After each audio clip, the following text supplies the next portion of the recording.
Hello and welcome back. Today we're going to stream a demo for the Steam Next Fest of the game Staffer Retro. Wait.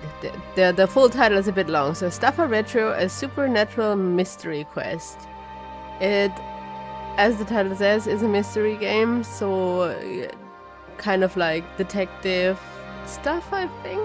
At least that's from what I could gather from the Steam page and so on. I did find the game through social media myself, so I saw the Steam Next Fest, you can play more of it announcement, and I got interested in the art style. You guys are going to see it is just so prettily drawn. And during Next Fest, you're allowed to stream. Where's my model? Here she is. When Next Fest, you are allowed to stream the first two acts. Like Act 1 was on Steam for a while, as a demo, but for Steam Next Fest for the next few days, they also added Act 2. I have zero clue how far we will get into the game.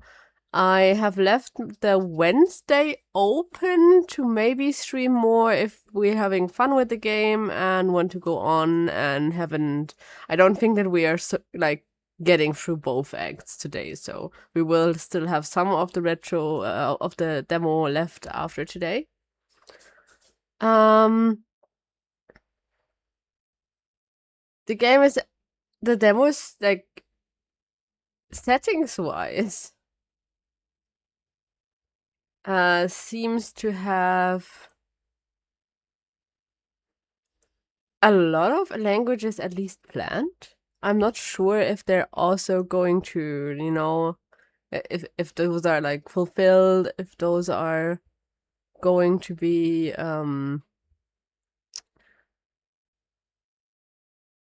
I don't know anything about the translation.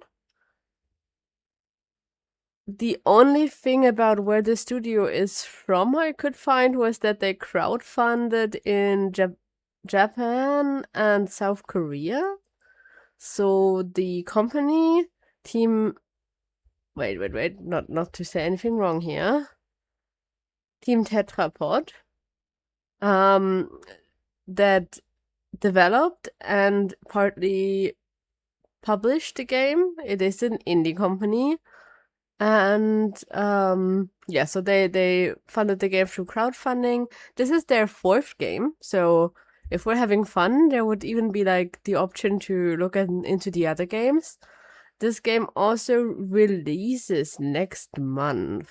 Or no, by the end of the month, I think. Wait. It's by next month. By end of next month. It is on the 23rd of July. I do have like a little cheat sheet here. I just had to go ahead and find the right info on it. So yeah, 23rd of July this year is going to be the full release. So even if we're only trying the demo for today and had fun, we could still maybe squeeze the game in next month or something. There's so many games I want to play. It's so hard currently. There's so many games that look really promising coming out or being announced, and it's really hard to decide on what to stream, what to share with you guys. So currently, I'm trying my best while still trying to maintain some kind of consistency, even though I'm not thinking that I'm making I'm probably not the most consistent for the last month or so, because I have been pushing around stuff. Now, I will see how much reading out loud I will be doing. There is supposed to be some voice acting, but I'm not sure which languages are supported for voice acting. Also, I usually stick to Japanese voice acting if the game is in any way Japanese. Like is from a Japanese company or is kind of a JRPG or something like that. So even if I might still have to read aloud some stuff.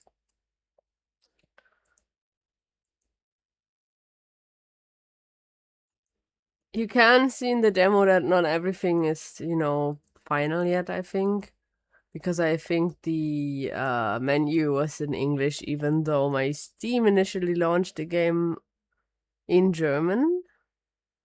There is also a warning on the game to wait. Let me restart the game so that I can have the warning again.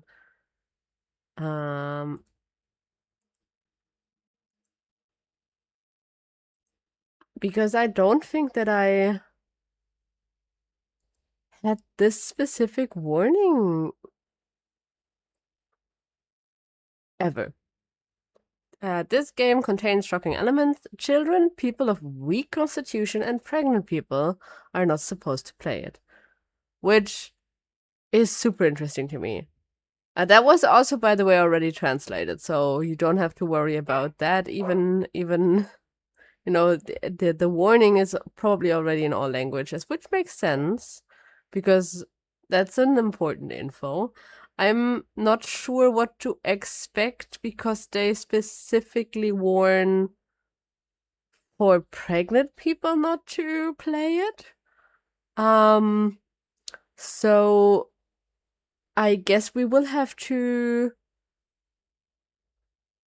I'll this is your trigger warning, I guess. I am personally neither very sensitive to heavy topics in games and stories in general, nor am I currently pregnant. So it doesn't pertain to me, but it stood out enough that I want to mention it.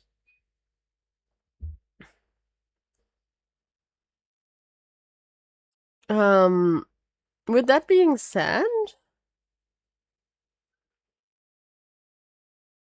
let's get into the game. Where did I put it? There it is. Oh wait. Give me a second. I have to actually change the gaming capture thing. That's why you can't see anything.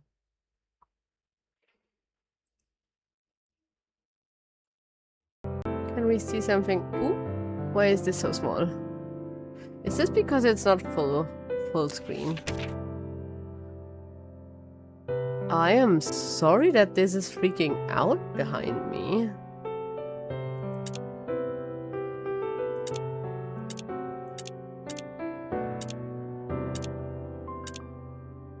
Wait. What is happening here?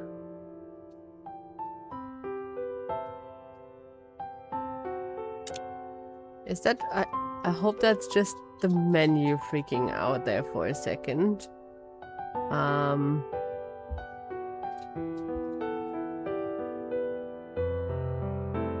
It is very interesting that though I technically had the resolution of everything set to the same resolution the window was beforehand,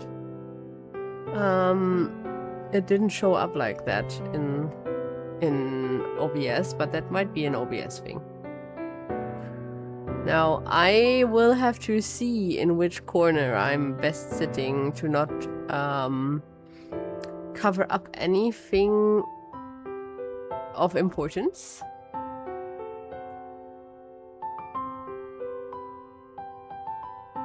But we will now start the demo.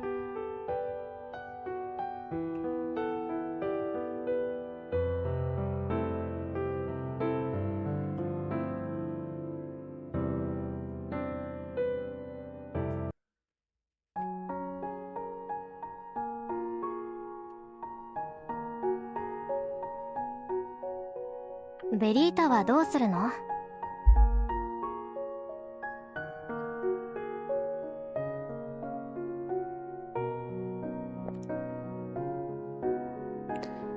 ？This is like, I love the character design so much. It's so pretty.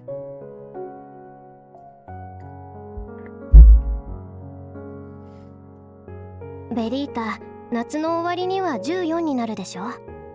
義務教育も終わるし。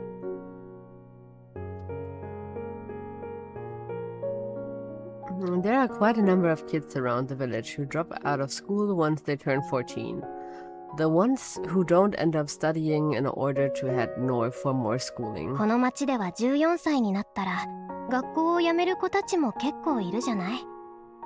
辞めない子たちは北の学校に行くために勉強するけど。I think that's all voice so far. We're going to stick with this. I don't have to read all of it out loud. ベリータはどうするのかななんて。I think her name is Veritas Retro. That's 特 where にまだ考え the てないけど。 Veritas, without the S, sorry. That's where the game name comes from, with the Staffa Retro.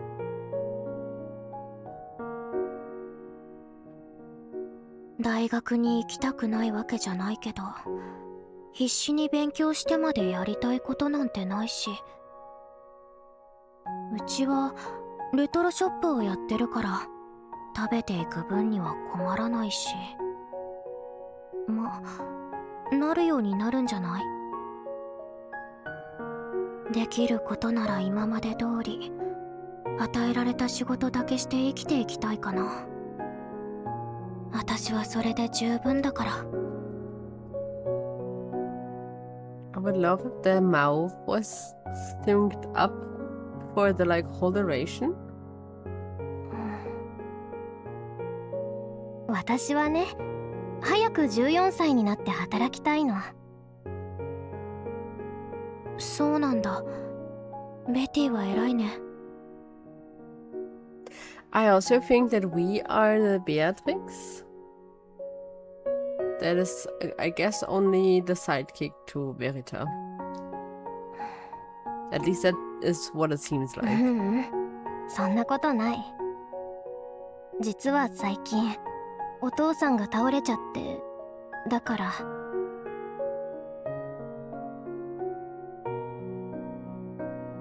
そうだったんだ。ごめん。いいの。知らなかったものは仕方ないわ。大変だね。早く良くなるといいね。うん。やっぱり詳しいことは聞いてこないんだ。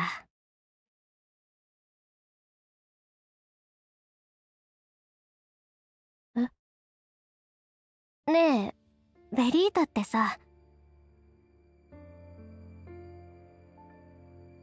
何にも興味を持てない子なのね。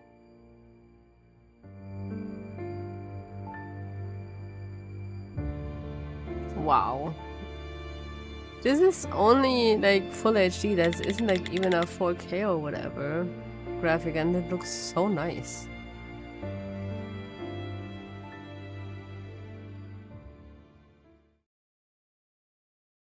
あれから2日か。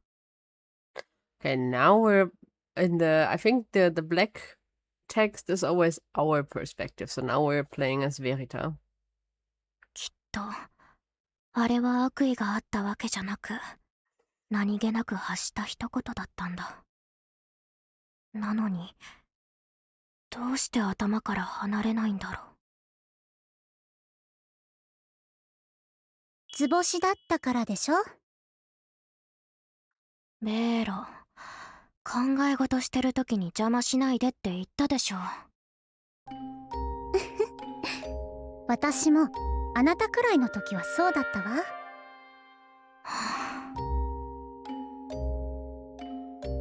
ま、私も考え事してる時は静かな方が好きだけど、それにしてもさっきからなんだか騒がしくない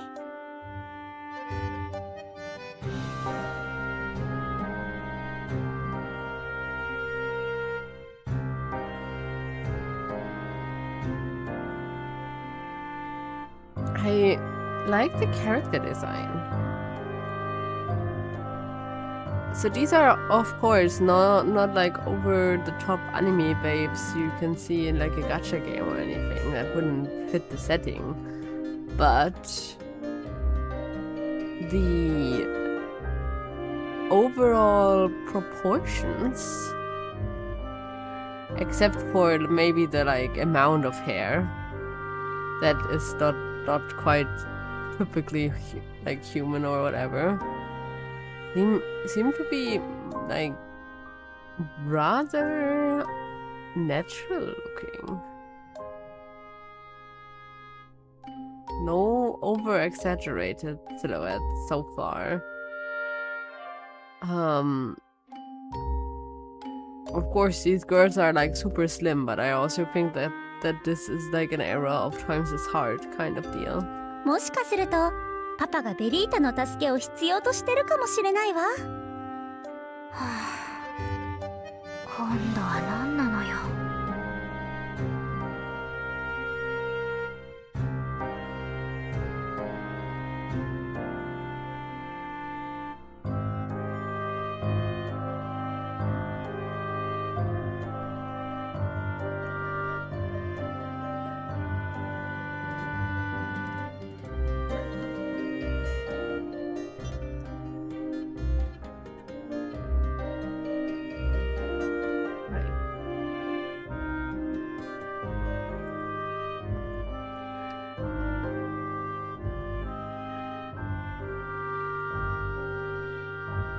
どうせまた揉め事でしょ。あ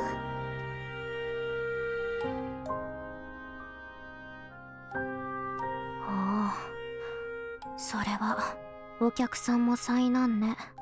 さてと、商品が壊されたりする前に早く行きましょう。はいはい。我が父ながらほんと何を考えてるのかさっぱりだわ。ええ、お気持ちは十分わかります。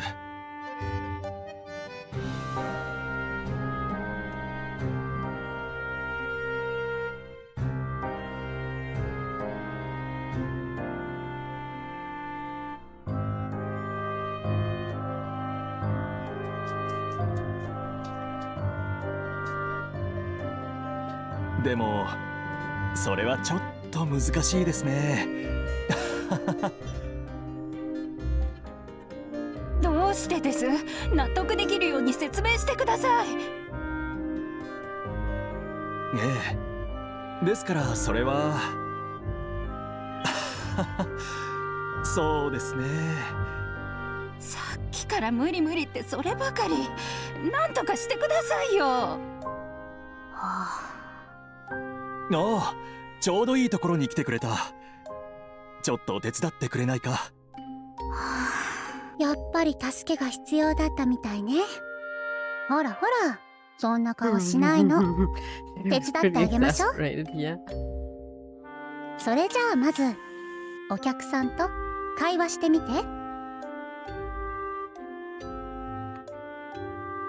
Okay, actual gameplay.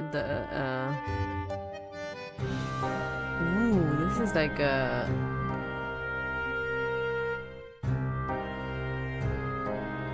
Okay, it's kind of funny. So all of this menu here is a newspaper, right? Like the explore, the deduce, the discuss and stuff. Except for that pipe advertisement, all of the rest of the text, except for, of course, you know, except for the like headlines that I just read out that are going to be gameplay, and the pipes advertisement, this is all lorem ipsum, which is a type of filler text that is often used in like, for example, development, I used it when I made like a website, or if I needed a sample text for anything, because it looks enough like a language and like it could be actual words that you can put it in this, and at a glance no one would question it. But it's like nonsense. It's all nonsense. And there's like generators where you can be like, I need a 500 word text, I need a 1,000 word text, I need a single line blurb, whatever. And then you can just make it generate text for you that you can put somewhere as a filler. That was like all before AI or whatever. So that this is like nothing of the evil AI stuff.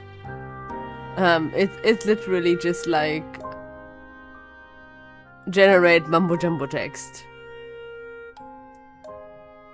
But I love it. I love that it's. I'm not sure if they're going to replace it, but I technically actually like it, and I would leave it like that. I think they might want to replace it with extra with actual news headlines and stuff, but then they also have to, of course, translate those, and maybe they're not at that step yet. Though I feel like at least for the first chapter, I almost feel like they should be at the act. I think they're called acts here. For the first act, they should probably be at that point where stuff like this would be replaced. But I mean, not going to judge that. I find it funny. I like it.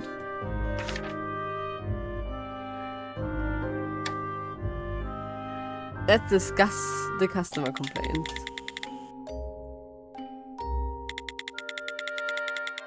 About that, I saw that really old book here at Retro last week. Its title was The Dark Side of the Moon. I wanted to buy it back, and of course I was planning to pay the full price I sold it for. That's odd though, no? To buy back some book you already sold off? Papa, all you've got to do is sell it back to the lady. She even said she'd pay back what you paid her.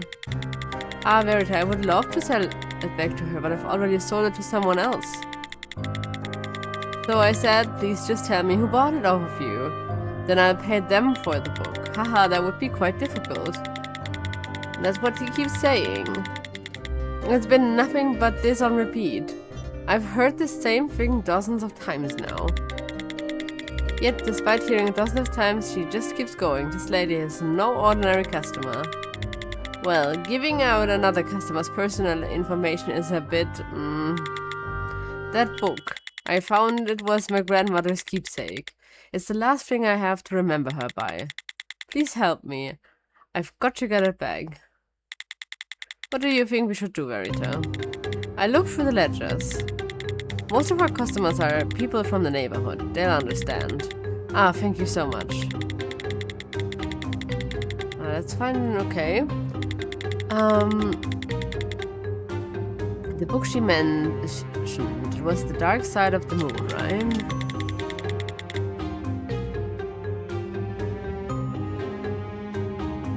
So we're looking for the name of the buyer.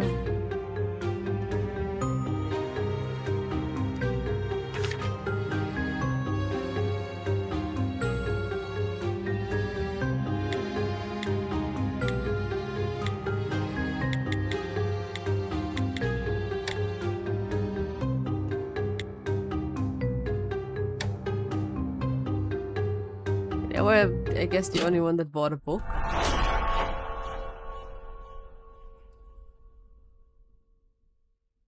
購入者の名前はバサーニオッポー社。知り合いなの？いいえ、知らない人です。パパ、この人のこと知ってる？いや、知らないな。おそらく初めて来たお客さんだろう。それじゃあ。残念ですが、今のところこの連絡先を教えていただければ、次にポーシャさんが来店された時にお知らせします。それじゃあダメなの。ポーシャ？え？そんなはず。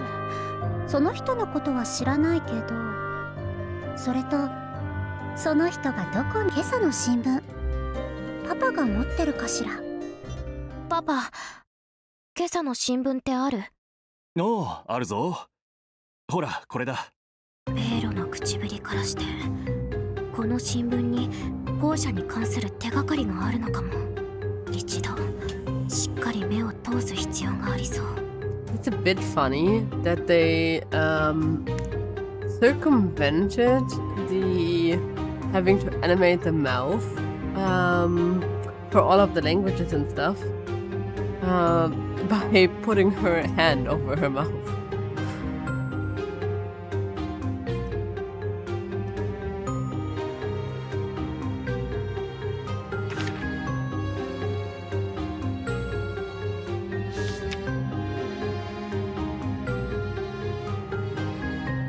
Okay, so it's basically on the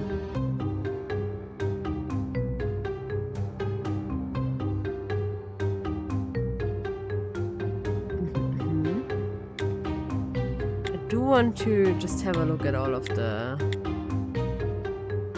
other stuff that's also on here. What do you mean staff powered? As in they ship the coal into the thing, or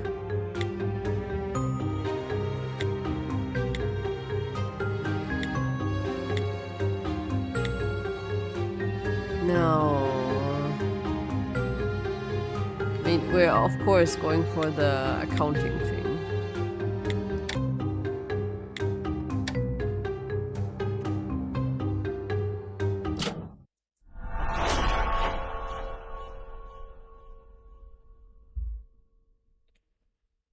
当社事務所、場所は三アガタ C2 か。パパ、街の地図を貸して。ん？ああ、見つけたのね。さすが私の妹、賢いわ。ベーロ、どうしたんだ？ベリータがポーシャさんの居場所を突き止めたのよ。 It doesn't sound like a guy name though. What didn't? 白々しいな。新聞に当社事務所っていう広告が出てたの。ポーシャ。広告にバサーニオ・ポーシャ no, という it 名 is. 前が It's 出 a てます guy. ね。 Never mind. ここで I 間 didn't 違いないと read 思 the います。 Bassanio correctly. 座標は C2。ここから歩いて20分くらいですね。本当にありがとう。恩を返してもらえるようにお願いしてみるわ。やるじゃないか、ベリータ。新聞の小さな広告から場所を特定するなんて。いいよ、それ。なあ、ベリータ。お前がこのお客さんを最後まで担当してみるのはどうだ？ Oh no, he's sending us on the errand to actually help the woman get her stuff メ back. トロショップはサービス業だろ？一度手伝うと決めたら、最後まで責任を持ってお客さんに寄り添うべきだ。どうせなら、放射事務所までお連れしなさい。いいや、私は部屋に戻って。それは助かるわ。私この辺りには詳しくなくて。いいや、その。さすがベリータ、自慢の妹だわ。うるさい。さっさと済ませて帰ろう。さて、地図を確認してと。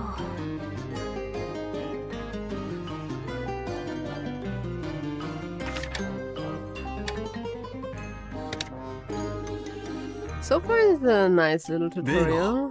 出かけるのか？行ってきます。なあ、ベリータ、ん頑張るんだぞ。はあちょっとそこまで行ってくるだけだし、暗くなる前には帰ってくるから、心配しなくて大丈夫。散歩に出かけています。しばらく戻りません。朝ですって。どうしよう。ここで待つべきかしら。もう日も暮れますし、改めて出直すというのは。でも早く取り戻さないと。1000リラ渡すから、この辺の人。1000リラ。学生にとっては1000リラですって。うちのベリーそんな風には思ってないんだけど。ところでベリータ、あなた何か本の1ページ。お客さん、お探し。わからないわ。でも1枚だけ抜け落ちている。どちら様ですか？そのページを落とした人が今どこにいるか教えてあげましょうか。That's going 何かご rather 存知なんです swimmingly. はか？い。知っているというか、その紙汚しても大丈夫だったら。ええ、構わないわ。どうぞ。お探しの本、元はどこにあったものなんですか？うちの店で売ってた品物なんです。あそこですか。前に一度行ったことがあります。I think that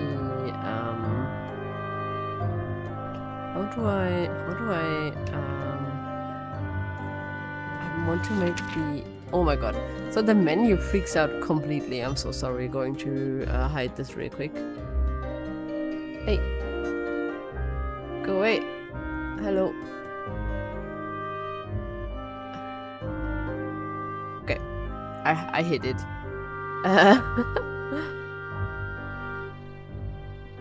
I want to make this sound a little bit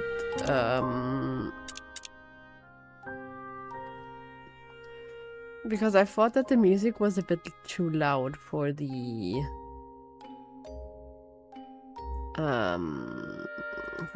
voices, and the voices are already prioritized and everything.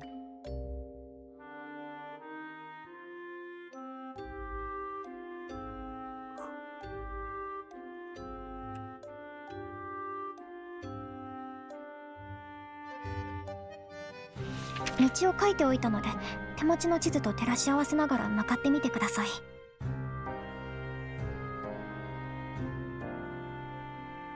ありがとう。助かったわ。Why?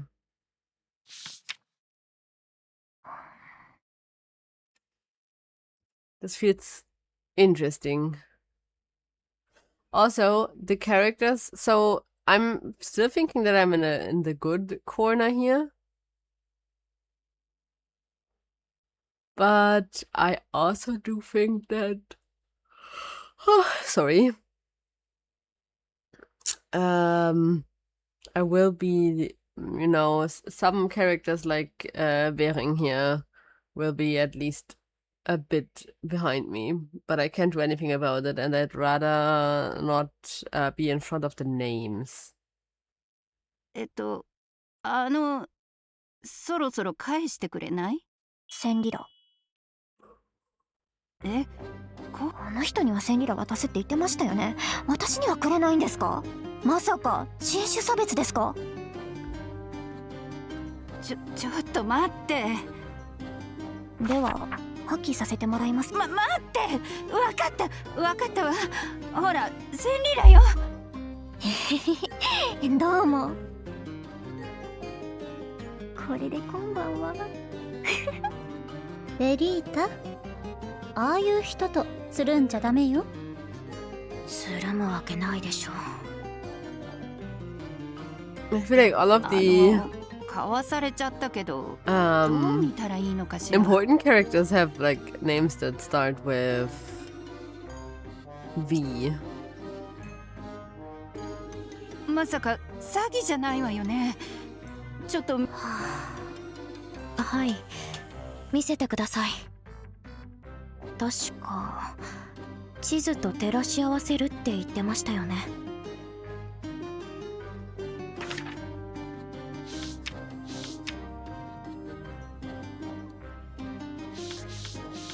Okay. Okay. Yes. So we have the shop. We have the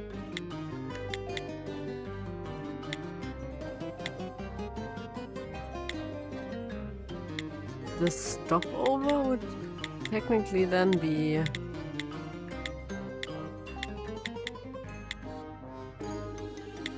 here.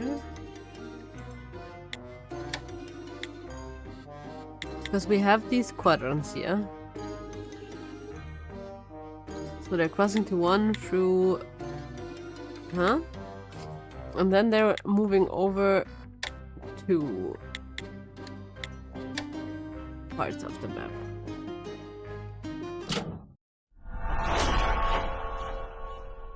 I don't know why, though.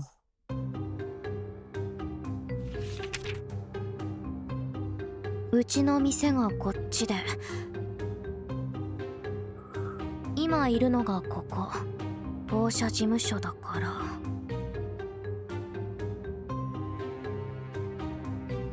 現在地はこの座標になると思います。なるほど、そういうことね。あの怪しい緑頭の描いた道が正しければ。はあ、うちの可愛いベリータちゃんは怪しいと思わなかった？ She was sus as fuck. 持ち主の居場所までの道が分かればいいのに、どうして店からの経路まで書いて。それを方向が分かるように書いてくれたんじゃない？目印に。それならここから見える建物を基準にするはずよ。例えばそれとおかしな点はもう一つ、経路を書くのに使われたその赤いインク、血よ。Okay. Interesting. They look kind of funny because they're like tallest to smallest ordered here. あの人の教えてくれた道が正しければ。この調子だと。あそこに誰かいるわ。本を持ってるみたいだけど。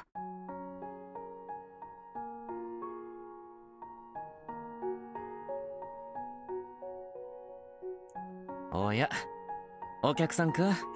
He also has a name that starts with V, so probably he might be important. Hmm.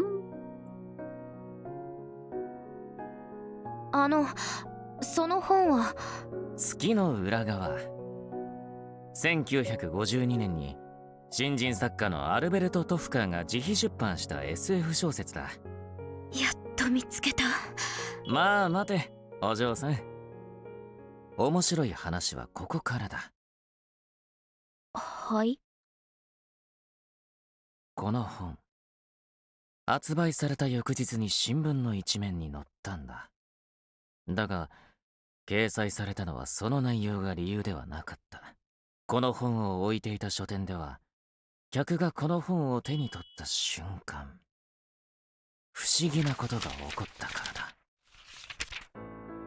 この世界の法則を覆す物質、マナ、そしてそのマナを放出し、異常現象を起こす道具、ステップ。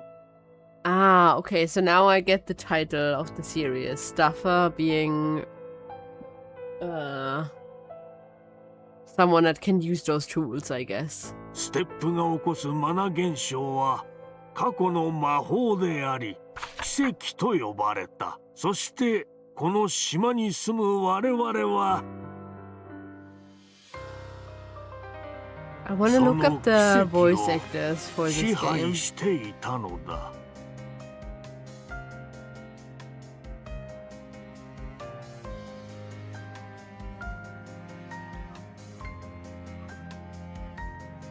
This wasn't Act 1, right? Act 1 is going to be more than I kind of like his silhouette more than his こ actual こにあるも looks. のはもう全部拾ったかな。飛び散ってしまったページを一緒に探してくれて I 助 think か I った。 know this voice. I just don't know from where. あんなに勢いよく飛んでいくとは驚いたよ。約束通りこの本はああ、この本は譲ろう。レトロショップで売った時と同じ値段で買い取ってくれればいい。ありがとうございます。これでやっと帰れる。まさか道端のゴミ掃除までする羽目になるとはね。本当に助かったわ。この本を探し出してくれた恩はかな。いいえ、大丈夫ですよ。いいえ、恩返しさせて。何かあった時に力になりたいの。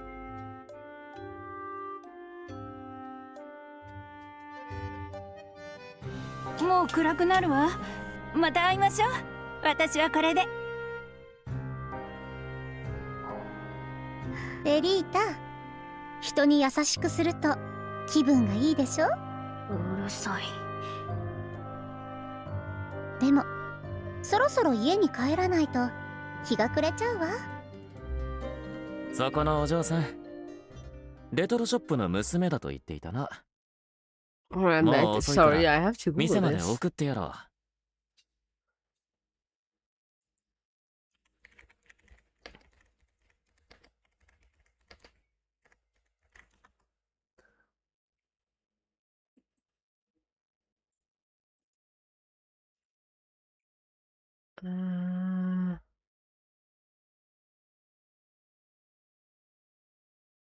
So the father was revealed.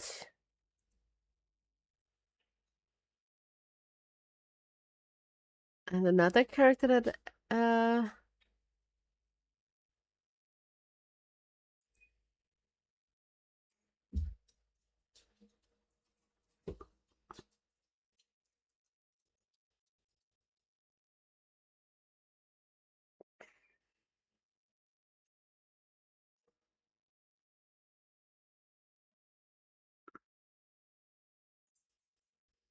but I want to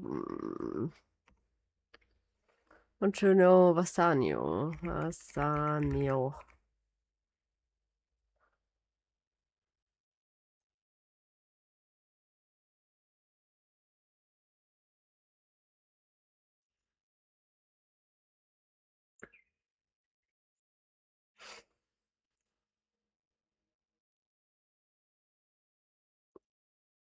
Atsushi Tamaru. We will Google because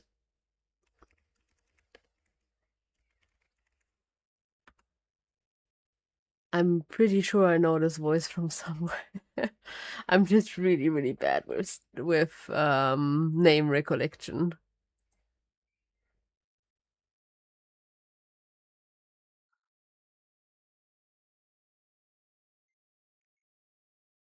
He was in Atelier Wrestleriana, the one that we played here on the channel. And I think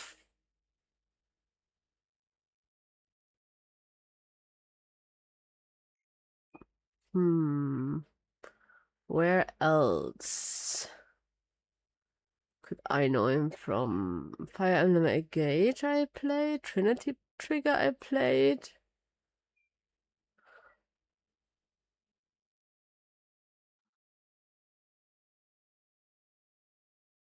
But for me, I feel like okay, yeah. He did also voice in some Otome games. Not sure if he also voiced as a love interest, but as side characters for sure.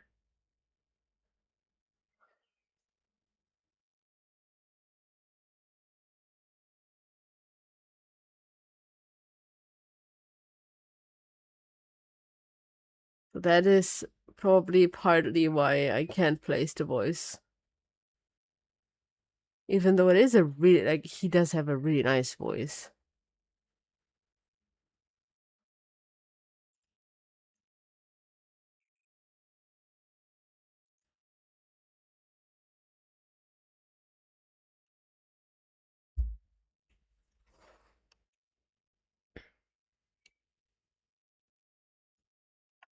はい。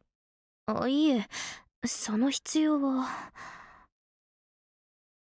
警戒しているのか？賢いお嬢さんだ。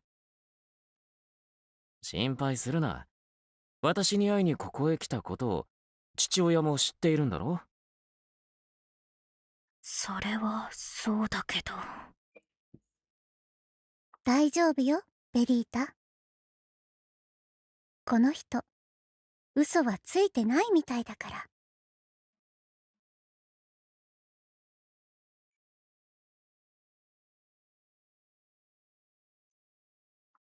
So I can't quite place his code on the like thickness and material scale.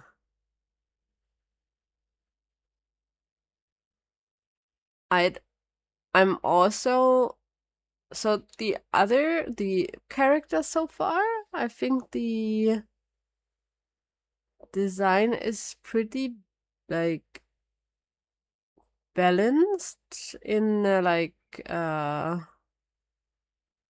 possible anatomy for maybe except for the huge anime eyes kind of thing. For Vassiano, I think he's supposed to look bulky, not chubby. But his face looks a bit haggard almost. So that's kind of what I think is my hang up with his design. Wait, I think I might have to move myself out of the way here. Can I do that? Hi, Dark Fibu. Let me move myself a bit. No, this is the right one. So that you can see his design in all his glory. I feel like they're going for a bit of a like buffer chest, wider shoulders look here. But his face is so slim and haggard looking that I'm not quite sure if they're like hitting. Now I have to reposition myself. Why is this not fitting on this canvas? I think it was like this. How's your day going, Dark People?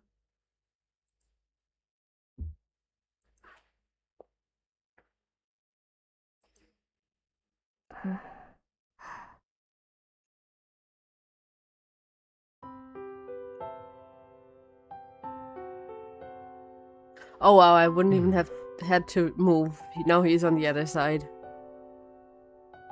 お嬢さん、月が好きなのか？はい。 Mine was okay. Just usual work, I think. And now I get to play a new game, so it's getting better, I guess.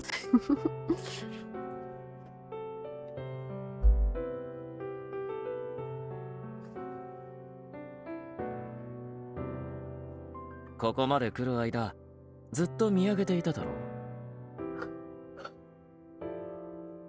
いいえ、嫌いです。その返事は予想外だったな。ま、本当に好きなのか聞きたかったわけではない。緊張をほぐすために言ってみただけだ。私の名前は知っているな。気軽に呼んでくれ。He looks a fair bit older than her. I think it's the... So this is like a mystery visual novel kind of thing. I'd say it goes in very, very vaguely the direction of like your Ace Attorney-ish stuff. Of course not with like lawyers and stuff, because she's just the daughter of a bookshop owner. And there is supposed to be some like supernatural stuff, but it is the kind of deduce stuff and find the right solution to the mysteries kind of game. It is a indie game. I couldn't pinpoint if the studio was Korean or Japanese because they raised money through crowdfunding in both countries. And I didn't see on any of their websites where they were from. But that was the like 2 languages that I also have seen like on their social media and stuff. And with the Steam Next Fest that basically just started an hour ago-ish, you get to play the first 2 chapters now instead of just the first chapter as the demo for the game. This is also their 4th game, so there's 2 other Staffer games. Staffer because I guess the people that can use magic are called that. Like using as stuff, as in magic stuff. So yeah, we're having a look at it, and if it's fun, I might be doing another stream this week, or the game gets released end of next month-ish on the 23rd of July, so that would also be an option to have a look when it's fully released again.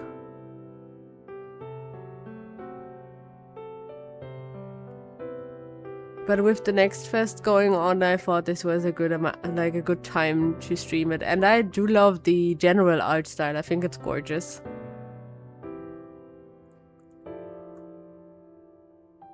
Hi. ところでお嬢さん、人助けは素晴らしいことだが、こんな時間に出歩いたら危ないだろ。この通りも5年前に比べればマシだが、世の中には優しい人もいれば悪い人だって山ほどいる。バサーニオさんは優しい人なんですか？どうしてそんなことを聞くんだ？だってさっきもっと高く売れたかもしれないのに、うちの買い取り価格で本を譲っていた Also し。 let all of the pages of the book just fly off next to the water side, so I don't know if that's like a kind act. そのことか。私は何も損していないだろう。He's a bookkeeper, I think, or something like that. Or accountant, bookkeeping, something like that. Wait, we had an inventory. Give me a second. I have to figure out how to open the inventory. Here, it's an accountant, so I guess he has money.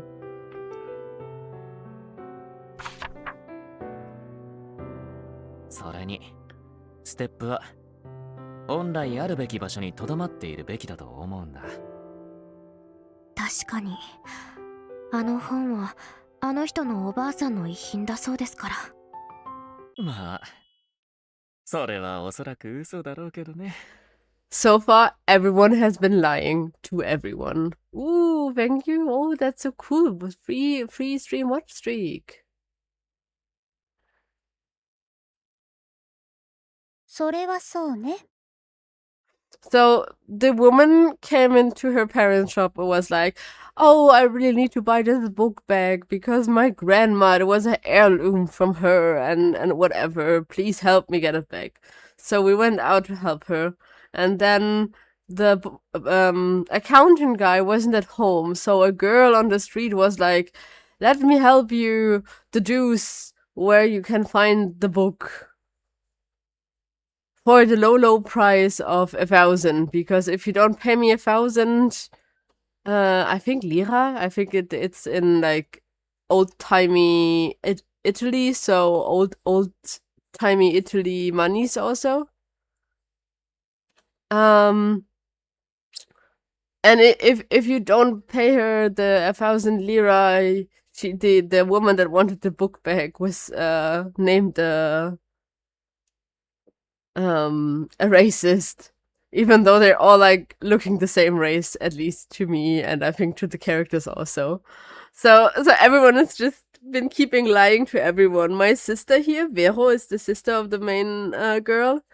Also kind of to get me to do the work, kind of was like, here, look at this, look at that, and show this to our dad, so that she could get out of the thing, and the little sister would kind of get the recognition, but also the more work for the recognition. Okay. That being said, there is an ad break sneaking up on us, so we will see each other in 3 minutes. And then we can go ahead and hopefully make it back before it's too late.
ベリーだったら信じちゃったの？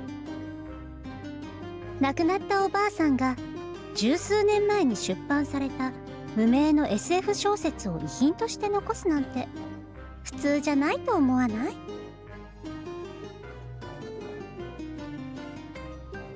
そんなに大切なものを単品で売り払っておいて、後日買い戻しに来るなんて不自然だ。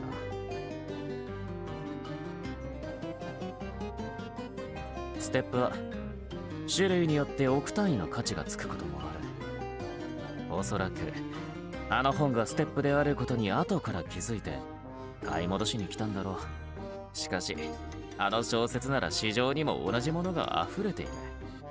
せいぜいお手頃価格ね。ここはシチリアだ。旅客船マダムが石油の代わりにステップの力で動いているんだ。あんな本ごときに興味を持つ人間はいない。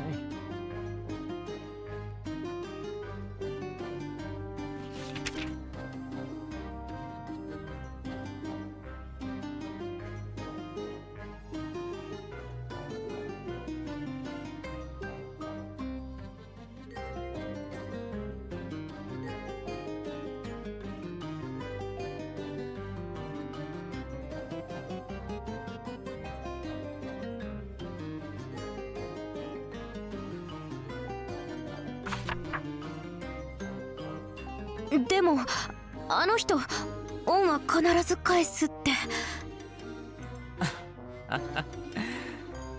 お嬢さん、これはあくまでつまらない大人の考えだがね。あれが本当におばあさんの遺品だった可能性もゼロではない。ただ限りなくゼロに近いというだけだ。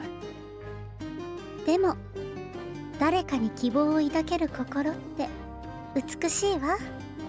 羨ましいくらい。家に帰ったら速攻でベッドにダイブして泣いてやる。大泣きしてやるんだから。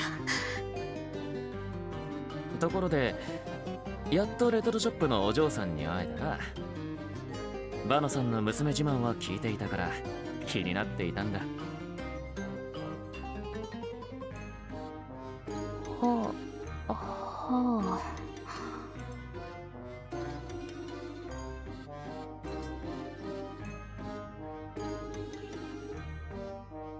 え？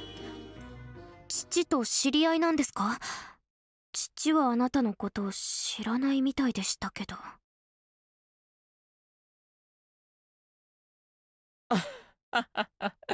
それはそうだろうな。ん？なんだかん？嫌な予感？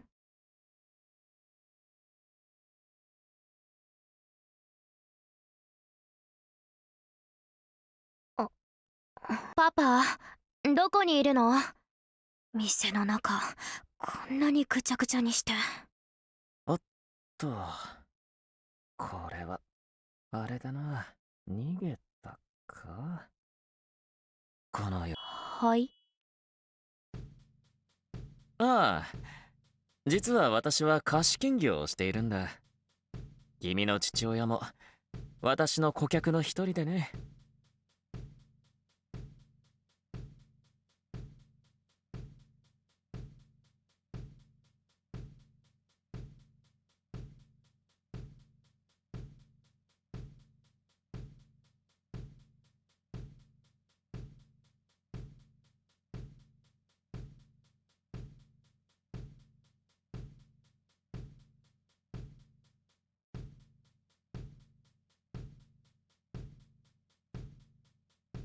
Thank you. Yes, I have muted myself for break. I have been yapping and stuff. Thanks for reminding me. So, yes, what I just said was, okay, if he's a loan shark, then the excessive jewelry does make sense. Also, if they're in Sicily, you know, that's probably mafia territory. The other thing that I guess I just showed because I because I didn't notice that I was still muted was, so I was confused about this passenger cruise ad because it said something about the ship being staff powered, and I was thinking, what do they mean staff powered? Do they mean there's like people rowing or like shipping coals or doing any other kind of manual way to move a ship? But I guess it's just magic powered. It's a magic powered ship.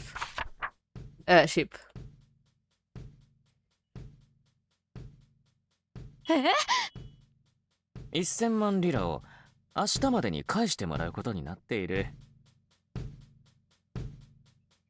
That was what my thought is, but what I've gathered from the explanations about the book being a staff, I think that staff is a like magic conducting item, I guess. So like your wizard staff would be used for magic and wizardry. I guess they just have all kinds of magic items that can be used for those purposes. And that book was one of them. Though not a very expensive one comparatively, I guess.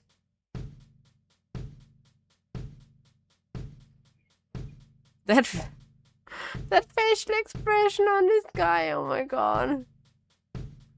He does look the part of the loan shark very well. Maybe he is meant to be a heavyset and not like a buff character, but I'm not sure. The jacket doesn't help with that. And the rest of the clothes also doesn't really. お嬢さん、単純作業は好きか？はい。これ私たちが代わりに返済する羽目になる流れじゃない？では少し力を貸してもらうとしよう。ちょっと待ってください。何か誤解が。行ってきまーす。なあ、ベリータ。どうしたの？頑張るんだぞ。Guess that was what he was referring to. Yes. Sicilian Mafia, and we actually went out of our way to look for the guy. So she is very, very naive.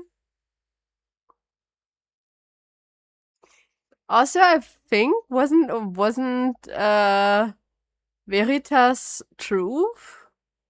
So I guess they like made her name be more or less truth?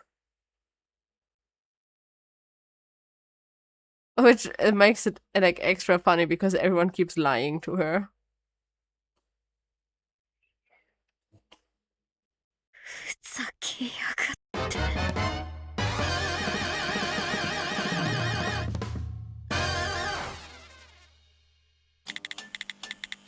Okay, this was the prologue.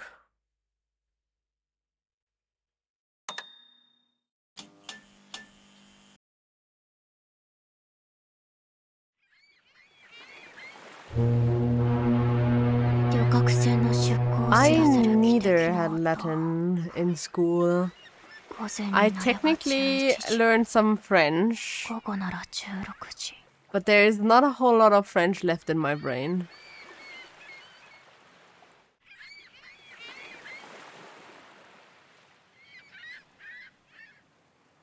Now 11時なのかな。それとも船の気間。そんなことどうでもいいか。よし、飛び込もう。あら、ベリータったら。まだ始まったばかりなのに、ここが私の人生の終着点だ、みたいな顔しちゃって。始まったばかりって、搾取されるだけの借金返済ライフが。もっと前向きに考えるのよ、ベリータ。今すぐ全額返済しないといけないわけでもないでしょ。I mean, that's how this usually is. We're having a lot of JRPGs. I usually have Japanese voices on. Also, hello, Abby. How did Hades go?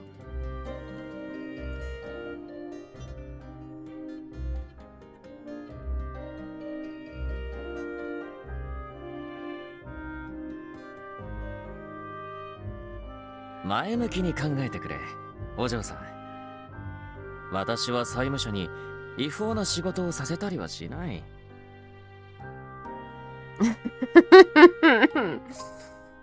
Yes, yes. I think mafioso were big on labor laws. I think we're in the 60s or something. I think they said the book came out in the 50s. And they said it's a like 10-ish year old book. So we're either in like 60s or very early 70s.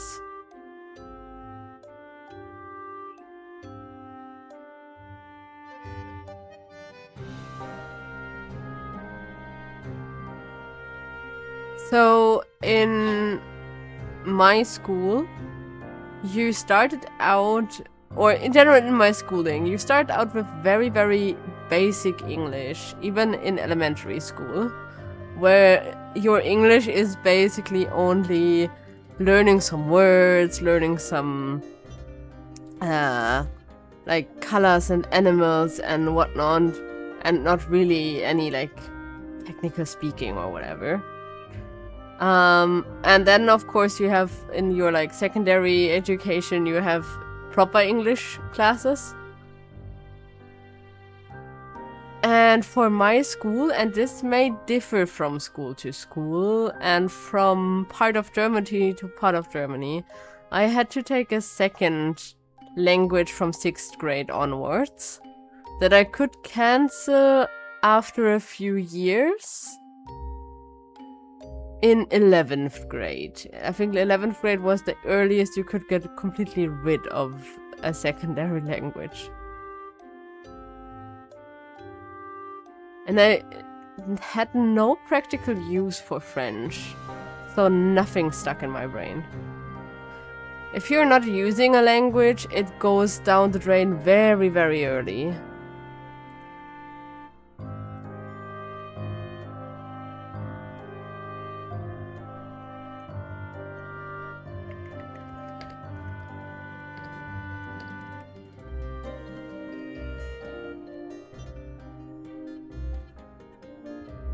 Well,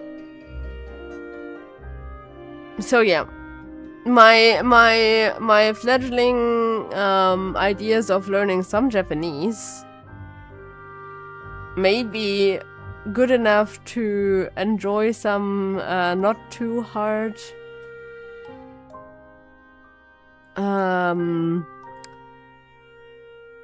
Japanese games and stuff that may or may not have never been translated to the West because they didn't think they would sell enough for a translation. Hi, Duolingo. I think Duolingo is okay for just the repetition part. You will not get proper grammar from there. You will have to get the grammar somewhere else, but just repeating vocab you already know. I think Duolingo does a fine way to motivate you, like to gamify you actually wanting to keep doing your daily stuff. I think other applications didn't do as well of a job on that. I don't know what they're doing differently because I don't care about the scoreboards.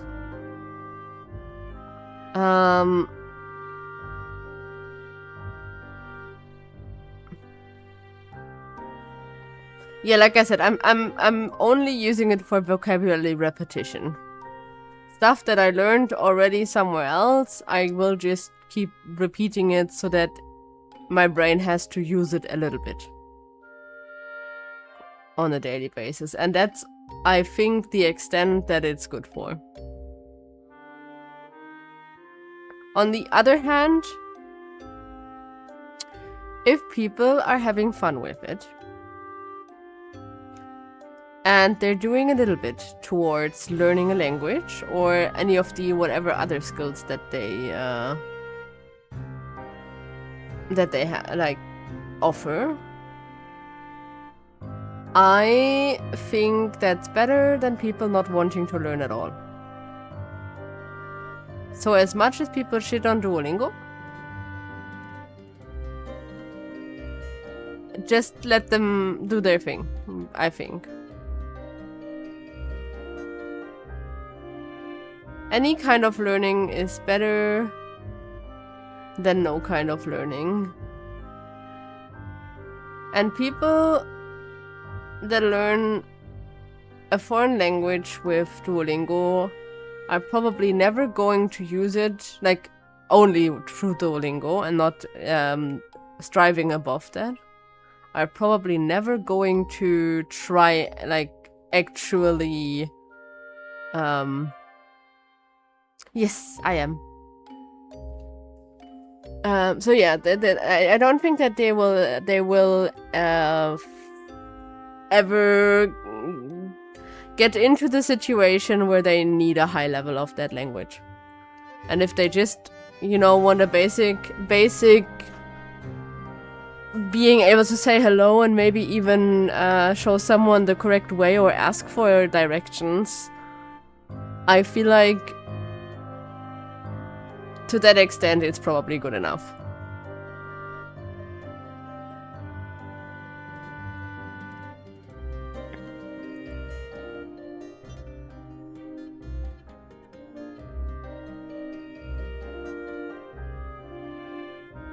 So, let's go on with our labor laws abiding mafioso here. Mafioso loan shark guy. 短期間で返済させるために違法で高収入な仕事をさせるやり方には私は反対だ。たとえたった数ヶ月で全額を返済できるとしても合法的な仕事で普通の給料をもらいながら1日20時間6年も働けば返済できるのだからな。そんな風に働かなきゃならないなら違法な仕事のいいやっていうか、そもそもどうして私が父の借金を返さないといけないんですか？お嬢さん、そんな細かいことまで気にしていたらこの世界で生きていけないぞ。細かいことじゃありません。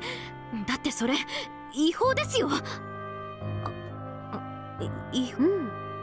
相続法に違反してるわね。効力はほとんどないけど。まあそう言わないでくれ。私だって1000万もの大金をなかったことにはできないんだ。貸した金は取り戻さないと。どうせあなただってきっと金利がどうとか言ってパパを騙したんでしょ。そう言うならこれを見てくれ。 Did her father use her as collateral? 私だってそんなに無知じゃありませんから。こんなの明らかに銀行の金利よりも少し安い。ベリータ、今度お金が必要になったらここで借りるといいわ。これで少しは誤解が解けたかな。頼むよお嬢さん。私には怖い友達がたくさんいてね。できれば彼らを怒らせたくないんだ。どうしてよりによって私がこんな目に。ベリータ、流されたらダメ。ここは同情心を誘う作戦で行くわよ。ほら、今あなたがどれだけかわいそうか。Verita looks a little bit dumb with this facial expression.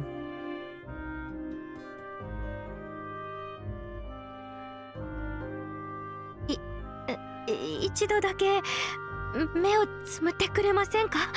私それは無理だ。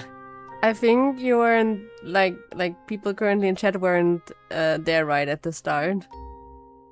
This game has a warning that the contents may be shocking to people.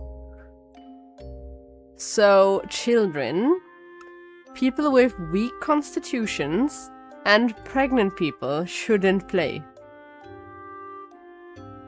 I have never seen a please don't play this video game if you're pregnant warning on a game. Usually they stick to the epilepsy stuff.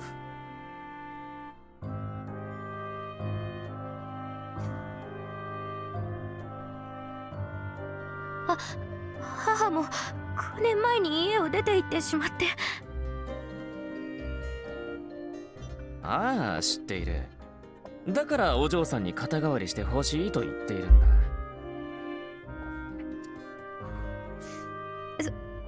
それに学校の友達だって一人しかいないし。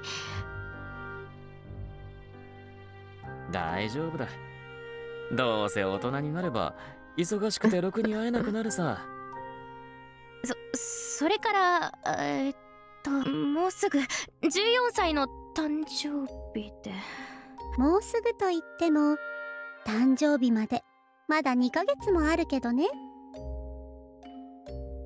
ど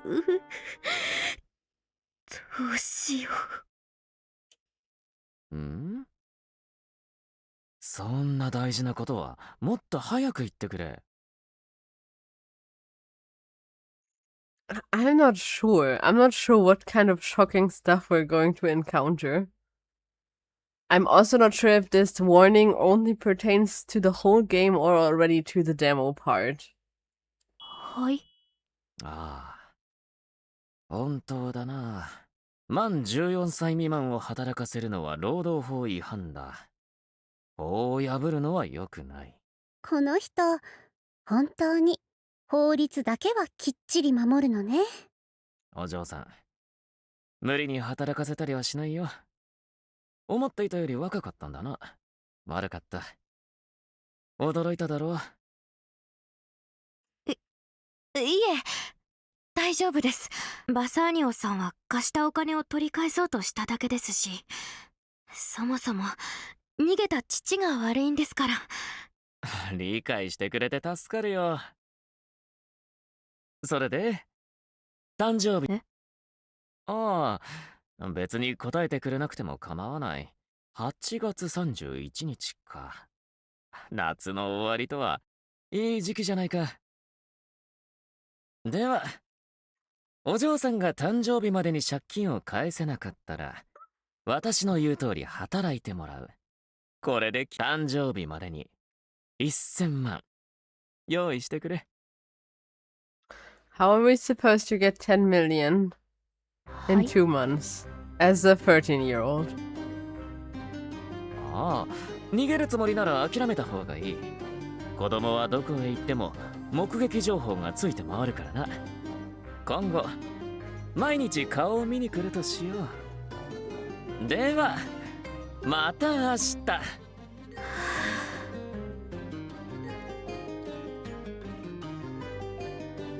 And that gets us to the point of her wanting to jump off the bridge. 家にある骨董品を全部売り払って。そうだ、店を。いい考えじゃない。パパが店の権利書を持って逃げてさえいなければだけど。あの人、全く何考えてるの？一攫千金を夢見るような年でもないじゃない。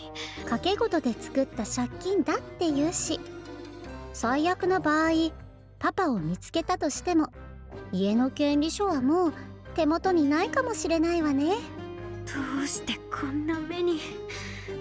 私はただ普通の生活が続けばそれで十分だったのに。最悪の状況ね。これ以上悪くなりようがないくらい。で、ベリータ、飛び込むの？うん。そのためにここへ来たんだから、6年も奴隷のようにこき使われるよりは。そう、お姉ちゃんはいつでもあなたの味方だから、ずっとそばに。来世では月に行けるといいわね。このまま飛び込んだら楽になれる。これ以上大切な人に捨てられることも本当にそうなら。よし、やろう。あれ？あれって昨日血で地図を描いてくれた商人じゃない。ここで何してる？よいしょっと。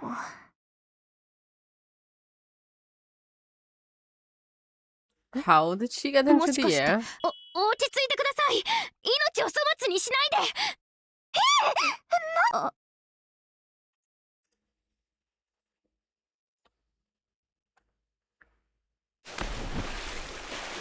Okay, now she fell into the water. ベリータ。よかった。誰にも見られてないわ。どうしよう。警察を呼ぶべき？それとも救急車？ I'm not sure what's currently happening. 落ち着いて。あの人、ちゃんと着水する体勢をとってたわ。ほらね、泳げる人だったのよ。寿命縮まるわ。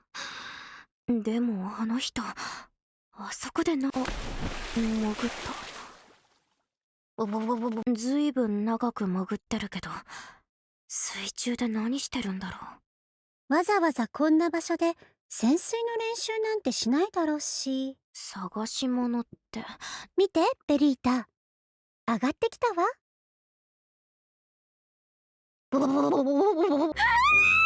肺活量弱すぎね。どうしよう。警察を呼ぶべき。確か来る途中に救助用の浮き輪が置いてあったわ。持ってきて。I'm 大丈夫ですか？大丈夫じゃなさそうね。I'm very confused currently. I'm not sure what's going on here. 見ればわかるわ。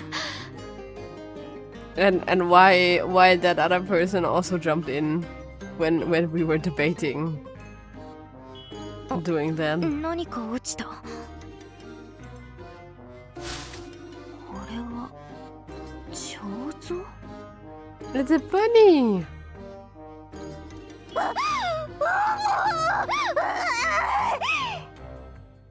別に取ったりしませんから落ち着いてください。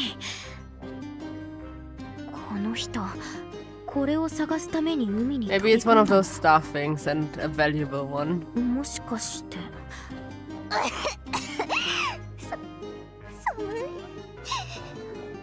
かわいそうね。一体誰がこの人をここまで追い詰めたのかしら。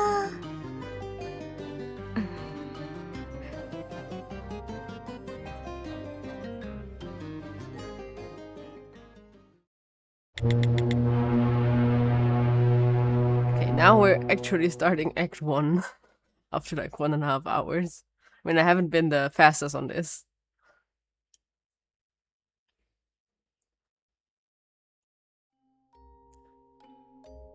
ありがとうございます。溺れてたところを助けてもらった上に食事まで。何かお礼をするべきなんでしょうけど、ご覧の通り行くあてもない流れ者の身でして。いいえ、気にしないでください。元をたどれば私のせいですから。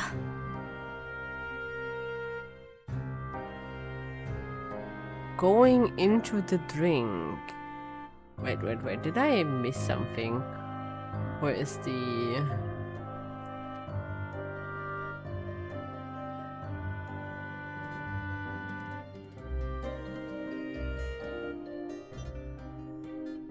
I feel like that might have been like a wonky translation here.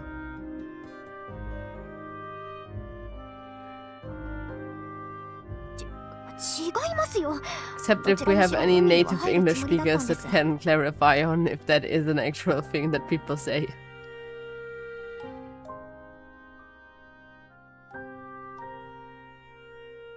あのウサギの彫像を引き上げるためですよね。ベリータ、相手が警戒してるわ。早く視線をそらして。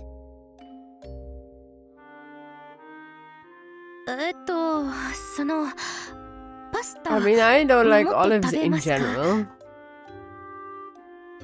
はい。ニンニクはたっぷり、ブラックオリーブは抜きで。オリーブ入りだとなんだか私の知っているペペロンチーノとは少し違う感じがして。I guess she's also on the no olives faction here. そうですか。 See, we remedied it. どうぞ。注文が多いな。ごちそうになる立場なのに。でも話題に出しただけでこんなに警戒するなんて、もしかしてとんでもない歴史的価値のある遺物だったりして。ベリーだったらピュアね。またそんな妄想してるの？ちょっと想像しただけでしょ。まあ私に言わせれば手がか There り is は a 2つ sticker on ね。 its bum. 一つはこの彫像に貼ってあるシール。剥がしやすい素材なのに、つまり海に沈んでからそれほど。2つ目は彫像の裏に書かれたメラへというメッセージ。油性ペンが使われてるってことはここ10年以内に書かれたことを意味するわ。もしそんな莫大な歴史的価値のある代物ならこんな風に落書きしたりしないでしょ。つまりこの彫像は最近メラという人のもとへ運ばれる途中で海に落ちた。なんだ。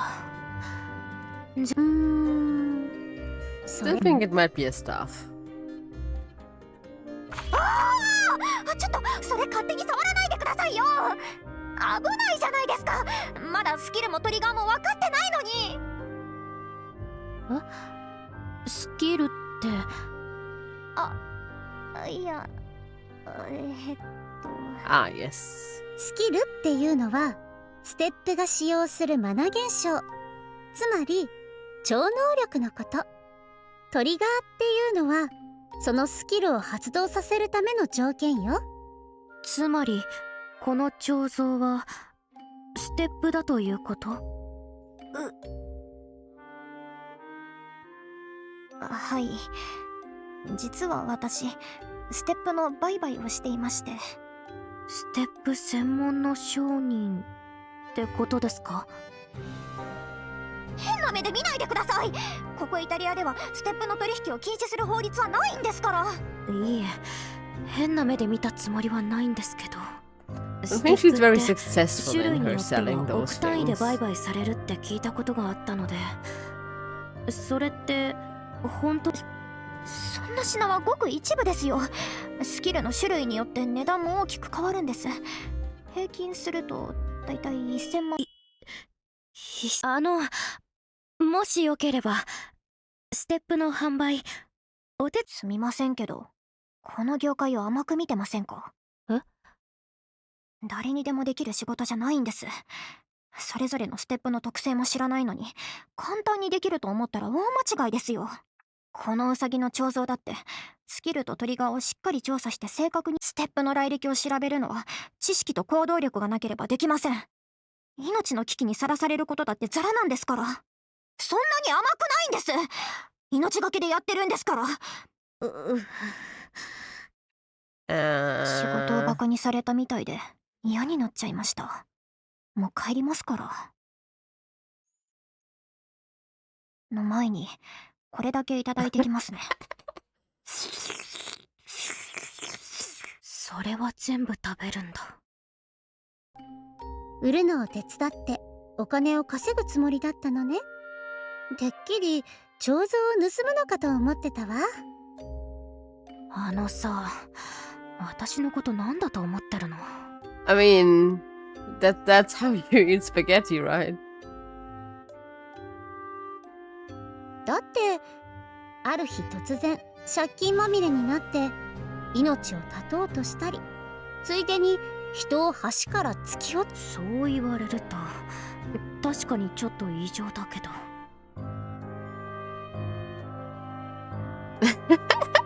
でも真面目に稼ぐっていうなら安心ね。姉としては応援するし I かな mean, い the わ。 thing is, there is only Japanese audio on this game. I couldn't even put it to English if I wanted to. And if it is voiced, I'm not going to read everything out loud. My throat will die. ベーロが応援して I'm くれ doing た that って on the Ace Attorney ones, 今日 and の I 商 can 人さんが協力 barely してくれな handle か one ったら意味 case ないでしょ。 at a time. 確かステップの来歴調査には知識と行動力が必要だって言ってたじゃない？ I still think we should have stolen the magical bunny statue to get rid of the mafioso guy. なら私たちにその力があることを示せばいいのよ。示すって考えてみて。このステップから得られる手がかりはすでに私が見つけてるじゃない。 I'm not sure if this is あとは going to get そ better. の手がかりからたどれる情報を見つける Or だ if け。 this is just because it's the それが start of the ステッ game. プの特性を突き止めることにつながるわ。できる？ But for ベリ now, ータ。そんなのやったことないし it's a bit jarring that we're playing a really dumb character that is getting deceived by absolutely everyone. And we have Vero? What was her name? Wait, I don't want to say it. Yeah, Vero. Spoon feed us everything.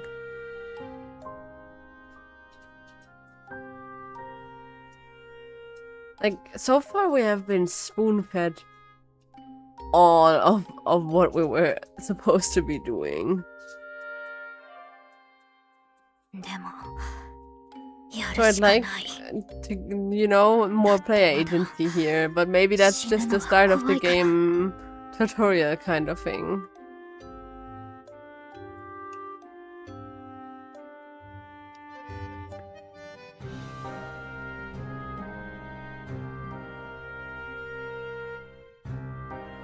Current objective, repay your debt of 10 million lira.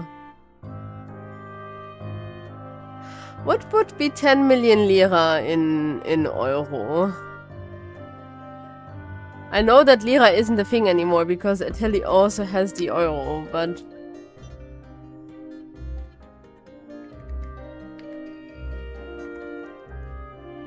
I'm still interested.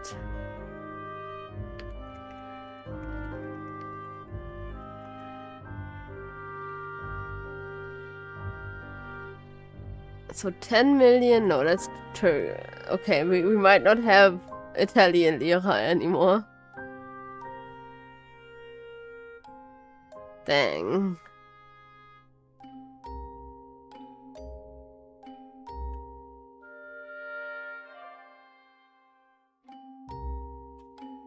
Yeah, I think Google at least doesn't have a quick math for me here anymore. I mean, it would have been... I don't even know exactly what kind of currency it would have been here.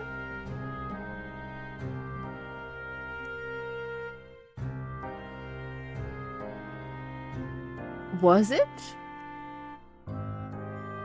So 1 lira is 2 euro? Because was lira the same as mark? Because no, wait.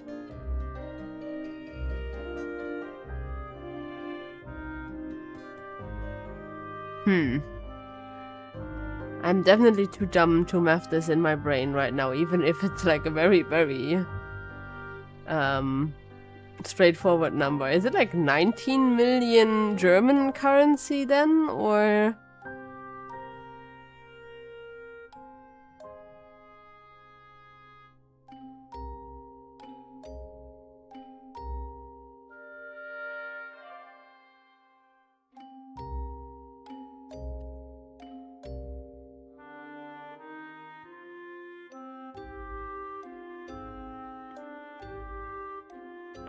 Okay, so 10 million, he had quite the big gambling problem here. Because I was thinking, like, with other currencies like yen or like I think even Korean won. I'm not sure about the pronunciation on that one. Or if we stay with lira, Turkish lira are basically nothing. Ah, okay. Because I thought that lira was not a super strong currency, even for the time. This this almost makes it no, not quite, no. But it's so it's like 100? No. Get rid of 2.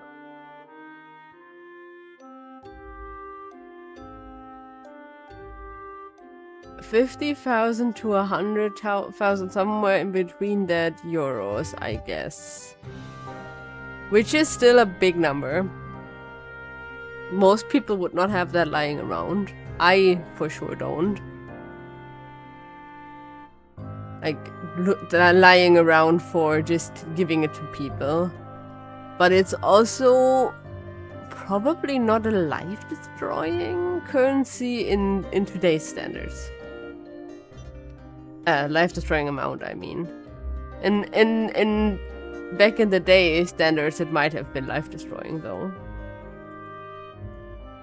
I mean, they said 6 years of manual work for more than your fair share of the workday. 5K? That sounds too little. We're talking 10 million.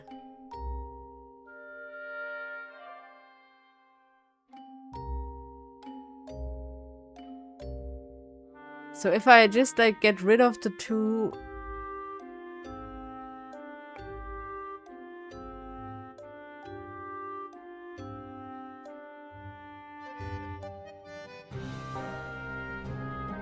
But I mean, yeah, maybe it is just.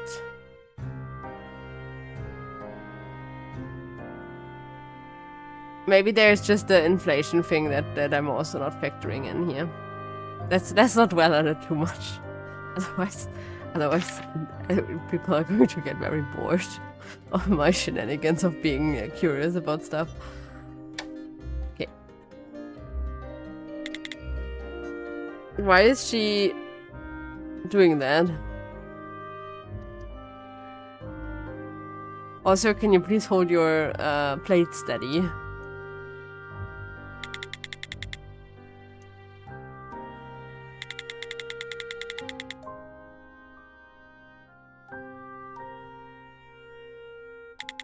This is how you eat pasta real fast. You basically have to like vibrate.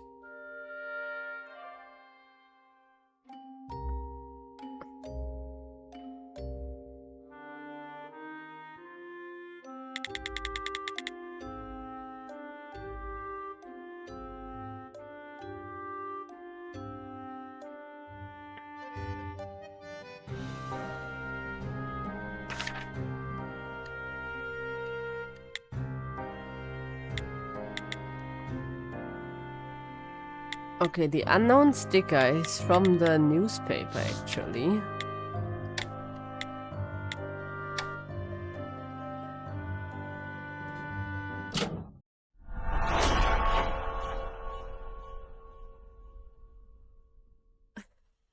The like hopping emote kind of does the same thing. That's basically the same animation here.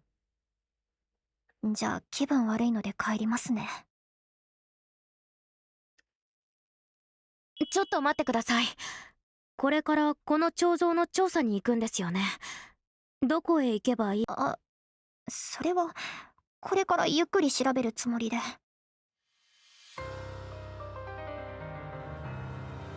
think we will have the Mela probably in our names or まずは something. ヘンリー運輸に行くべきです。ヘンリー運輸？それどこなんですか？ヘンリー運輸はこの町の運送会社で。ベリータ、もっと自信を持って。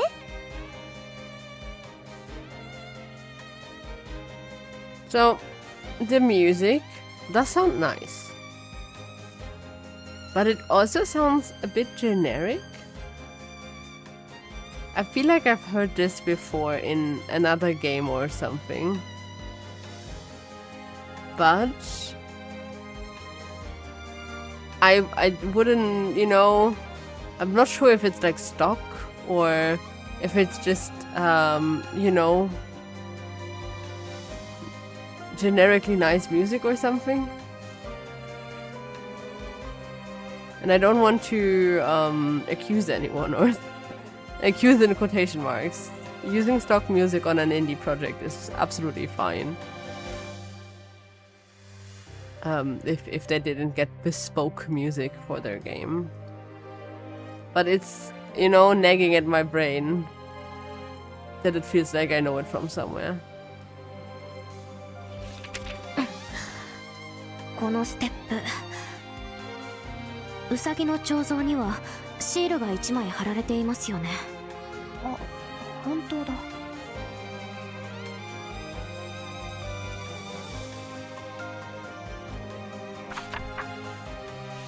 このシールには特徴的なマークが残ってます。で、この新聞にあるヘンリー運輸の求人広告にも、あ、同じマークが入ってる。I couldn't pinpoint one specific game for where I think I might have heard it. I think for me it's also the piano. つまりこの Like 彫 both 像は of them. Both ヘ of ンリー them 運 give 輸が off 運んで like いた the ものだという vibes. ことです。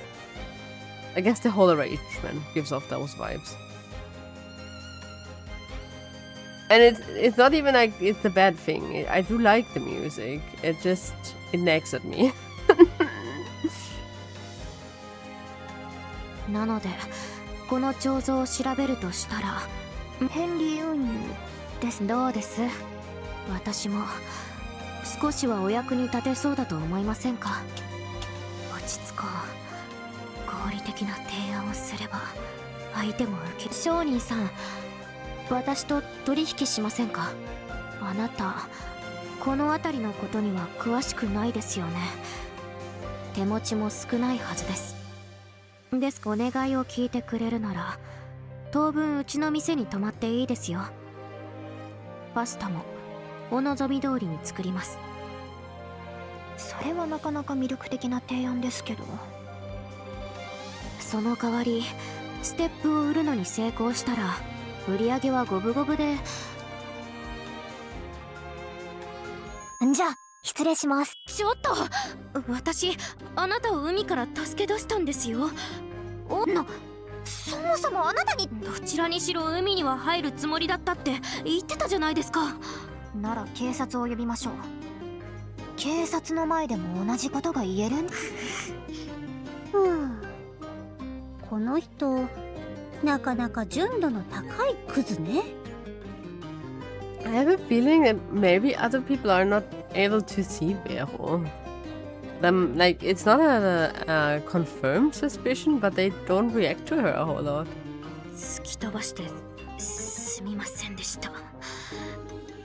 共同経営助手？そうですね。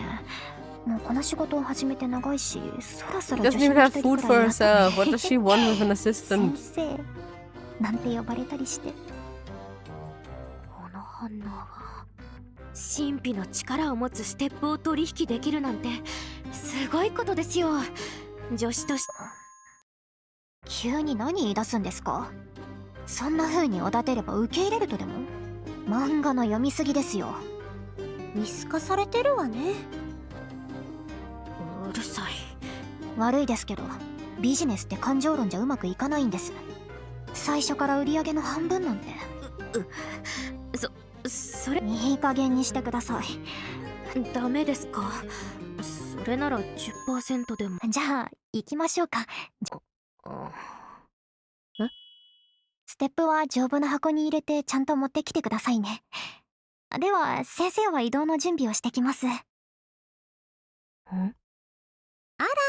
就職おめでとう、ベリータ。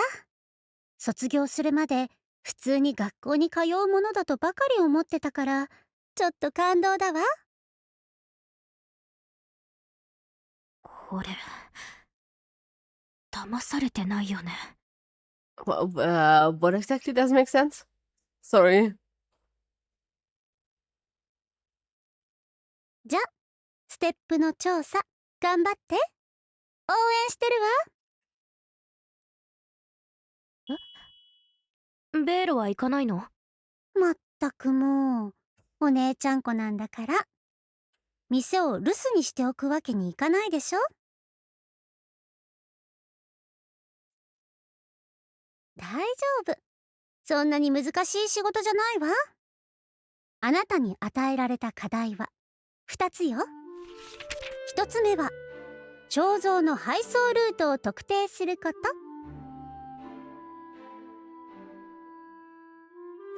Yeah, it does, right? She also like calls herself the big sister and stuff, but even her dad didn't acknowledge Vero being there. And it would make sense why she can't just talk over everyone giving us the tips. I still don't like that she spoon feeds us. ルートが But... 特定できれば、ウサギの彫像を運送した人と運送を依頼した人の身元がわかるはず。そして2つ目の課題は彫像の発送元と目的地を突き止めること。これらがわかれば彫像を欲しがっていた人とその目的が見えてくるはず。この2つの課題を完了したら自然とステップの正体がわかると思う。はあ、つまりステップに関係ありそうな人たちに話を聞いて回ればいいの？助手さん、早くしてくださいよ。じゃあ行ってくるね、ベーロ。頑張ってベリータ。分かってる。But at least if she's staying behind, we might wait. I wanna see if we can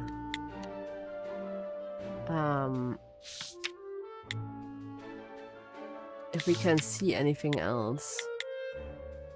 So there is no Mela on our things. So I think no, that was not what I wanted. So I guess for now we can just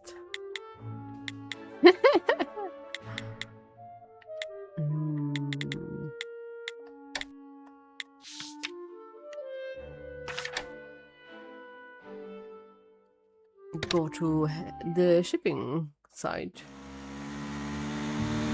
That is a peculiar way of riding that スクーターのことだ scooter. ったんですね。Why would she, you know, use side riding, whatever? Well, that is wildly unsafe. なかなかロマンがあると思いませんか？ I'm also not sure ちょう how ど近く old に捨ててあるのを Bering 見つけ is. たんです。 But she doesn't seem taller or anything than Verita. And Veritas is 13, so not sure how the laws are on who is allowed to use a scooter in 1960s, 70s Italy. But yeah, I feel like 13 might be a bit young. なるほど。そういえばお互い自己紹介もまだでしたね。私はジャド・ベリンと言います。今は私はベリータ。ベリータレトロ。レトロ？なるほど。だからレトロショップでしたか。そんなわけないですよね。そんなわけありますよ。私の親がこの名字にちなんで始めた店なんです。 That's one way to decide your career path. 名字がレトロだからレトロショップ。確かにちょっとバカバカしいですよね。助手さん、親御さんいたんですね。I guess her dad definitely is still alive because he flew. さっきお店に誰もいないように見えたので。おお、それは今 yes, a trip. ちょっと旅行に出かけていて。We have ad break coming up, so get something to drink and stretch your legs and stuff, and we'll see each other in a bit.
Okay, this time I remember to unmute myself.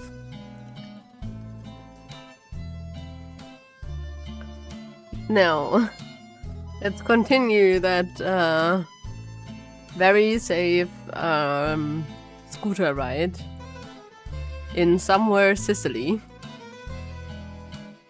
I don't know if they mentioned the city name or if I maybe just forgot, or if they didn't mention it so far.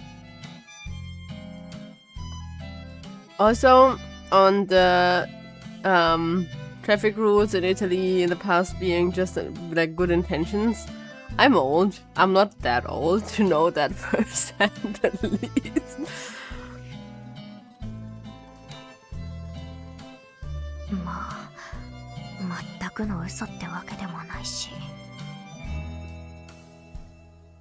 あの倉庫みたいな建物がヘンリー運輸ですよね。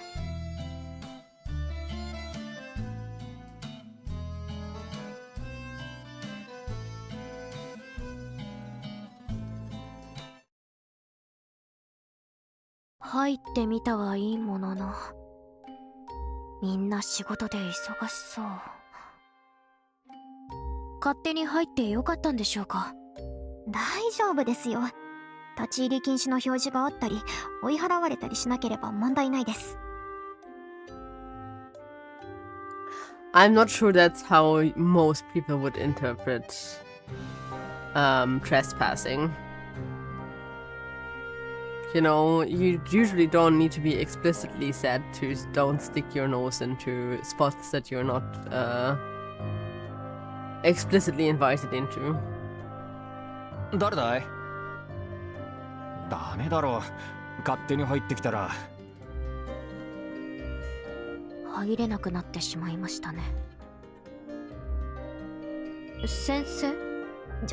助手さん、私の代わりに説明してもらえませんか？ I don't think we're doing a whole lot of assisting in the sense of what an assistant actually would be doing. I think we're more like babysitting. え？私がですか？この彫像に貼ってあるシールってこちらのもので合ってます？ああ、うちの配送品に貼られてるやつだね。いえ、そういう落とし物なんです。持ち主を探しているんですけど。落とし物？ちょっとここで待っててくれるかい？調べてみるよ。先生、いつまで私の後ろに隠れてるつもりなんです？すみません。私初対面の人と話すのが苦手で。今までどうやって商売してきたの？でも助手さんも少しは警戒した方がいいですよ。怖い人がたくさんいる世の中ですから。私までそんな風に隠れてたら質問一つできなくなっちゃいますよ。True. Someone has to ask the questions. Oh, look who's there. これは珍しい顔じゃないか。なんであの人がここに？お嬢さん、また会えて私も嬉しいよ。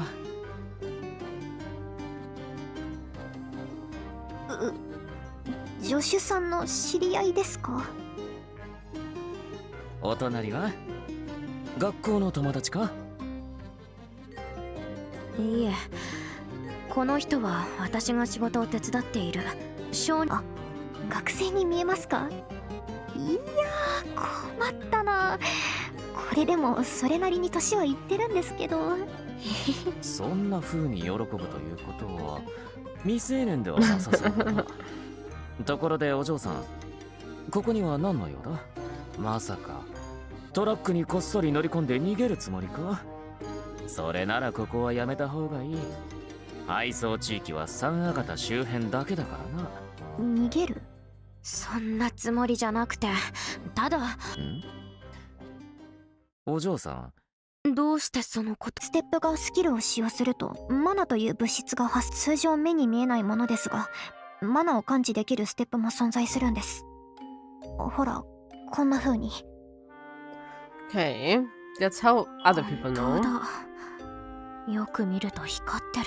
私の指輪にもそのネックレスと同じビーズが埋め込まれているんだ。性能はいまいちだが、最も手に入れやすい両線型ステップだよ。Okay, that was a weird glitch where we, I guess, are not supposed to know stuff. お嬢さん、そのステップに興味があるんだが、少し見せてくれないか？ああ、ちょっと待ってください。これ一番の目玉購入するつもりがあるならお見せできますけど。さすが商人だな。よし。しなさいよければ買おう。もちろん、好き。へへそれじゃあ助手意外だわ。こういう時、それにバサーニオさんがステップを買ってくれれば、うまくいけば希望が見えるかも。Going to lowball them though. 彫像か。いいじゃないか。コレクターが好きそうなまだわかりません。なんだと？何も分かっていないまま持ち歩いているのか？爆発系？落ち着いてください、素人の皆さん。そういう物理的に危険なスキルはステップ本体にも損傷が及ぶことが多いんです。でもこの彫像は無傷でしょ。なるほど。I mean, it also was underwater, so if it was showing signs of exploding, throwing it in the water probably quelled that. バサーニオさん、これ頼まれて。おう、ありがとう。社員さん、後で一杯やろうじゃないか。では、私のことは気にせず、お嬢さんたちの頼み事を聞いてあげてくれ。ああ、そのことなんですが。誰も探していないっていうことで。そういうことになるな。奇妙だろ。予定通りに配送されていなければクレームが入っててもおかしくないんだが。困りましたね。でも前向きに考えれば、このステップは海から引き上げた私に所有権なんて都合のいい思考。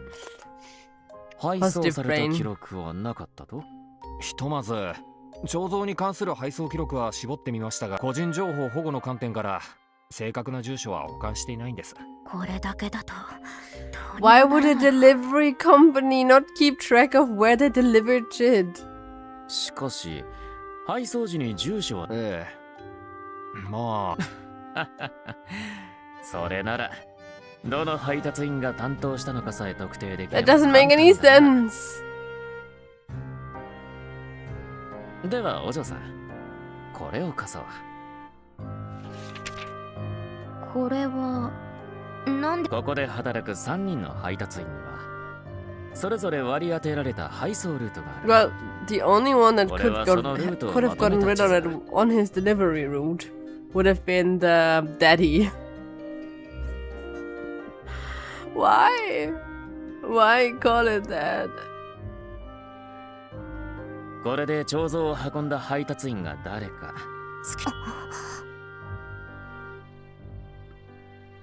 それならバサーニオさんが調べて教えてくれればいいんじゃ。賢いな、お嬢さん。同年代の子供たちよりはるかにしっかりしている。悪いが私にはできなくてね。手がかりを追うことができるのはステップそこの商人さんだけだ。やっぱり助手さんには私しかいませんね。先生の宿命ってやつですか。一度先生と話をしておいた方がいいかもしれない。ステップを見つけた時のことについて。More talking.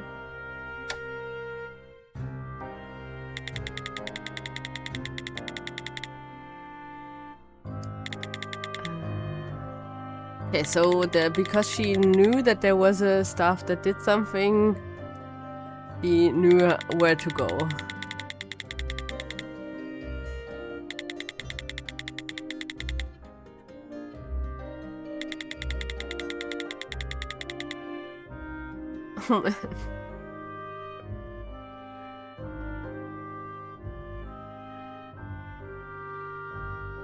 In the usual sense of not getting your stuff, or in the sense that why is this route called Daddy?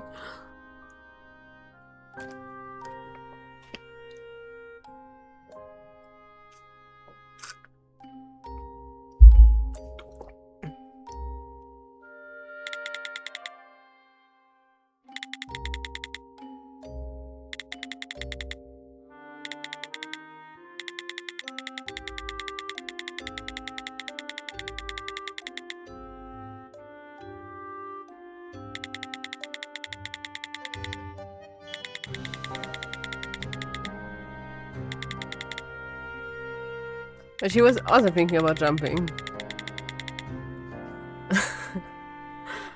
That's at least better. than the other sense. I think everyone had that with all kinds of couriers.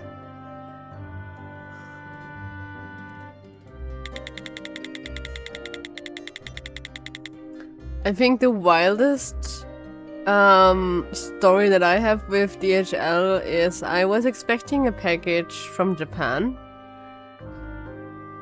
and I didn't get like any kind of notification on time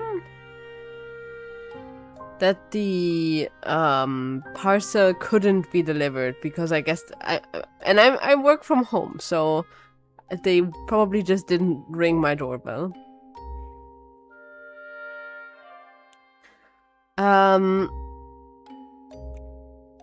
So I only had the little notice paper in my letterbox saying, hey, go to this specific post office to get your parcel.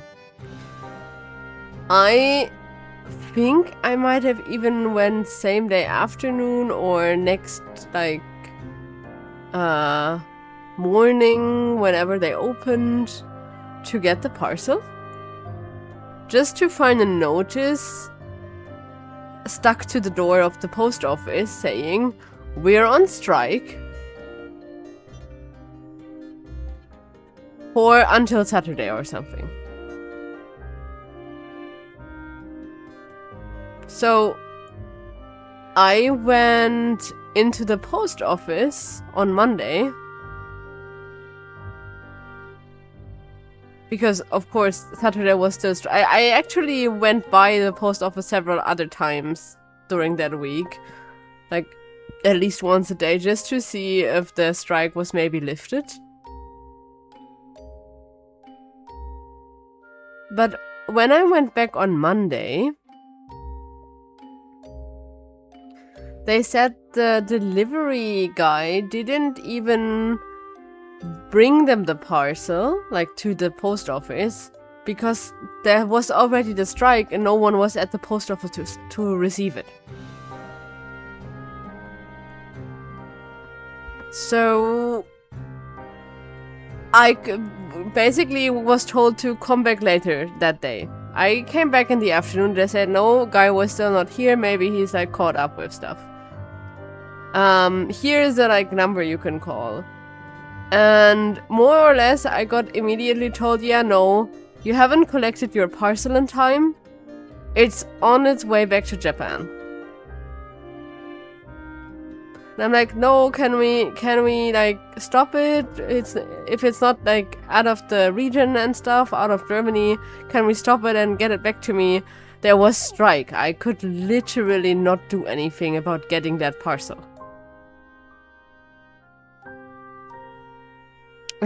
And at some point it ended up sticking around for, I think, over a month in Warsaw. What? Warsaw? Don't know how the like English perfect pronunciation would be for Warsaw. So it stuck around in Poland for like a month before it even got sent back to Japan. And then the company I bought it from in Japan basically wrote me an email, hey, do you still want this? This came back to us. And I've said, yes, please send it to me. Also, what do I need to do to get my money back for the first time round shipping? And they helped me with like the forms and stuff so that I could get the monies from DHL for fucking me over. But that figure did like an 2 or so month extra round trip to Japan and back again. And after that, basically, DHL got to be the enemy number 1 in my books.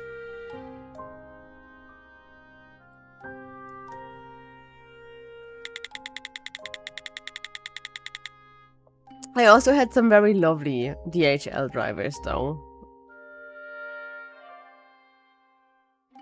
Just, it's very, very hit and miss. It's very hit and miss who you have delivering your parcels.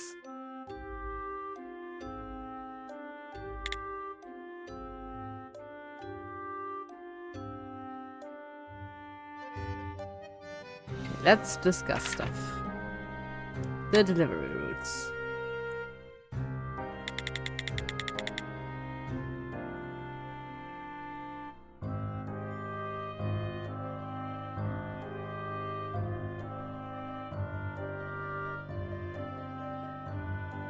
It's just, it doesn't matter which shipping company you go with, they all fuck up.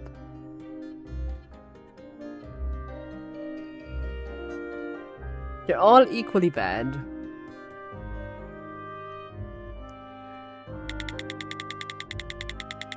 And you can't even boycott a specific one. It's not even like, oh, I have made bad experiences with DHL in the past.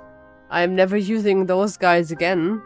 Because you're forced by whatever other shipping companies do with your parcel. So they might just like end up giving it to DHL at the border.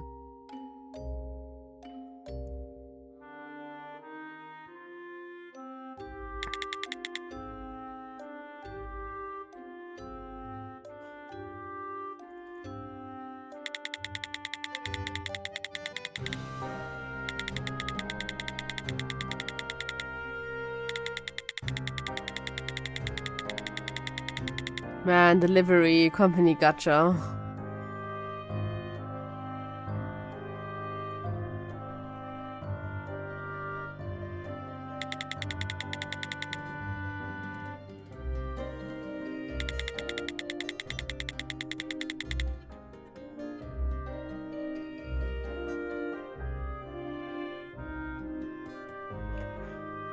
Okay. No, so far we don't ask for hint.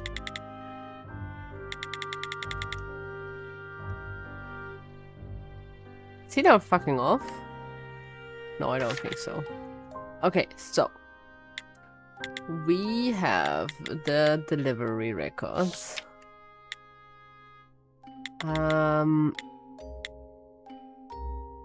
There is this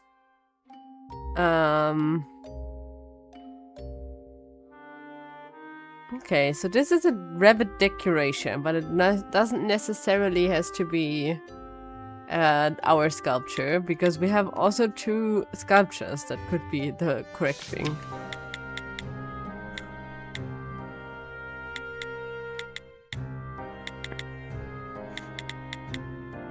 So we have a bunch of warehouses.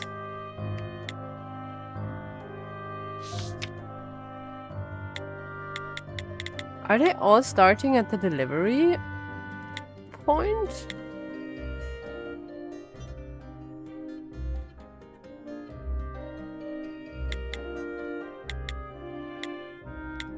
I haven't quite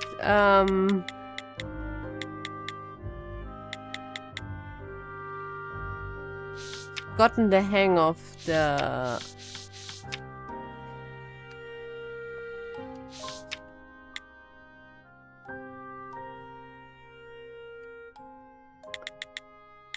so this could be a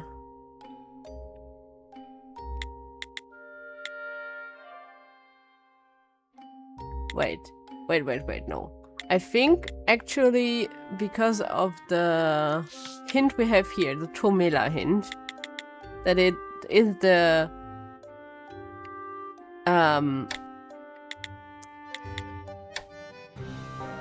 sculpture that got delivered to her. Or some, no, wait, no? It isn't?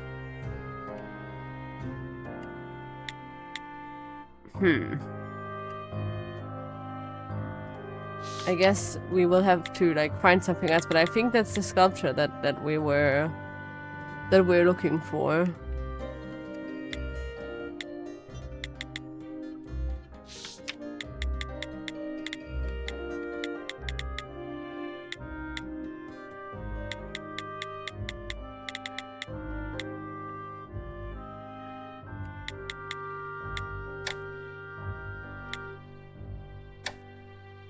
I think it had taken that delivery route.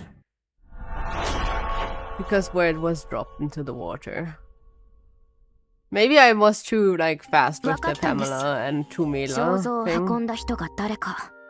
おお、そうかそうか。さすがだな、お嬢さん。これも私のおかげですね。助手さん。ああ、はい。まあ。 That そ she's れは taking と the もかく credit. 重要なのは私たちが彫像を見つけた場所です。私たちこっちにある橋で彫像を見つけたんです。つまりこのルートを通るトラックの運転手が落とした可能性が最も高いはずです。それに橋を通る配送ルートは B ルートだけでした。 Maybe because it was a present, the person didn't know that she was supposed to be getting that. 海の中から見つけたので、最初に紛失した場所からは少しずれてるかもしれません。つまりこの彫像を運んでいたのは B ルート担当の配達員。名前おじさん。 It is quite literally. Okay. I was thinking maybe it's like, maybe I mispronounce it. Maybe it's not supposed to be daddy. But if it's Oji-san in おじさん Japanese. って書いてありますね。おじさんかどうかなんて顔見りゃわかるのに。ここで一番古株の配達員のことだな。みんなにはおじさんとかトラックのおじさんって呼ばれている。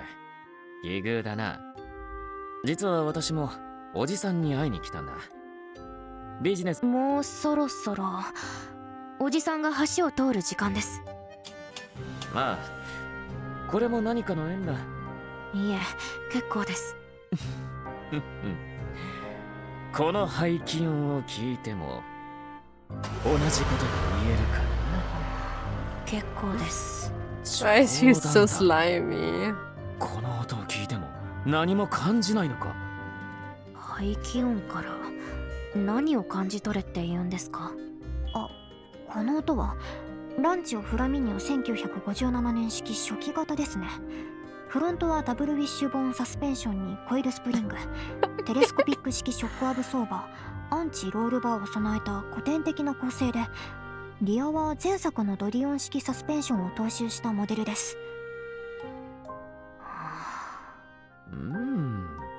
今のが正しい反応だ。商人さ I ん。 guess we're going to take the car because Bering wants では to 失礼し go. ます。先生、それに乗ってしまったら Oh, スクーターはどうするんですか？あ、忘れてました。じゃあ悪いですけどお願いしますね、助手さん。 oh, wait. We are taking the scooter and everyone else takes the car? We're 13. ほんと最悪。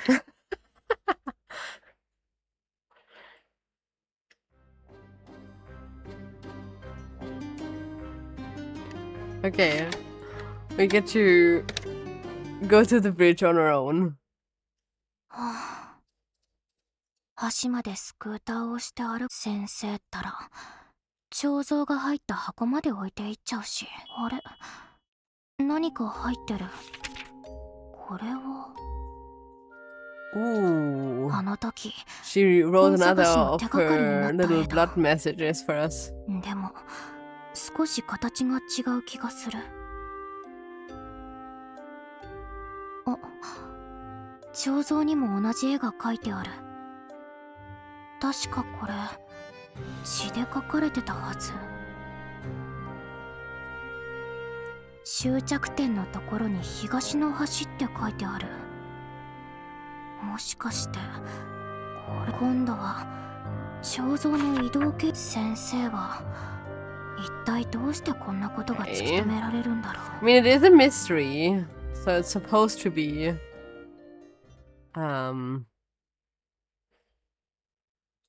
Oh, I guess we couldn't drive, so we had to おお、 push お嬢さ the ん。 scooter.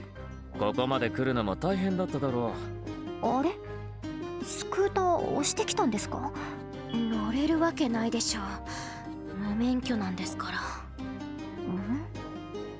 この人、それの何が問題なのって顔してる。それで高級車の乗り心地はどうでしたか、先生？ああ、噂に聞いていた通り座席、そんな車どうして乗りたかったんです？高級車だから。そうですか。売れば1億リラは下らないからな。私の借金の10倍の金額じゃない。不公平だと思ったかい？世の中、安いものには安い理由があるものだが、高いものに必ずしもそれなりの理由があるとは限らないんだよ。おっと、待ち人が来たみたいだ。Hey, let's see. Let's see what this daddy character is. Okay, he doesn't have a sprite, こ I んな guess. ところで何してるんだ？どうも、運転手さん。あなたを待っていたんですよ。この人がおじさんか。Oh, she does have.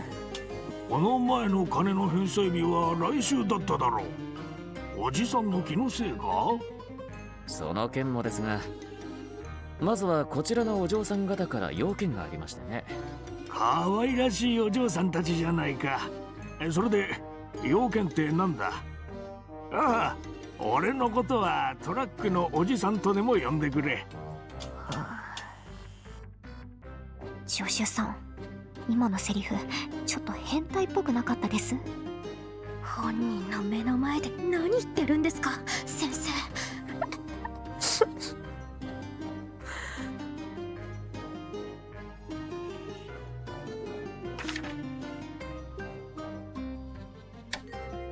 Okay, let's talk to her about this.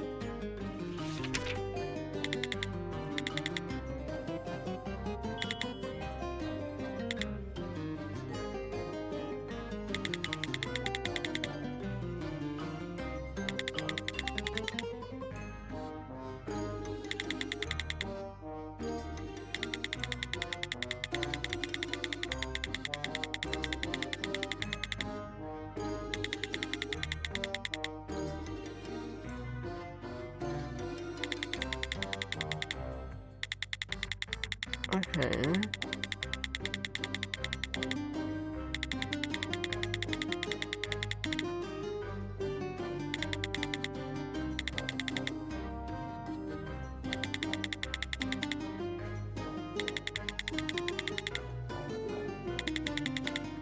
Okay, she can, I guess, magic that without any specific thing.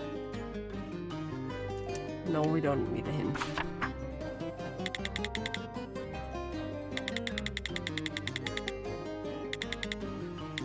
I want to take hints on the demo.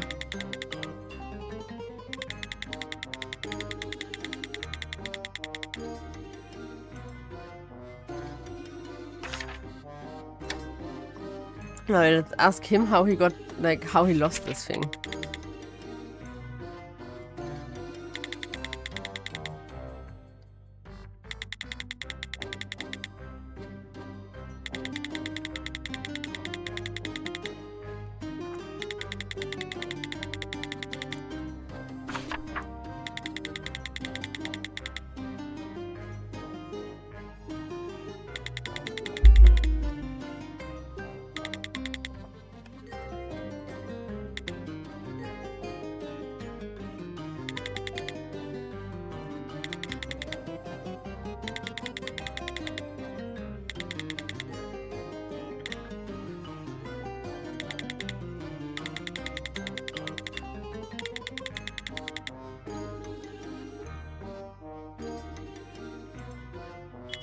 Okay.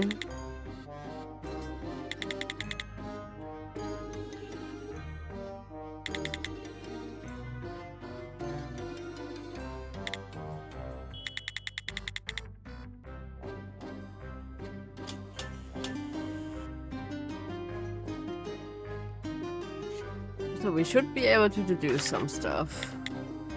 We now know that it was going through warehouse. It said it was supposed to go through warehouse 3, right? That's what he said.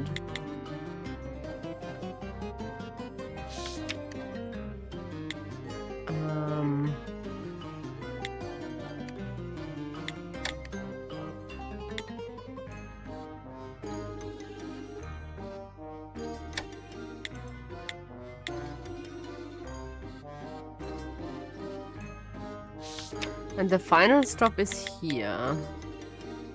Can I, like, turn this? If this goes, then this is like 1 or 2 over.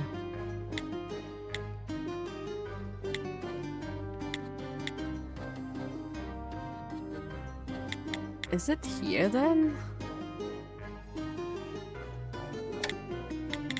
It's either A1 or A2, I think. Yes! Nice. 先生、これを使えばステップがどこから来たのかわかるんじゃないですか？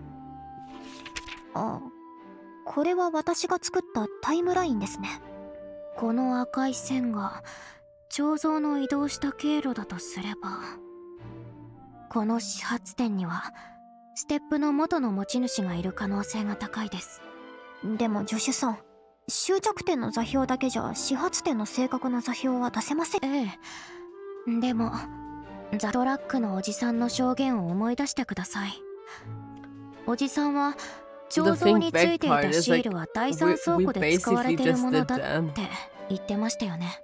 つまりこの彫像はここへ来る前、ヘンリーに言い換えればこのタイムライン、地図と照らし合わせると、地図の一マスがタイムラインでは発送前に彫像があった場所、始発点はこの座 Okay, 標 we という get ことに the なりま exact す。 building even. すごいじゃないですか、助手さん。こんなにすぐ私の作った資料を理解するなんて。ところで、先生はこれ使おうと思わなかったんですか？自分。何を言ってるんですか？私が頭ひねってたら助手を雇った意味がないでしょ。こういう時こそ働いてもらわないと。借金さえ返したら。Is she really saying that if I was here ど to うやら手が think かりが見つかったみたいだな。 I よかったじゃ didn't, ないか。 need to hire you? バサーニオさんも。ああ、運転手さんとも一通り話ができたからね。よっと、もう次の配達に遅れちゃまずいし、もう16時か。バサーニオさんも。ああ、運転手さんとも一通り話ができたし、次のパートナーに会いに行こうと思っているんだ。パートナーって、バサーニオさんに借金してる人。お嬢さんたちが何を探してるのかは知らないが、すべて見つかることを祈るよ。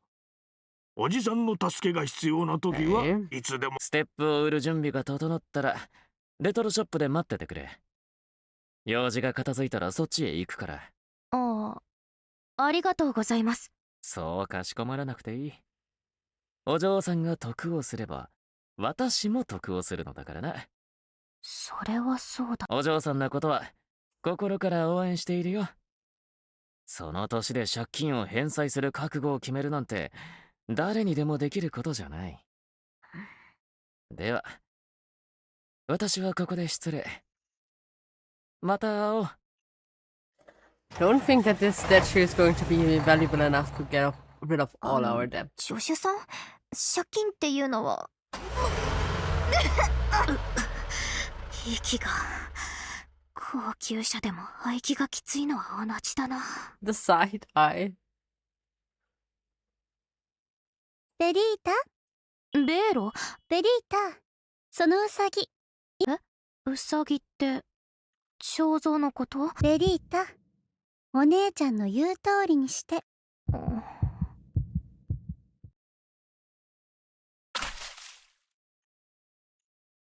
Why did we... 助手さん、 I'm pretty sure she's the ghost. まさか肖像ですけど。ちょっと正気ですか？一体どうして？ It did explode. See what I said earlier? Ooh, pretty.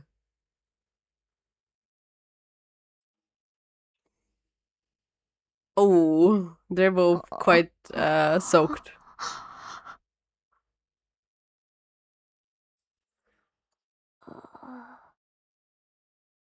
じゃあ私はこれで。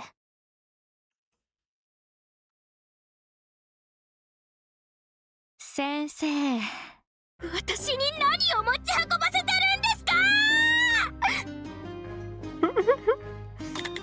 Good thing our sister ghost helped us here. まったく危ないところだったわ。でしょベリー。ずっと持ち歩いてたのに、あの時も私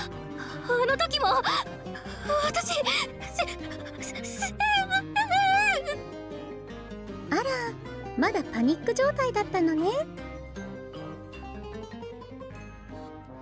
I said it earlier. I said that it probably just didn't have a like scratch on it because it was at the bottom of the sea. 当たり前でしょ。よくI love being right.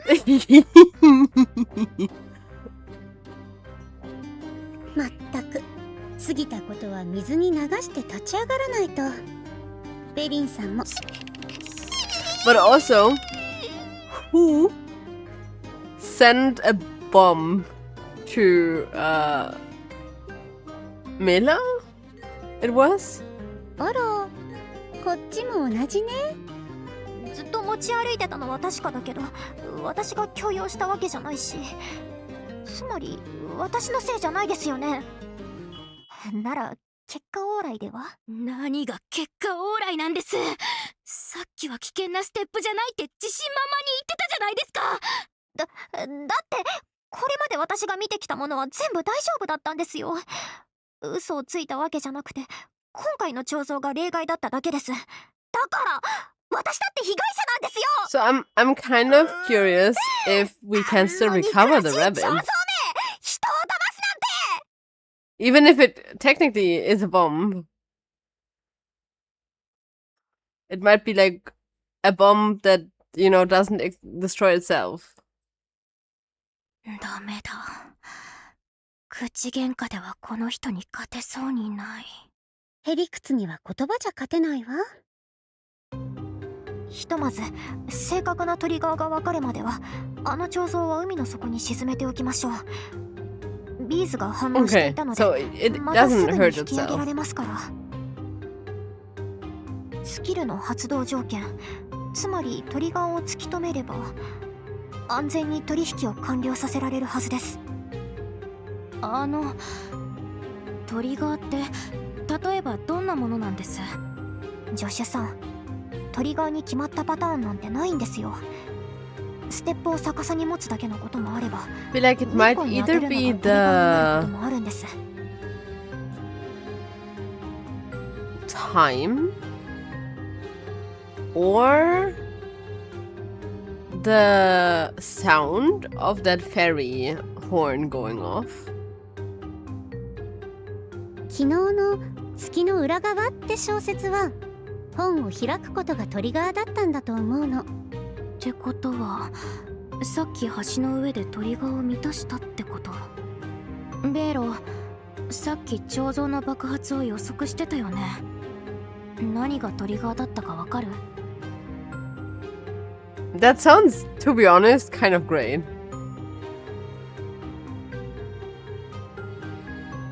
I'd take a magical reusable bunny bomb if I had any way to keep it from exploding when I don't want it to. 私は At least in like 彫像から変な game 音がしたから worlds. 海に投げるように言っただけ。 I don't think the real world needs また any 引き more 上げればいい explosives. だけのことだし。でもトリガーとして考えられる要素はいくつかあるわ。本当？なら教えてよ。ダメ。どうして？お姉ちゃん、ベリータがこんな仕事をするのには。今回の彫像が危険だったのは事実だけど、トリガーさえ分かったら。ねえベリータ、ステップなんてどんなに危険でも所詮はただのものなのよ。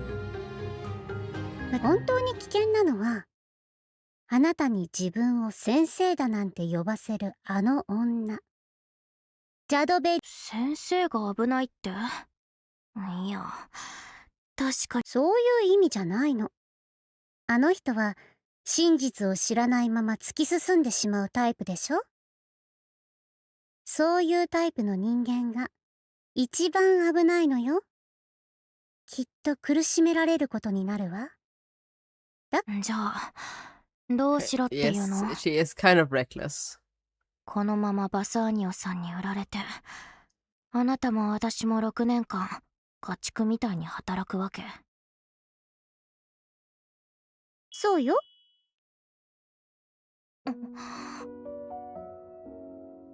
だって与えられた仕事だけをこなしながら、それならバサーニオさんの言いなりになって生きていくのも。 I don't think that's close to anything. No, でしょ？ no. ベリータはそれで十分満足なはずよ。だって特にやりたいことがあるわけじゃないんだもの。助手さん、髪が乾いたなら移動経路の始発点へ向かいましょう。地図、助手さん？心配なら無用ですよ。ハプニングはありましたけど、きっと全部うまくいきますから。ほらね、確信がないくせに大丈夫だって言い切ってるでしょ。元の持ち主がステップを返せって言ってきたらどうするの？このステップを買った人が悪用したら、この先どうなるか見えてるのに目を背けてる。哀れだ。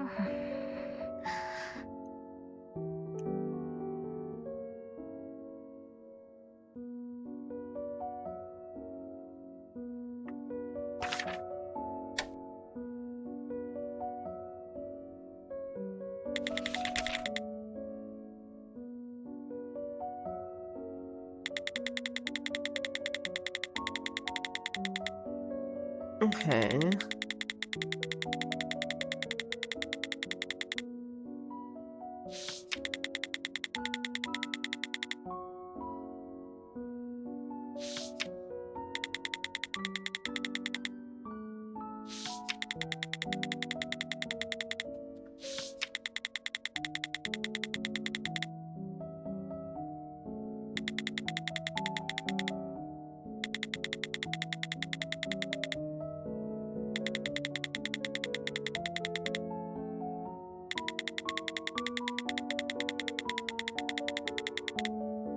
So, was the bomb not big enough? Like, the explosion looked quite big for already being contained in water.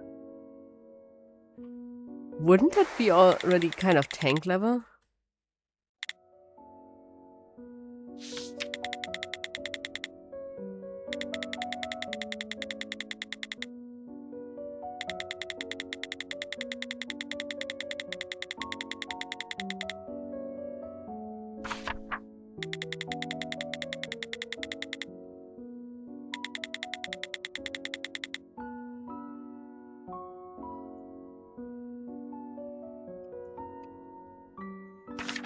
Okay, we now have to go to the university's district to see who sent a bomb to someone.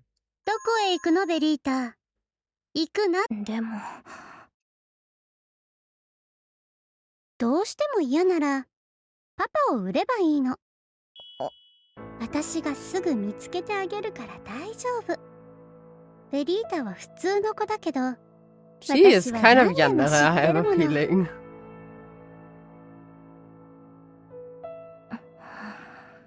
やだ。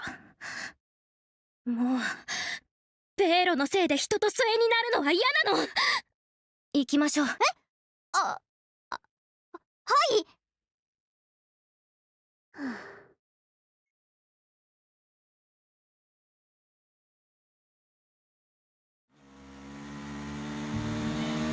Back to perfectly safe driving, I guess.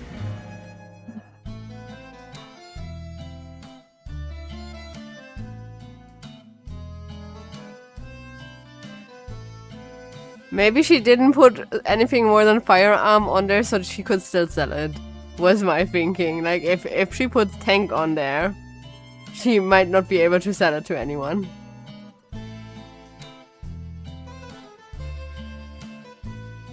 Ah, 先生。はい。このステップ、元の持ち主が返してほしいと言ってきたらどうするんですか？あ、その時はもう全力でごねるしかないですね。そんな気はしてたけど。Oh no. やっぱり。どうやるか。いや、言っておきますけど、そんなことするなら他人のふりしますからね。まあ普通の人ならこっちがしつこくご利用しすれば諦めステップを収集するような人は大抵資産家ですからね。面倒なやり方は卑怯だけど。To the wrong people, though, I feel like. Collector that is collecting just for collecting's sake and for having cool stuff around wouldn't pay extra to have extra dangerous stuff around. A mafioso guy, on the other hand, might actually be more interested in extra explosives, I guess. ベロだって常に正しいことを言うわけじゃない。先生について。まあ今はそれより元の持ち主が見つかるかどうかの方が心配なんですけど。もともとステップがあった場所。私もタイムライン見せたじゃないですか。始発点は大学街のど真ん中ですよ。じゃあどうするんですか？ステップ集全然まだまだですね。まあでも大丈夫です。こういう時のために先生がいるんです。私にはちゃんと考えがあるんですから。助手さんはただついてくればいいんです。大丈夫か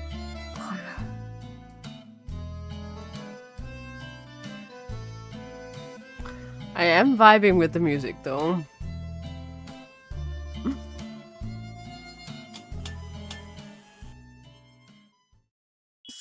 市民の皆さん、ご自宅にある彫像に気をつけてください。爆発の恐れが。ちょっとあの子馬鹿げてるって思いますよね。でも私は見たんで。かわいそうだな、まだお若いのに。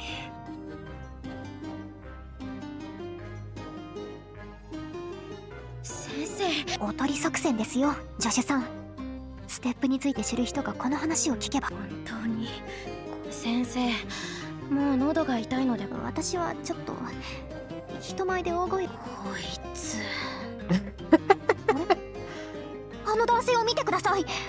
私たち黒っぽい服に変な帽子までかぶって。 Just a police officer. 君たちこんなところで一体何を。捕まってたまるか。お、逃げた。どうして逃げるんだ。止まりなさい。よりによって駅の方へ向かうとは運が悪かったな。No. 楽しんでない。 Oh my god. Why is she such a mess? この音は機関車が。捕まえた。助手さん。先生、どうしてその。ついつい癖で。警官さん離してくださいよ。私ここではまだ何もしてないじゃないですか。Wait. The last thing before the bomb went off was Vering coughing. Maybe that's the trigger. ここではまだって。気をつけてくれ。あんな犯罪者みたいに逃げ出されたら興奮して追わずにはいられないんだ。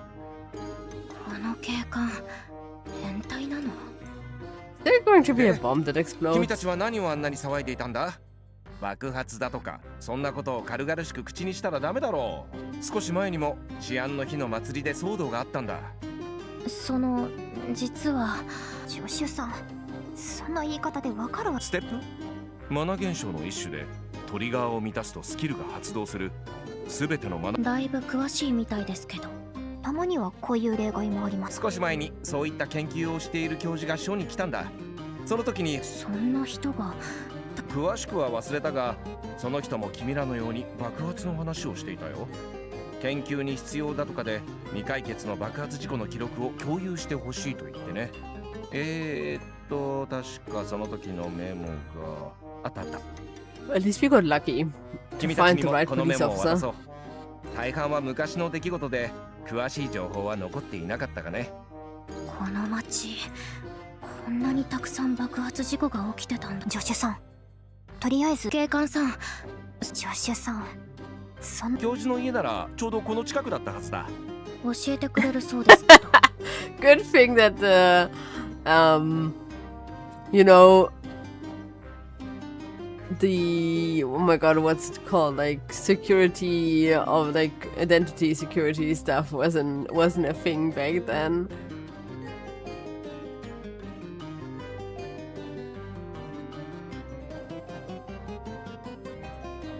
Maybe the thing has a timer or something.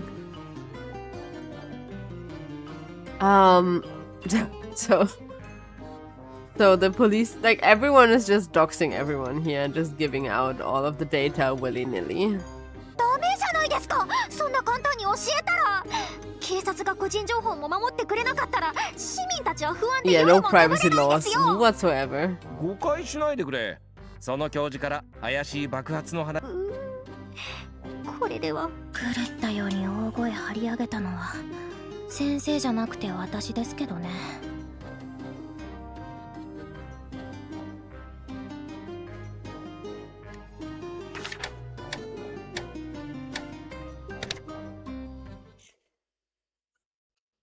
ここがその教授の家ですね。あ、助手さん、ちょっと待ってください。よし、準備できました。こんにちは。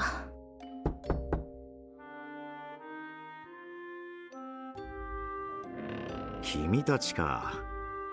巡査から電話があってこんなところで立ち話もなんだから入りなさい。 Interesting that the truck driver got an actual sprite and these guys are just silhouettes. ものすごく高そうな内装。エレガントなお家ですね。助手さんの家とは来てくれてありがとう。お茶を出すから。教授って言うからどんな人かと思ったけど普通のおじさんだ。警戒しなくても良さそう。ベリータ、人の顔くらいちゃんと。うるさい。重要な人の顔はちゃんと覚えてるからだ。愛しのベリータが心配でたまらなくて先回りしてきちゃったの。大丈夫。カルロフ教授には話を通しておいたから。ここからは。いえ、教授は気にしないでください。いいえ、大丈夫です。それならいいがお茶でも飲んでくれ。Don't know how much she actually ま got ずは自己 noticed 紹介 by から that 始めよ professor. 私はベリータレトロです。私より弱い相手に名乗る名前はありません。私はカミロ・カルロフ。山河型大学でマナ学の教授をしているんだ。あの無礼な挨拶を平然となところでマナ学って何？聞いた話によると彫像が爆発するといった趣旨の話をしていたそうだね。やめておいた方がいい。もし彫像を持っているなら壊しなさい。あの彫像は私たちも手に。一度詳しく話を聞いておいた方がいいかもしれない。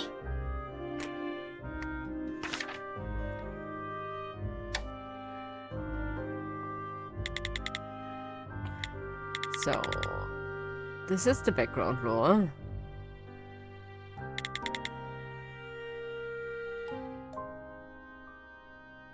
And I guess magic is just in general there, and the stuff is just one way to magic.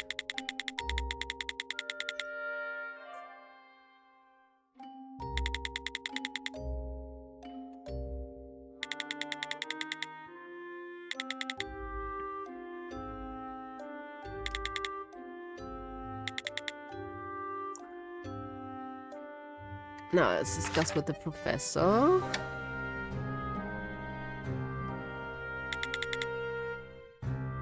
And we're also putting down the interview notes already.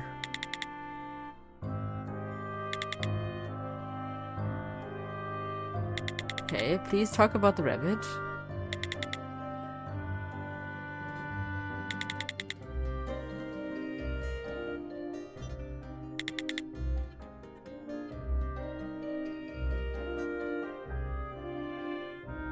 Okay, now we know that Mela is a researcher.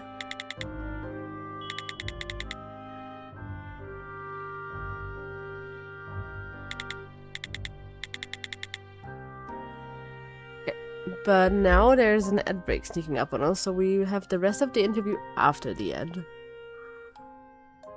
Get something to drink, stretch your legs, and we'll see us in 3 minutes.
Okay, we're back.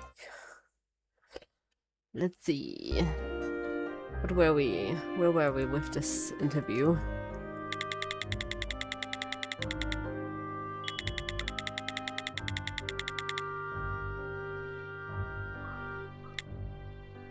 Uh-oh.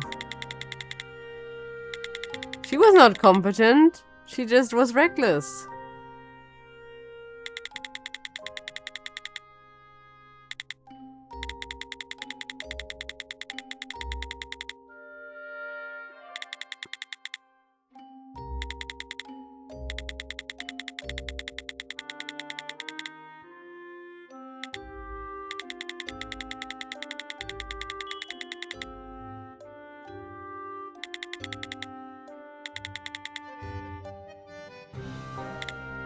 No, I don't want the hint. I want to deduce it myself.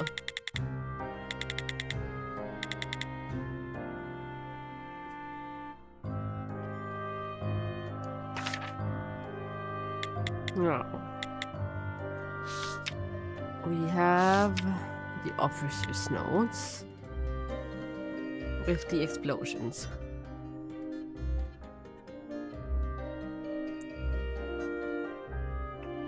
Those are really, really, we have 8 and 15 and 12.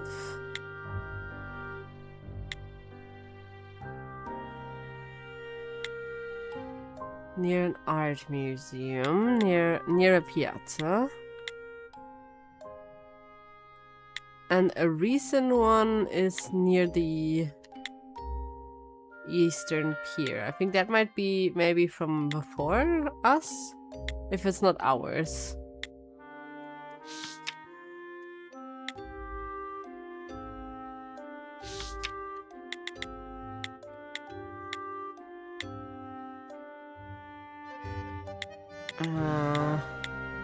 I think the starting point was probably him, right?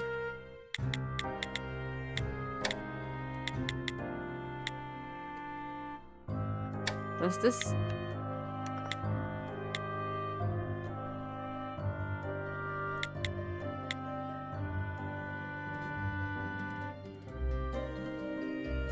They agreed to let it go.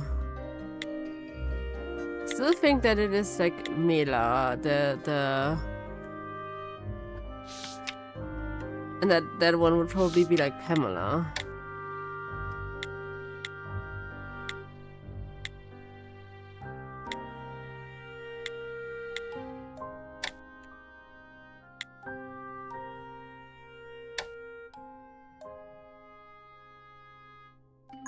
Nope. 0 out of 2 correct. Okay. Is it from them?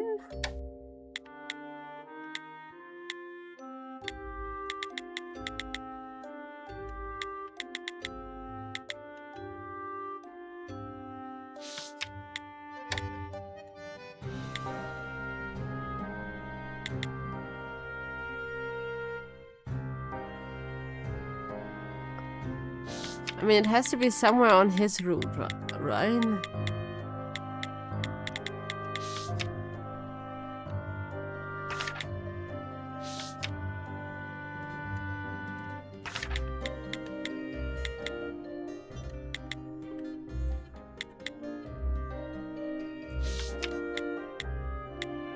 Wait, maybe the starting point is the professor's residence.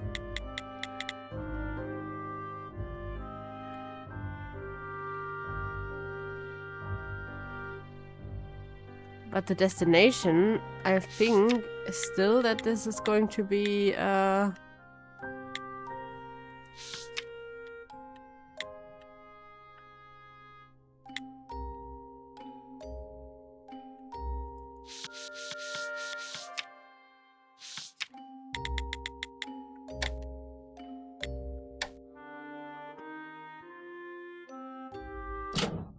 yes, okay. This is already another hint for us.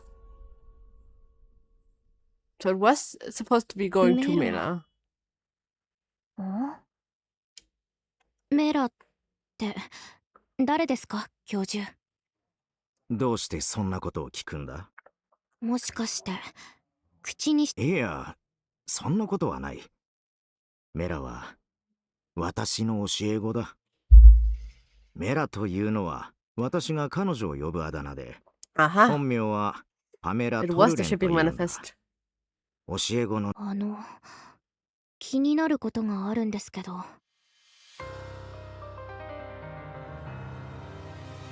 どうして教授はトルレンさんにあの彫像を送ったんですか？確かに例の彫像はヘンリー運輸で配送されています。配送だって？いえ、そんなはずはありません。あの彫像には確かに、それにもう一つ。痕跡？そんなのありましたっけ？はい。メラへと小さく書かれていたんです。メラというのは教授がパメラ・トルレンさんを呼ぶあだ名だと言っていましたよね。つまりそのメモを書いたのは教授だということになりませんか？教授がトルレンさんに彫像を送った際に添えたメモ。そうか。そのシールは私たちが彫像を研究していた時には確かにそれだけ見れば私がメラに彫像を送ったと思われてもおかしくないが、もしかすると誰かが拾って持ち去ったのかもしれない。もっともらしい話だけど。ねえベリータ、私どこかで見かけた気がするの。ベイロがヒントを与えてくるってことはパメラ・トルレン。Yeah, she was on the shipping どこで見たんだっけ？ manifest thing.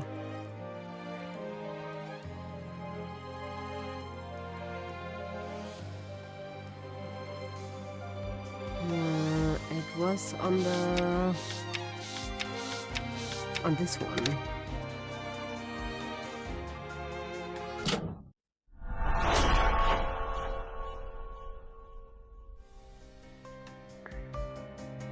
教授、もしかして嘘をついていませんか？」どういう意味だい？これ見てください。個人情報なので住所こそ書かれていませんが、彫像がパメラ・トルレンさん宛てに配送依頼された記録が。こんなの決定的な証拠じゃないですか。 We have the like super special deduction music, yeah. この人嘘ついてますね。助手さん、間違いありません。それはおそらく別のものだろう。少しでも教授の配送記録は2件あります。そのうち1件には内容、もしそれが別の彫像だとおっしゃるなら、トルレンスいかがでしょう、教授。いや、君の言う通りだ、ベリータ。私と他の研究員は例の彫像のだから私はメラへ誕生日プレゼントとともにこの彫像を送ったんだ。It was good because she exploded. どうして最初からそう言わなかったんですか？メラに研究を続けてほしくな。あの子は天才で博士課程も20代半ばでおまけに最近は睡眠障害、特に過眠の症状が出ていて、君たちがあの彫像をメラに返せばメラは自分の身も顧みずに研究しようとするだろう。なるほど。確かに私たちが彫像を返せば。どうして？教授、多分。教授、実は私たち、それでトリガーを突き止めるためにここに。教授？ああ、すまない。君たちがステップのスキルを見たというのが気になってね。ええ、そうですね。それがトリガーに関係しているのかも。君たちはもしかすると標本？ベリータ、地図を見せてくれるかい？よし、できた。これは That's probably Pamela's address, 未解 right? 決爆発事故の記録だよ。私はこれらの爆発が全て彫像のせいで起きたと考えているんだ。ステップのトリガーを特定するのに役立つはずだ。メラの研究、どうして君たちにお願いしたいんだ。そんなの。あ、なるほど。私たちが彫像の特性を全て解明すれば、その人が危険な実験をする必要はないということですね。その通りだ。そしてそのまま珍しく理解が早いと思う。ベリンさんって利益が絡むと頭の回転が速くな We るタイ also プ need なんだ。monies. メラの研究を手伝ってくれるのならそうしてくれて構わない。そんな教え子好きにさせておけばいいのに。いずれにしろお金。さあ、助手さん、早く移動しましょう。トルレンさんが私たちの助けを待ってますよ。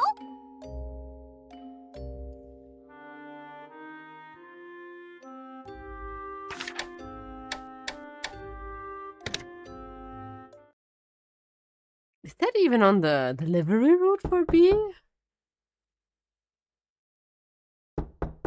ノックしたのに応答がない。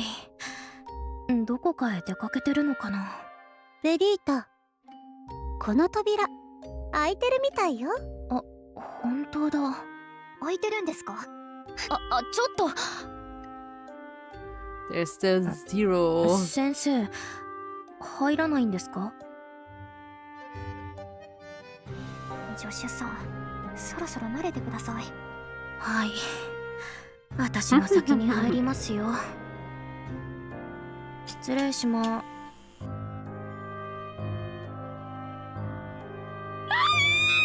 うしたんですか、助手さん。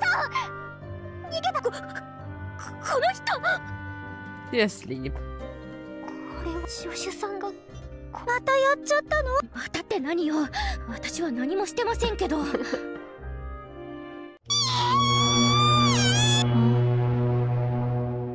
生きてる。何？子供？勝手に入ってこられると困るんだけど。She does look a slight bit unkempt. まあ別にいいけど。いいの？さっきの大きな音は一体。あれ？このブローチの音よ。アラームなの。ずいぶん賑やかなアラームだこと。でもアラームとしての役目はしっかり果たしてるわね。 Maybe it's just loud noises? Because if it was on a plaza, there might be a church or something near that.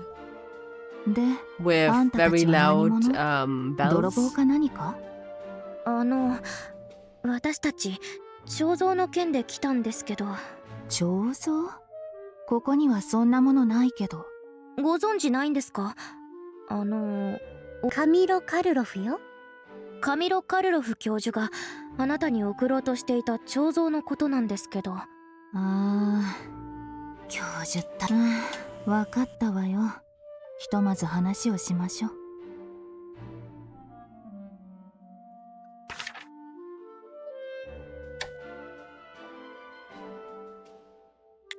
Is she asleep again?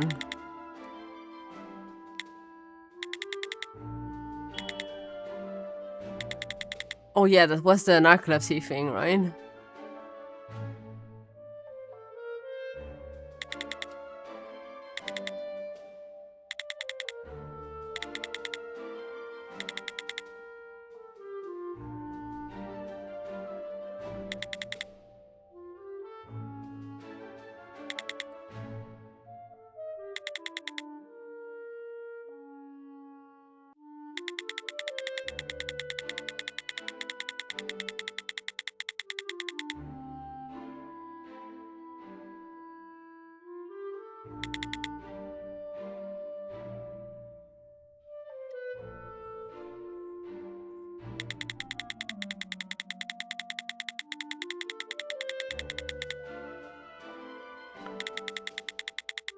I mean, some prejudice is okay. One of them just exploded earlier.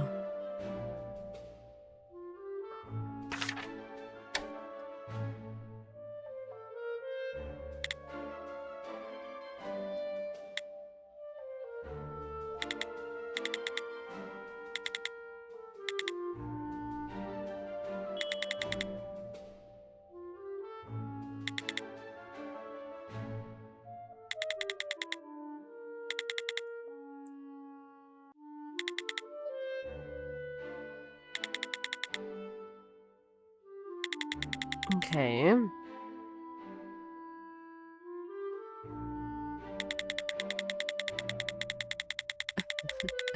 Yes, do so. Good night, Dark Fibu.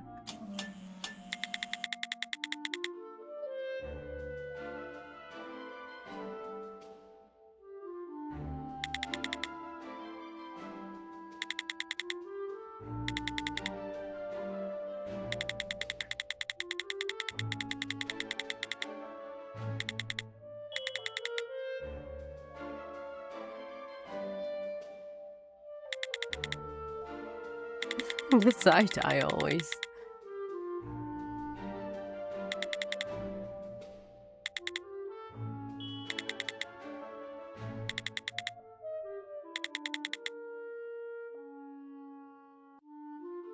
Okay, I guess the professor's holding her back from being too reckless or これ something. もまた彼女の言う通りだ。そんな私に説得する必要はないわ。今は私たちが知っていることを。最初から最後。そうよベリータ。あなたがこれまで追ってきた過去の出来事を。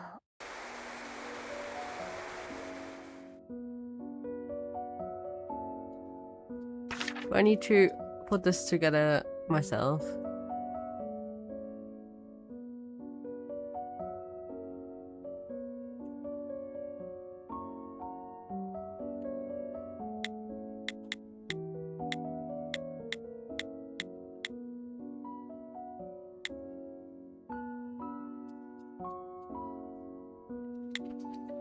I have zero clue. The professor of mana story halted research into the bunny sculpture. Right?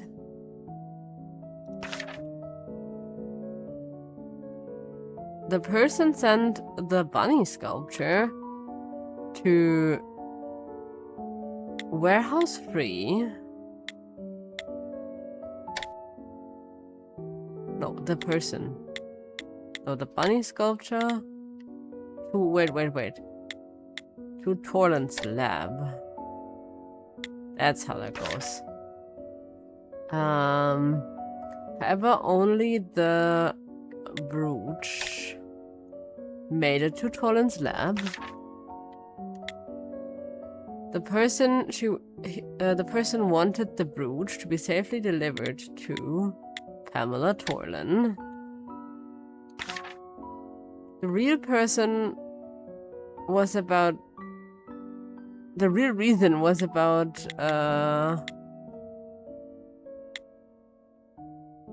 narcolepsy.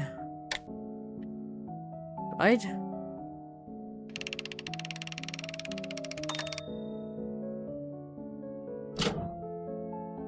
That's logical. Nice.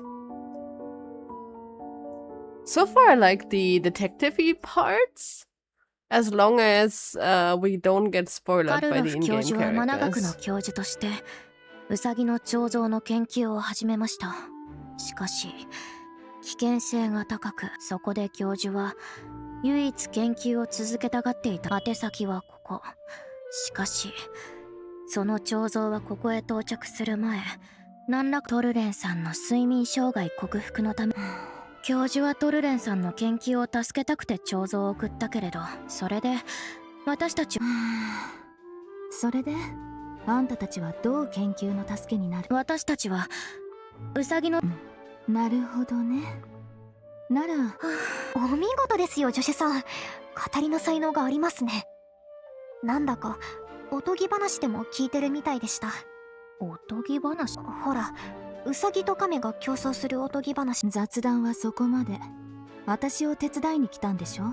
なら早く私があのウサギの彫像について知り。トリガーって研究室にあるトリガーのデータをもとに何度か実験したけど、一度もスキルは発動しなかった。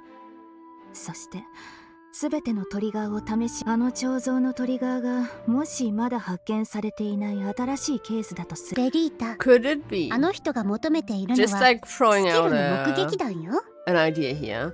Could it be that the professor was jealous of Pamela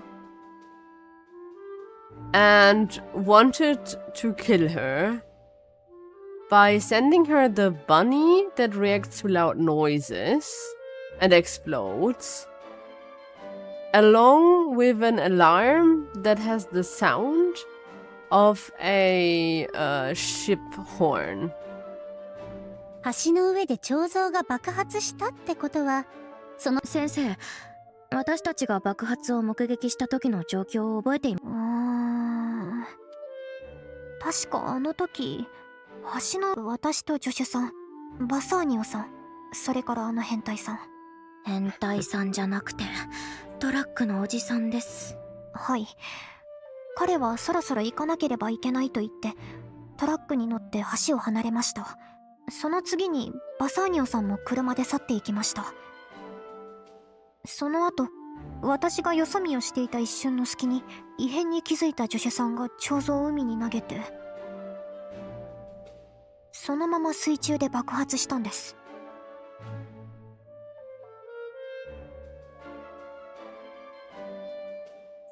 下手くそな説明ね。ちょうど今何か思い出しかけたけど言いません。何言ってるのこの子。先生、思い出したって何ですか？下手くそな説明って言葉を撤回するまで絶対言いませんよ。これは私のプライドの問題です。撤回するわ。なら言います。びっくりするくらい安いプライドね。ジョシュさんが彫像を海に投げた時、私がよそ見していたのに、その時私はひどく咳込ん。それで何それ。役に立つようなことを思い出したとは言ってませんよ。あんた病院に行った方がいいわ。本当にこの話、カルロフ教授はさっきの話を聞いて私たちをここへ面白そうな彫像による爆発はあなたとベリンさんが目撃した場所だけで起きてたわけじゃないの。もしかすると爆発が起きた場所の共通点って、その共通点が彫像のトリガーを満たしたってこと。 Okay, we have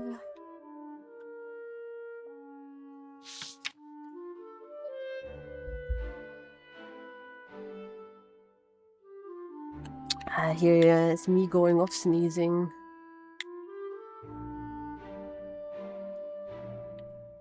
Wait. The explosion coordinates. The first one is near the West Piazza. I have zero clue where the West Piazza though is. This on here. Oh, no, wait. Ha! Did they put this here? So we have the first explosion that was... It's along the train line.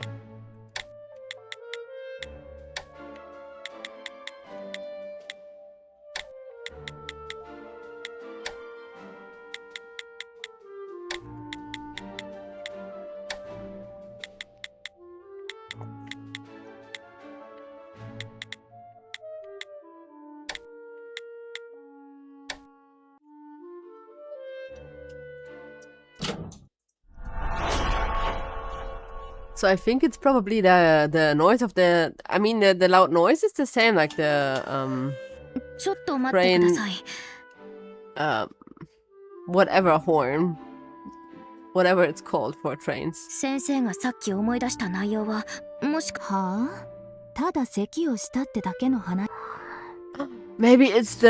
そうですよ、ジョシュさん。 It's the ただ咳をしたというだけの exhaust. 話がどうして重要なんです？ It's not the noise, it's the exhaust. この人。これを見てください。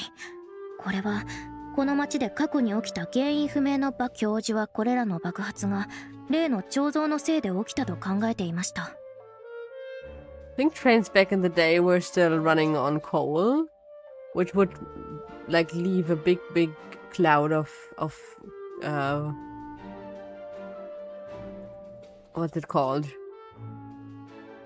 Basically exhaust fumes stuff behind. Smoke. Why didn't I get smoke? 根拠のある主張だったのね。その彫像は少なくとも50年前からこのサンアガタに存在していた記録がある。じゃあ地図に記された場所で。はい、この3つの場所には彫像のトリガー条件を満たすな。それとこの地図を見るとこれらの場所には共通点があることがわかります。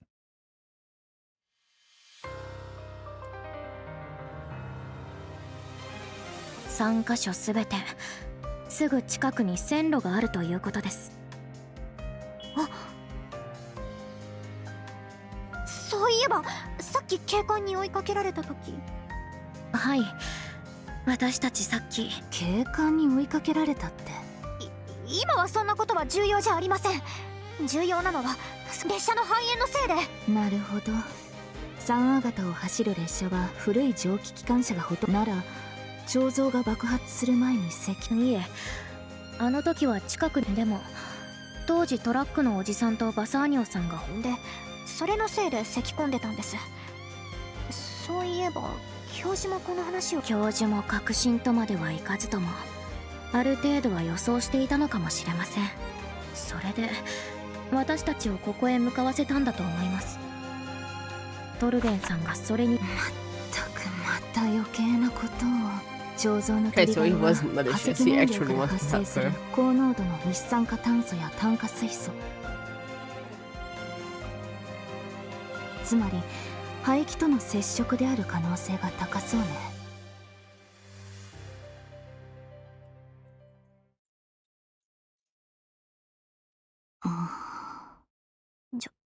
助手さん、あの人急に何か書きまさか貴重な研究資料だからステップは渡さないなんて言い出さないですよね。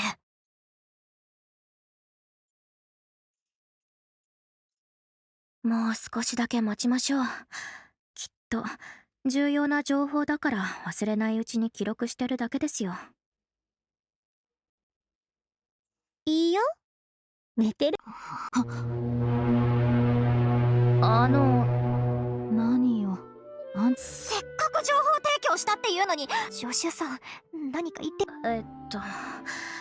So そのステップはあんたたちのものでしょ。nice. おお、意外と太っ腹じゃ。本 I 当 mean, は at そう least し you たいわ should よ。 probably be able to 排気 keep の it どの away 物 from 質がトリ exhaust ガーになるのか。 fumes. でも教授は私に So 危 it's not ない実験をしてほしくないから as bad as あんたたちをここへよこしたんでしょ。You know, just a bomb that goes off of sound. 今は他にも進行中の研究があるし、機体との接触が。今回ばかりは教授のおせっかいに付き合ってあげることにしたの。私もあの人のこと誤解してたし、その。トルレンさん、ベーロ。なんでもないわ。ここで手仕舞いにするのも気にしないで。お疲れ様、ベリータ。助手さん、早くバサーニオさんと彫像を取り、レトロショップへ来るって言ってましたし、もうついてるかもしれませんよ。はあ。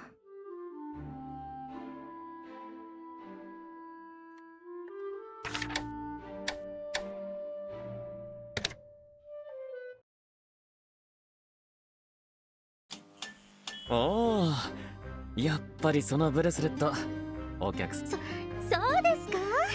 じゃあこれもください。 Is he selling shit at our store? じゃあ合計で2025リード。ありがとうございます。また来てくださいね。待っていますよ。What is he doing 商 here? 売の腕はなかなかですね。パパよりは確実に商売上手だ。ちょっと。おお、お嬢さん40分働いたから3アガタの平均時給の 67% を四捨五入して。お金の計算だけはきっちりしてるのよ。ところでこうして元気にレトロショップに戻ってきたという期待してていいかい？助手さん、このままバサーニョさんにステップの情報を共有。長い一日だった。だけどさっきからベーロが静かなのが気になる。こういう時は必ず余計なことを言ってくる。ベリータ、今何か私にし。このまま終わらせてもいいのかな。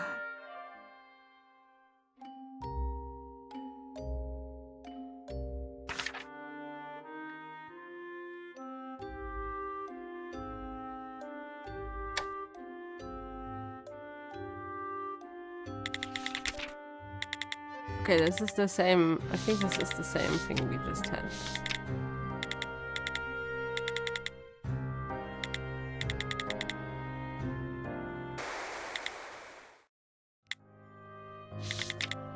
Yes. How do I...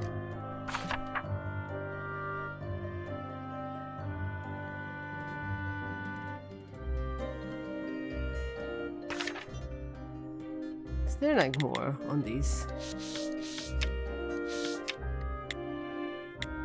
I still want to finish up all of these things nicely.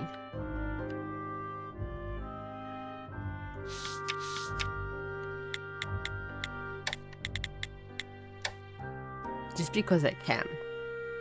Even if you didn't need to.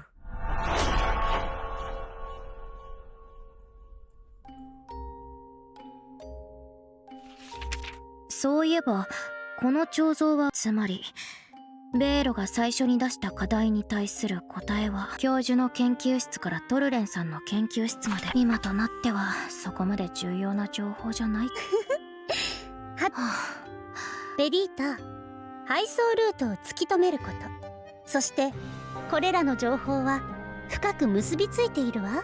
あなたが見つけた2つの答えには。だから何？答えは出たし。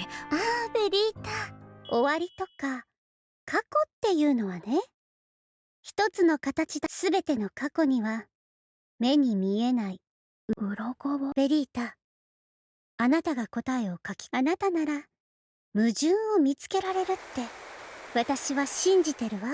Okay, interesting. そしてその矛盾をつなげれば I'm intrigued. 覆すことができる。I was thinking that the delivery route was probably not selecting an incorrect answer and connecting it to the evidence. So wait. We need this.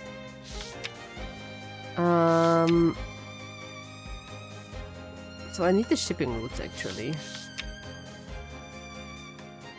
So the thing is, I need the shipping route and technically I need the map. We're going all the way around town with this, basically. Only going a little like dip where the initial thing is. So we start out here, go here. And I think then it would need to change over to the blue one. So it wouldn't be delivered on that route. I'm not sure if this also is supposed to go by... No, wait.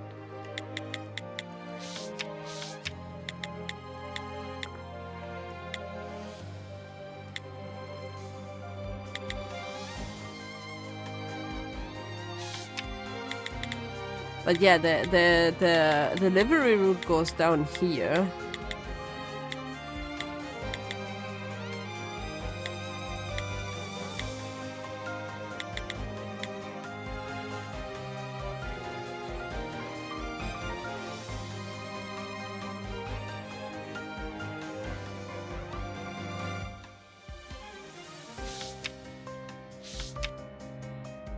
Yes, have a good night.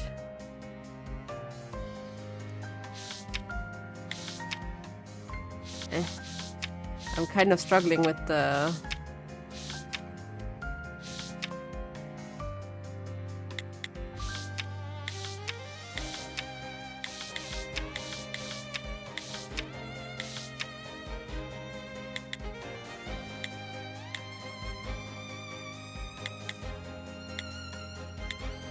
So I'm currently not sure if we could have gotten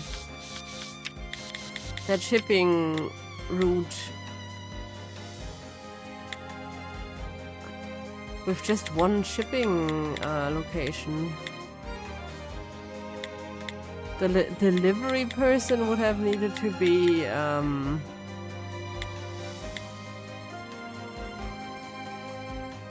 the blue route. And then it would have never made its way through the...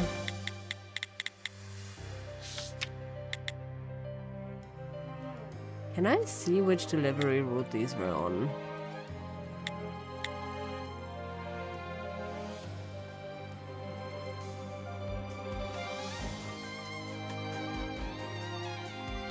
I feel like this might be like a different delivery route for the brooch than was for the...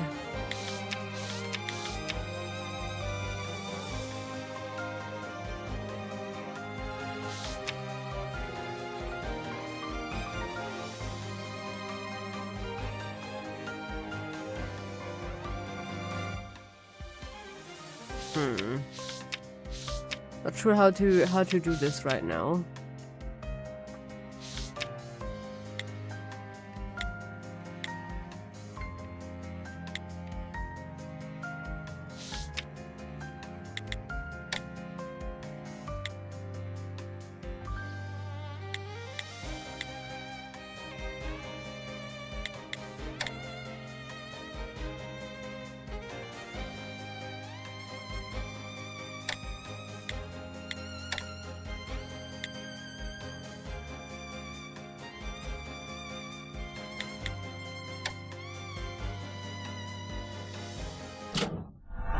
Yes, it did.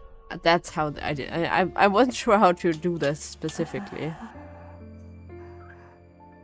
これは一体助手さん？急にどうしたんです？見つけたのね、ベリータ。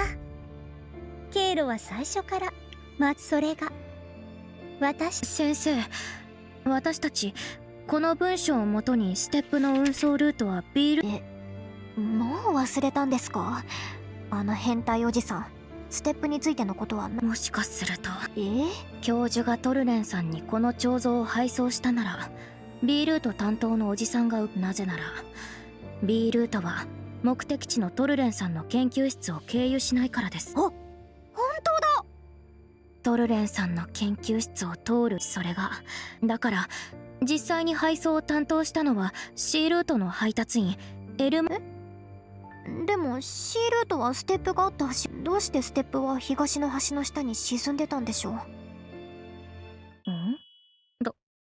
確かにおかしいですね。Someone actually needed to have this C ルートの配達員の話を聞けば何かわかるかも。ベリータ、今はそれよりもすでにステップの元の持ち主と目的地は突き止めたわけですし、それでも先生の言う通りだ。配送ルートわざわざ会いに行くのも面倒だし、ステップさえちゃんと売れれば私には関係ないし。まあ、はい。自分が扱っている品に知らない部分があるなんて、私そういうの嫌なんです。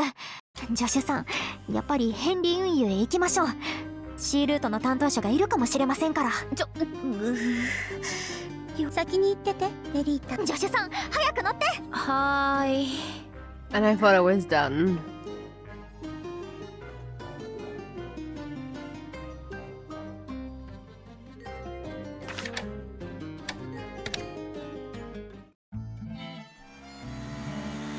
そういえば先生、私の話を聞いておとぎ話。助手さん、知りませんか？ウサギとカメが競争する物語。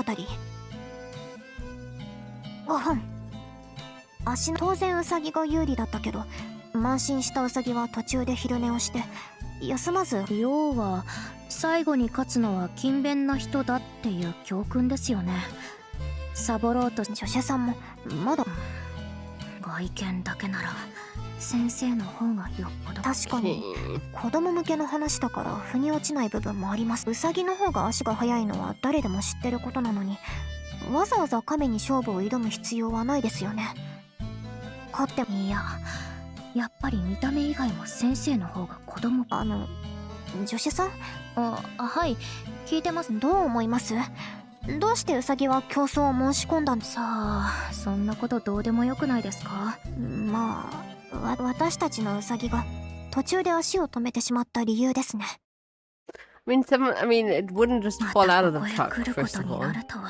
そろそろ退勤時間なのかな。助手さん、変態じゃないですよ、先生。それにわざわざおお、さっきの子たちじゃないか。こんにちは、トラックのおじさん。今日は今は同僚が仕事を終えるのを君たちと別れた後に配送記録を見直してみたが。すみません。実はでも間違えても仕方なかったんです。おじさんもついに。ところで、どうしておじさんが配達したと思ったんだい？おじさんと会ったあの橋で彫像が見つかったんです。あそこを通るのはおじさんだけだから。あの橋。おじさん。紹介することはできる？それはどうして？実は少し前に C ルートの配達員が変わってね、あの橋の近くでトラックが爆発する事故があったんだ。That's how they got there. 彫像が。幸い怪我人もなく、トラックが壊れたくらいで済んだが、おじさん、その爆発。だいたいこの辺りだ。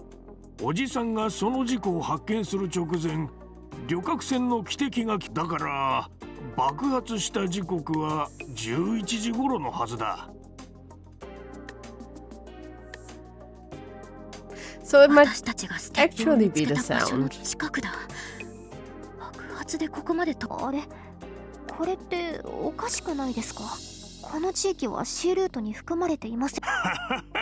そう奇妙だろ Because the train also has a C ルー whistle. トの彼はあの日普段行かルートを外れたのには事情があったと言ってたが、どういう決まったルートを外れるような事情って一体何だろう。おじさん、お待たせして。っと悪いがおじさんはもあ、はい。ご協力ありがとうございます。年齢に関係なく一生懸命な人を目当てのものが見つかることを願っているよ。あのおじさん、案外いい人なのかもしれませんね。 C ルートの運転手が勝手にルートを外れたのが爆発が起きた5月30日に何かルートを変えざるを得ない理由があったのかな。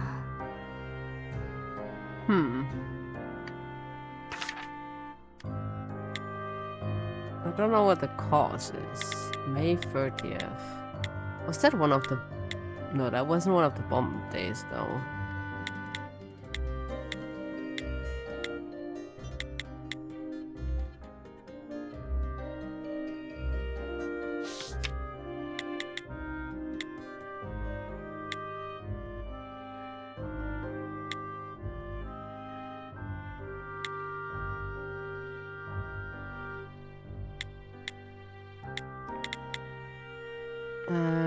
Let's see the other ones.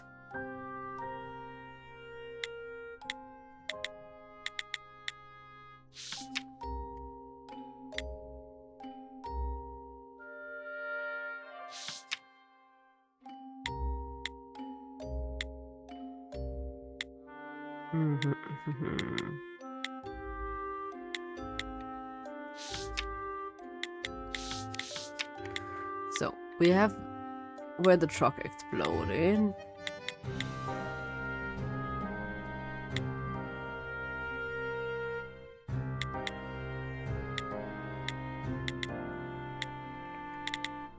So the ship is also a...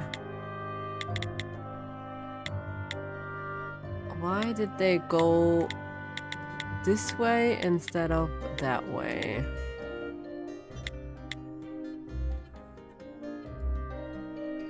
Was there like something on the news? Oh, it was this thing. Ha! Because of that, they had to reroute. Because of that Public Order and Civility Day. 爆発が起きたのは5月30日って言ってましたよね。I really like that you still need the old evidence pieces. Not just the like most recent ones. あの日、通常通り C ルートを走るのは不可能だったはずです。え？助手さん、どうしてそんなことがわかるんですか？この新聞を見ればわかりますよ、先生。その日は C ルートに大勢の人が押し寄せていた。そう。第6回治安の日の祭りがあったからです。あ、さっきの警官が言ってたあの祭りのことですか？新聞によると5月30日に行われた。そしてその開催場所はC ルートを完全に塞いでるじゃないですか。はい。それで配達員は迂回するしかなかったと。そして迂回路を走行中ステップ爆発したというわけですか。助手さん？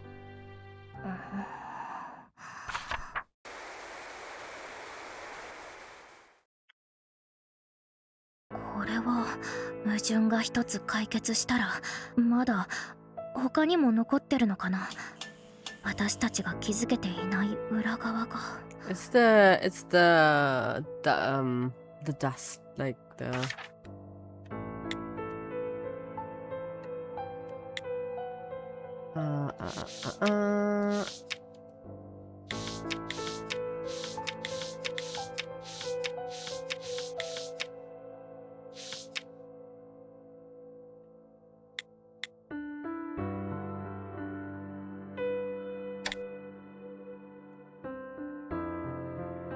Does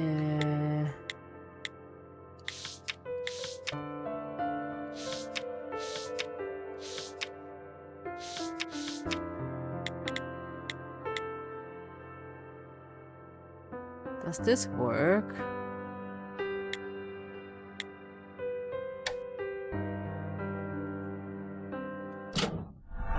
Yes, it does.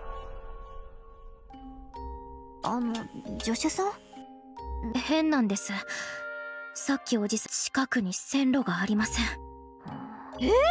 でもこれまで爆発があった場所の近くには必ず駅があったじゃん。私ももしかすると全部間違ってたのかも。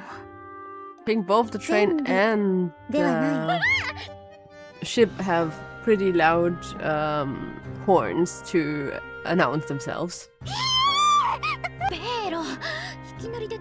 Even earlier, when we were talking to the trucker Oji-san the first time, he was not sure if it was the train whistle or the ship horn that we were hearing for announcing the time. ごめんごめん。でもベリータが道を誤るのは見過ごす。全部ではないってどういう意味？これまでベリータが出した答えが強いて言うなら一部ね。一部？ベリータ、この仮説を立てた時でも爆発地点はそれにトリガーを満たす環境が機関車に似た特性を持つ何かが、これこそが課題の核心部よ。この課題を解けばこれまで見えていなかった。つまりこの答えさえ見つければいいってことね。そうよ。やっぱり So my evil plans of the professor wanting to get rid of his student 頑張 were ってベリー true. タ。必要な手がかりはもう全部。思ったより面倒なことになってきた。それとも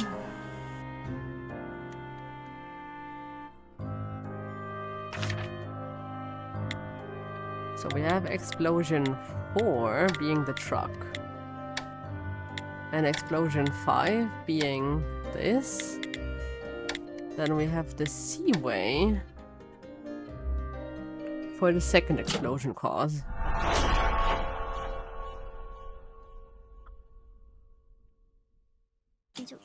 助手さん、私たちの推測。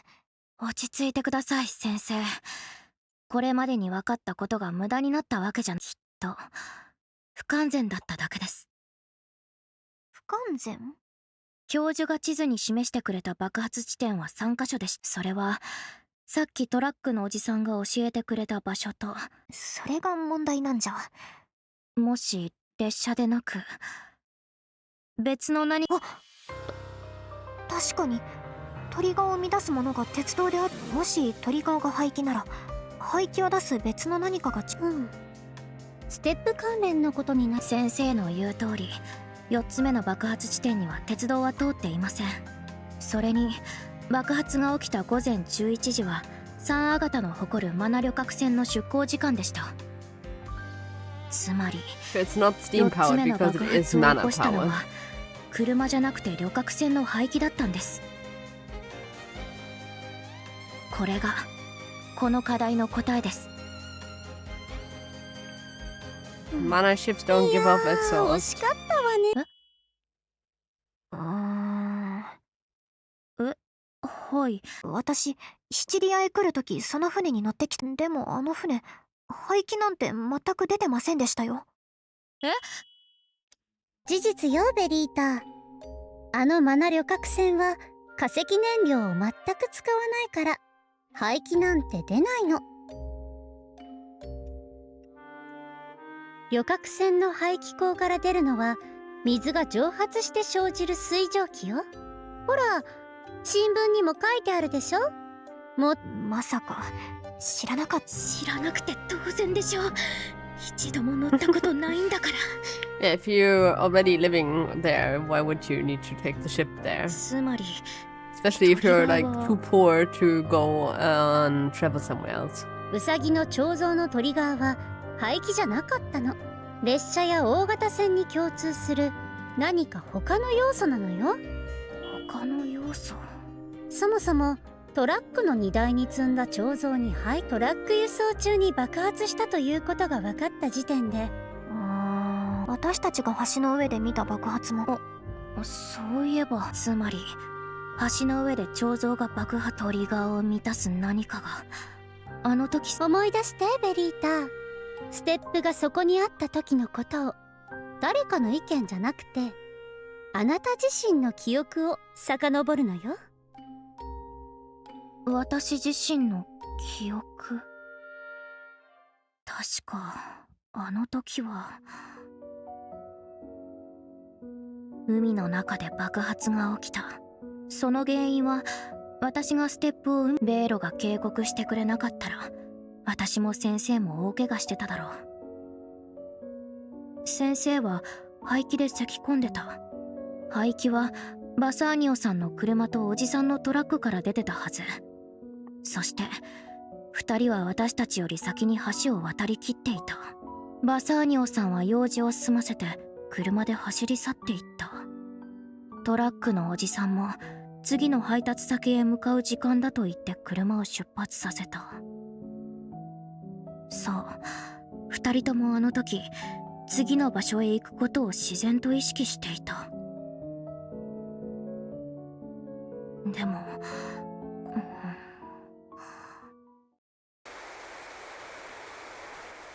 Did we 助手 have さん a like thing in どうしました？ in あの our 時 files that おじさん said が言ってた言葉、ステップのスキル発動条件、トリガーに決まった I think it 形が might な be いの like な in the ら。 last interview we had with the trucker. 彫像の本当のトリガーってもしかして。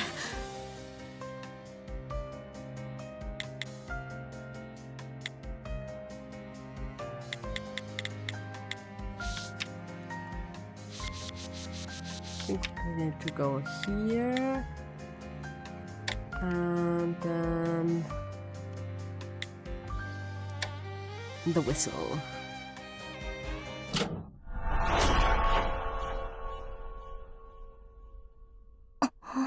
どうして勘違いしてたんだろう。こんな単純な答えは。助手さん、何か思い当たることでもあったんですか？分かったんです。彫像の。本当ですか？大したことじゃないんです。むしろもっと早く気づくべきでした。この地域の住人にとっては常識ですから。午前になれば11時。つまりこの辺では船の出港で時間がわかるんです。それくらい船の汽笛が大きく響くから。そうか。思い出しました。彫像が爆発した時、それは次の予定に向かう時間だって分かってたからです。なぜならあの時船の汽笛の音が聞こえたから。I don't know how long the talking after this is going to be, so we will be doing the next ad break. But I will be taking it now because I don't want to be in like an even worse position text-wise. So I'll see you in 3 minutes, and then we'll finish this this case for today. And I will be, yeah. And then we can be yapping a bit afterwards. So see you in a few.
Okay, let's get to the finish line here. 汽笛の音。あ、そうか。線路のそばで彫像が爆発したのも。はい。そう。この町の旅客船の汽笛は、おそらくステップのトリガーである音の周波数と偶然一致だから、船の汽笛じゃなく。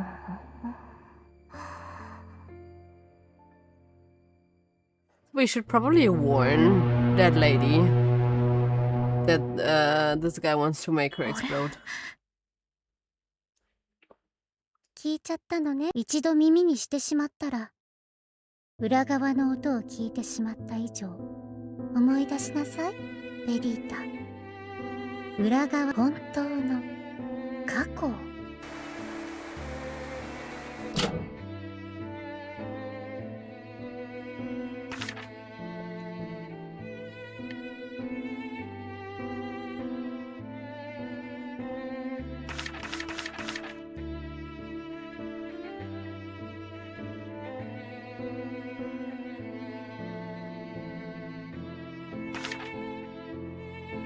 Hmm.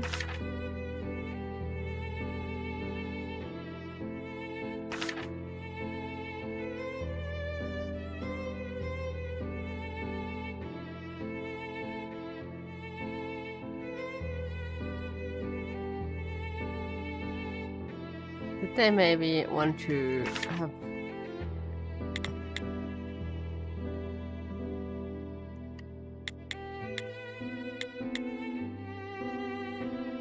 like it was probably about the rabbit statue though. Because these ones are fixed. I can't change this around, but I can't change.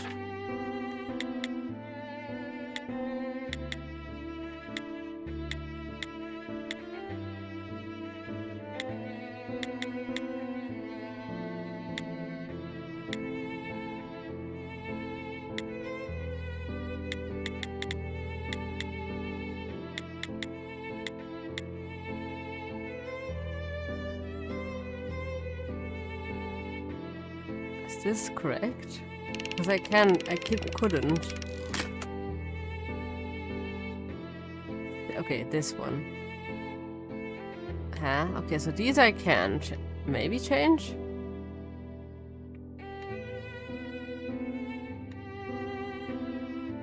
I'm confused. Because I cannot change a lot of these.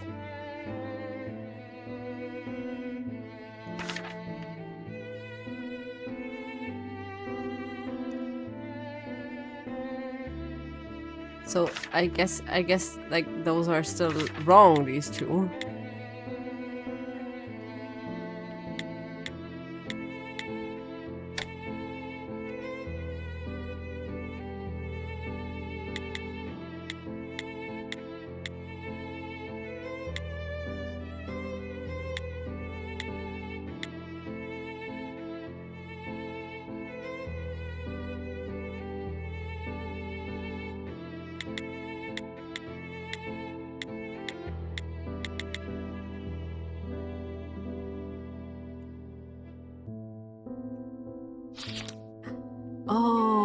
Oh, that's how that goes. The real reason was about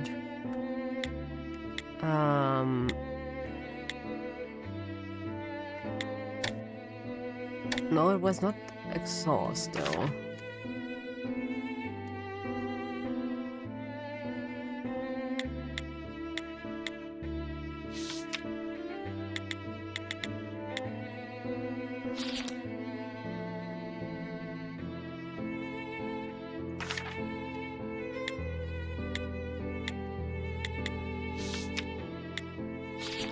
I don't quite get it.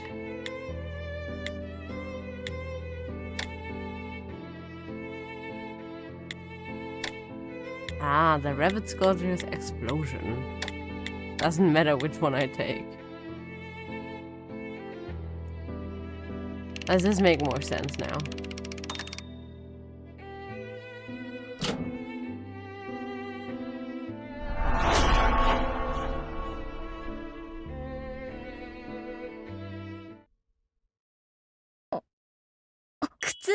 たでしょベリータ。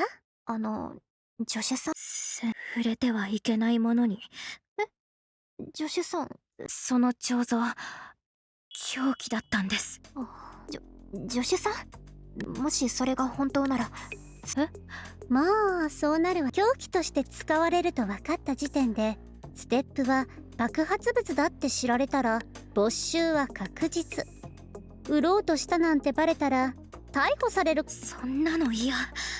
でもこのことをそうだからあの人とはもう。でもベリータ、私の優しい妹。この真実にたどり着けたことであの学者たちの関係が危険なものだと分かったわ。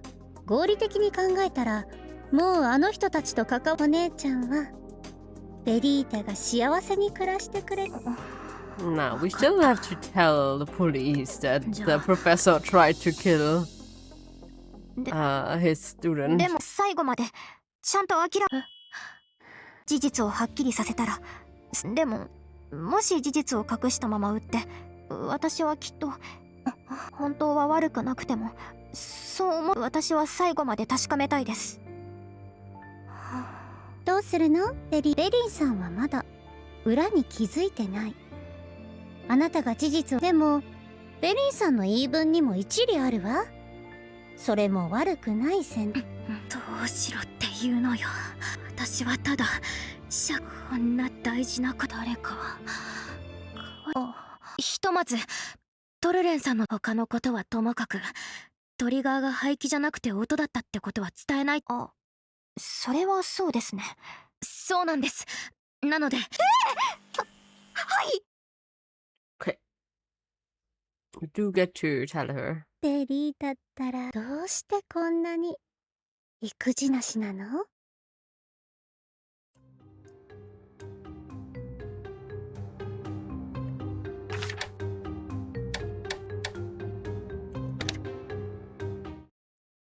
？That she left the door open again. 助手さん。これでいいんだ。トルレンさんに本当のトリガーについて伝えれば、あとはトルレンさんが判断してくれる。大人だし、私よりずっと優れた答えを出してくれるはず。失礼します。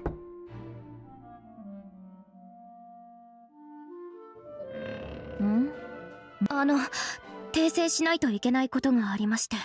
おや、お客さんかい？もしかしてこの声は。Oh, we actually get a face for the professor. 君たちか。どうして？あんたたちみたいな子供に任せたのが心配。メーラ、事実でしょ？助手さん、こんなところで立ち話。入らないのかい？それとも何かいいえ。はい。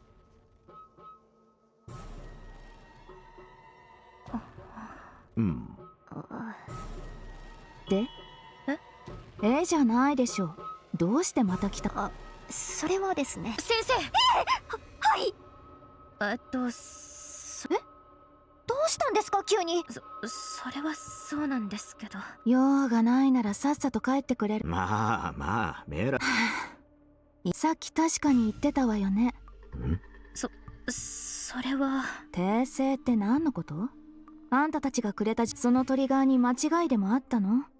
それともそれ。大丈夫かい？ Oh god, her face contorting and twitching. 触らないでください。この人殺し。助手。ちょっと。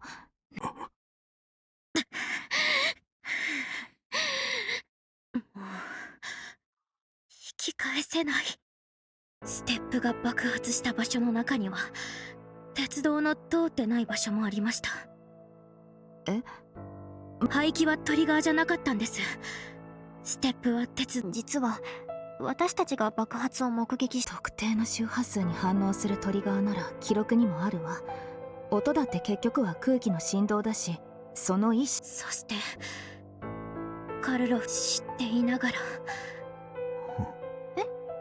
ちょっと待ってください。肖像のことじゃありません。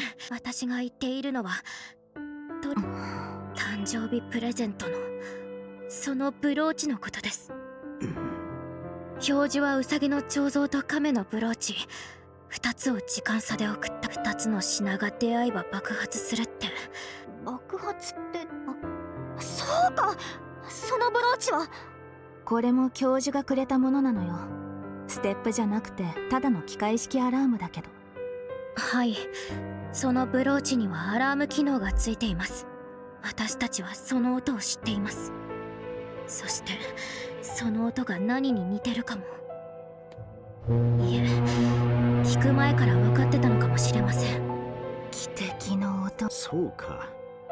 君のだが彫像は結局。それは偶然です。本来であれば彫像は C ルートでここに届く予定でした。 C ルート周辺には鉄道も船もないので、本来なら無事に届くはずだったんです。でもおとぎ話のようなことも。おとぎ話。配送が始まったその日はちょうど治安の日の祭りが開催されていて、だから配達員は海側へ迂回するしかなかった。トラックの荷台にあった彫像は爆発し、その結局ウサギは目的地へ到着できず深い眠りに落ちた。目的地に着いたのは遅れて出発した亀だけ。でもそんなのは予想外の事故ですよね。もし事故が起きずに届いていたら。ええ、ウサギの彫像は遅れてと。待ってくれ。おかしいと思わないかい。本当に私がそんなことを企んでいたのならどうして。確かにそれは少し変ですね。最初から音がトリガーだった。でも教授は彫像の行方を知る人を探してたんじゃなかった？私たちが来るのを待っていたのかも。いいえ、おかしくありません。教授に会った時、私たちの先生覚えてますか？私たちが爆発を目撃した話をした時、教授は何て言ってました？ああ、すまない。君たちがステップのスキルを見たというのが気になってね。車が通った。ええ、そうですね。それがトリガーに関係しているのかも。Yeah, we kinda gave him the hint that we didn't know anything. そうでした。あの言葉を聞いて排気がトリガーに関係あると思い始めたんです。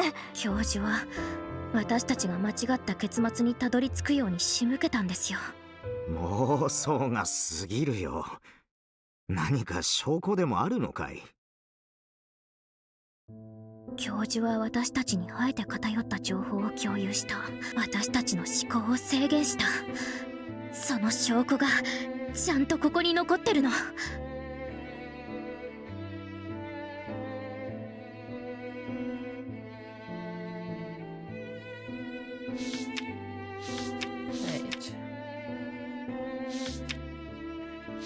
What did he feed us?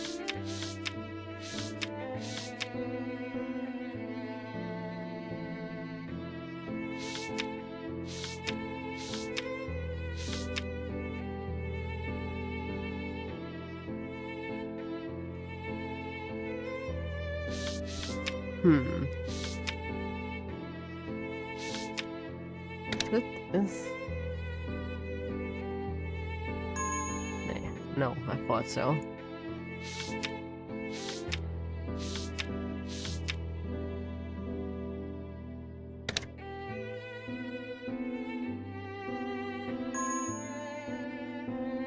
Not quite sure what he fed us because we got this from the police officer, didn't we?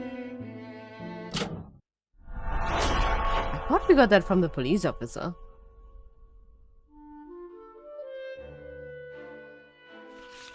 教授は私たちにトルレンさんを手伝ってほしいと要請しながら、地図に爆発地点を3カ所記してくれました。その爆発地点はどれも鉄道駅の近くだった。爆発だから私たち、トリガーは当然鉄道に関係のある何かだと思ったんです。でももう1カ所爆発地点があることを教授は知っていました。そこは鉄道とは関連がなく、排気が漂うような場所でもない。だから教授はわざとその爆面白い仮説だね。しかしそんなはずありません。教授は警察から爆発事件に関するどうしてそれお忘れですか？私た警察から教授の話を聞き、教授に渡したというメモももらいました。ここには間違いなく4カ所の爆発地点が書かれてます。最近起きた東の埠頭付近の爆発まで。ふむ。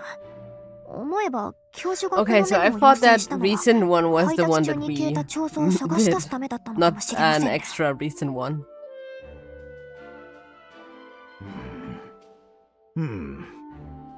なんか教授だがこれを証明と呼ぶには少し根拠が足りないんじゃないか？なんですって。君の仮説は彫像のトリガーが汽笛の音で、だがトリガーは本当に音なの？ 4つ目の爆発現場の近くには駅なんてなかったんですよ。穴旅客列車以外の排気に反応したのかもしれないだろう。わからないじゃないか。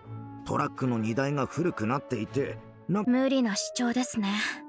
もしその程度で爆発するなら私ただが絶対ではないだろう。落ち着きなさい。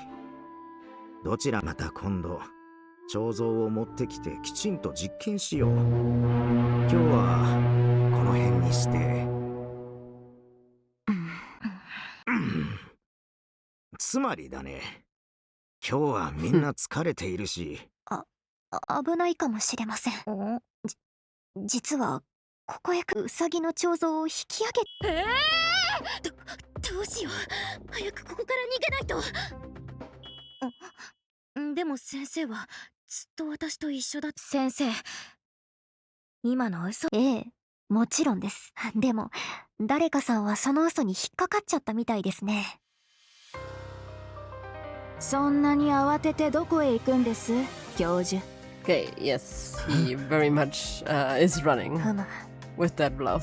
一瞬のためらいもなくステップのトリガーが音であると確信していなければありえません。だから侮るなって言ってるんです。私と助手さんのことを。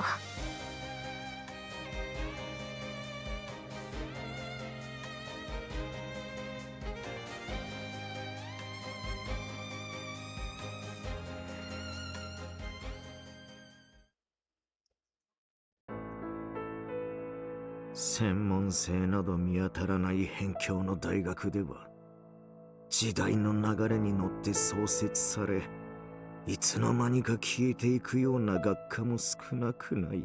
So he didn't get the recognition that he wanted, but she did.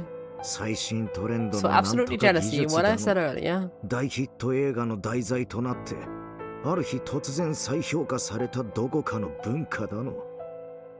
世間のマナ学への認識なんて、それでも当時新入生だった私はマナの神秘に強く惹かれたんだ。あの瞬間は何も特別ではなかった。それなのに胸の奥から押し寄せるように私が教授になった頃、マナ学は他国では新時代を牽引する学問の一つとして認められつつあった。それでも構わなかった。認められなくても私はこれが好きだ。誰にだが一人の天才が、彼女の論文は機械工学にマナ現象を組み込み実生活にも役立つ成果を上げたんだ。マナ学の地位を押し上げ、進むべき道と可能性まで示した。殺してやりたい。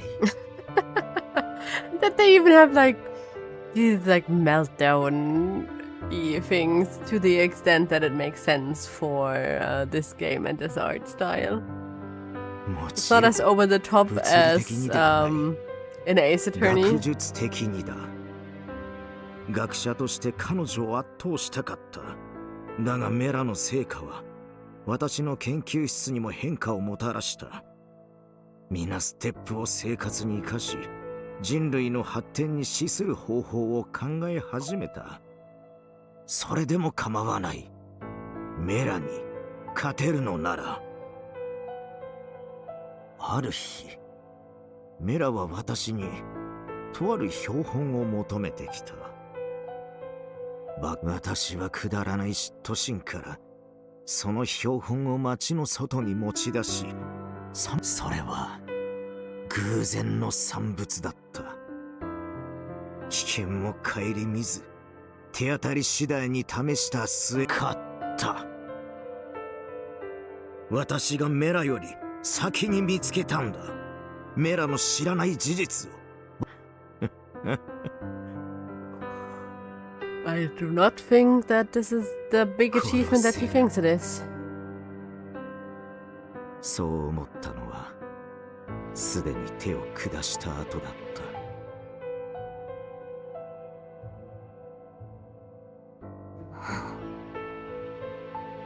た。後で我に返って後悔した。だがもう遅いと思った。しかしあの彫像が事故のせいで届いていないと知って、だが私が彫像を回収して葬る前に。意味がわからない。たったその程度の理由で。たったその程度。さっき君はウサギが海で眠りに落ちたと言ったね。今それいいからひとまず話を聞いてみようじゃない。あの物語ではウサギが亀に競争を持ちかけるだろう。それはどうしてだと思う？ウサギにはそれしかなかったんだ。そう、ウサギはきっと亀を。教授。はあ、気でも触れたんですか？まあそれでも二人には。メラ。教授、その気持ち理解できます。私も一応は学者の端くれですから、その感情が、その絶望がどれほどのものか少しはわかるつもりです。私も Are we just going to rug sweep this whole thing and still sell the thing?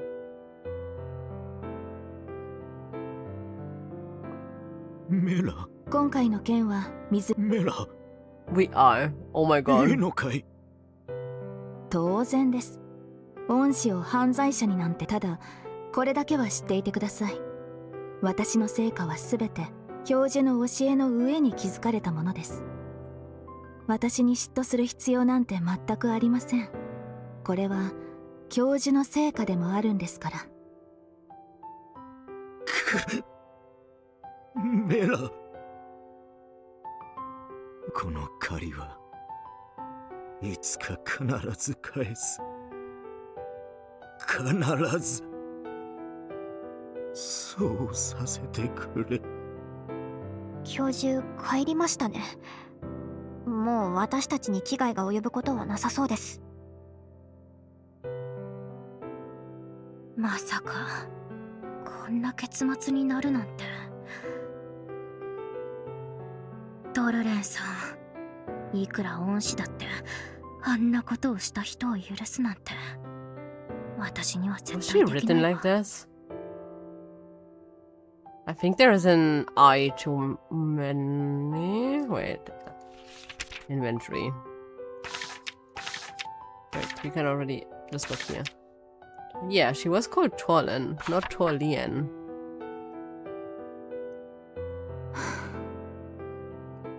ふざけんなよ、あんのクソ教授。これ以上失望させられることなんてないと思ってたのに、ここまでクズだなんて。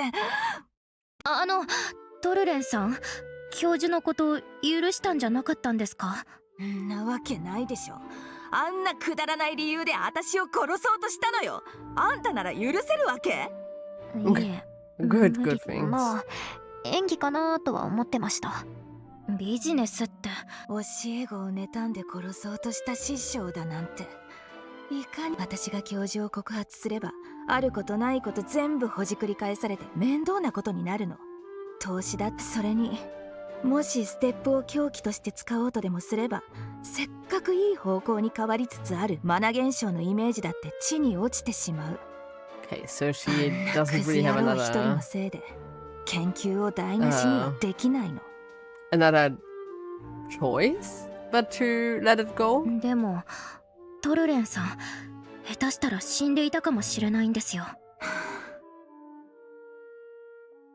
どうして亀は提案を受け入れたと思う？あのおとぎ話の話よ。どうして亀はウサギの理不尽な勝負に乗ったんだと思う？ I guess it's also because there was no other chance. きっとどうでもよかったのよ、勝負なんて。勝とうが負けようがどうでもいい。興味ないんだもの。私の目標は、私が命を懸けてでもたどり着きたい終着点はそんな。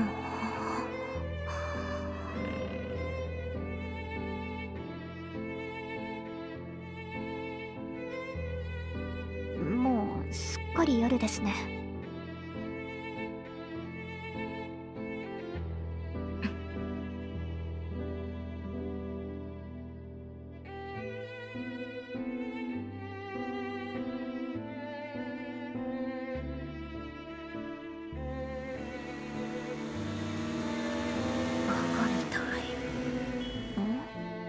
何ですか、ジョシュさん。私と喧嘩でもしたいんですか？違いますよ。さっきの学者たちの話です。カルロフ教授もトルレンさんも正気とは思えません。どんなに仕事が大事だって自分の暮らしを守るのが何より大切なのに、命を懸けるだの、そうするしかなかっただの。バカバカしくてやってられません。子供じゃあるまいし。今現役で子供やってる助手さんがそれ言います？私は今日から社会人ですから、これくらい言ってもいいんです。先生だってそう思いませんか？お金のために働いてる打算的な人ですし。いえ、私そんな俗物みたいに見られてたんですか？ Why wouldn't you give 事 that 実じゃ image ない off? ですか。まあ否定はできません。助手さんはもう私のこと、これは秘密なんですが、私が他でもないステップのみを取り扱っているのは目標？まあ私はあの学者たちみたいに命を懸けてでもお金をたくさん稼ぐとか幸せな家庭を築く。自分はこうやって生きていく。私は You will probably just make, you know, good use of 特に何も those 考えてなくて、 things. 大学に行きたくないわけじゃないけど、うちはレトロショップをやってるから食べていく分には困らない。できることなら今まで通り与えられた仕事だけして生きていきたいかな。それならバサーニオさんの言いなりになって生きていくのも同じことじゃない。 Yes, we're going above and beyond now. 助手さん？月。はい？月に行ってみたかったんです。うん今はそんなこと別に思いませんけどね。平凡ですね。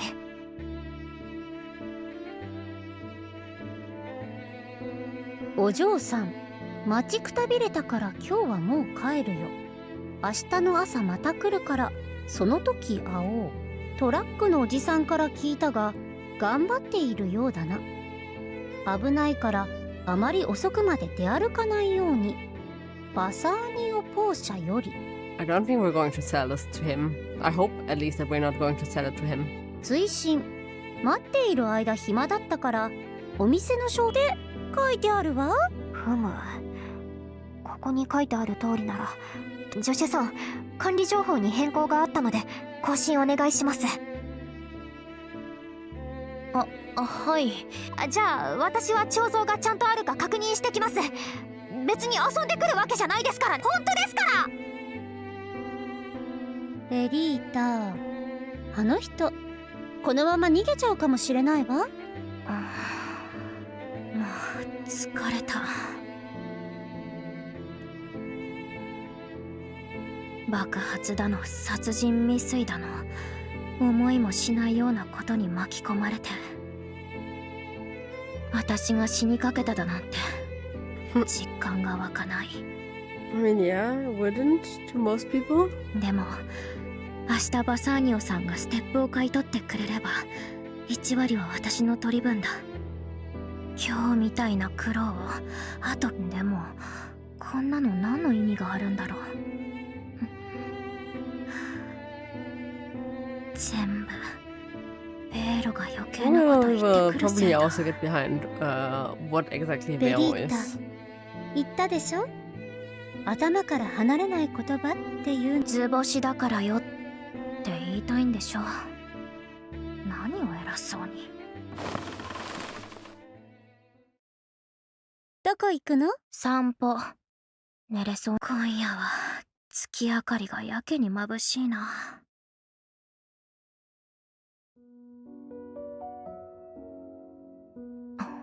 ほんとムカつくくらいに眩しい。別に何かきっかけがあったわけじゃない。強いて言うなら鈍感に宇宙飛行士になるには3カ国語を流暢に話せなきゃいけないとか、重力にそういう現実的なことを知っていくほど夢は夢じゃな So くなっ going て to い the た。 moon just wasn't feasible. 現実的に無理だとかそういうことじゃなくて、そこまでただ気づいてしまったんだ。私は目標のために But 何 she かを犠 did. 牲にできる She ような人 did 間じゃない sacrifice money to get behind the thing. これから先どんな思いが胸に宿っても私はすでに自分が持っているものを選ぶだろうって、そう気づいてしまっただけ。ベリータはどうするの？どうするって言われても先のことはまだわからないでしょ。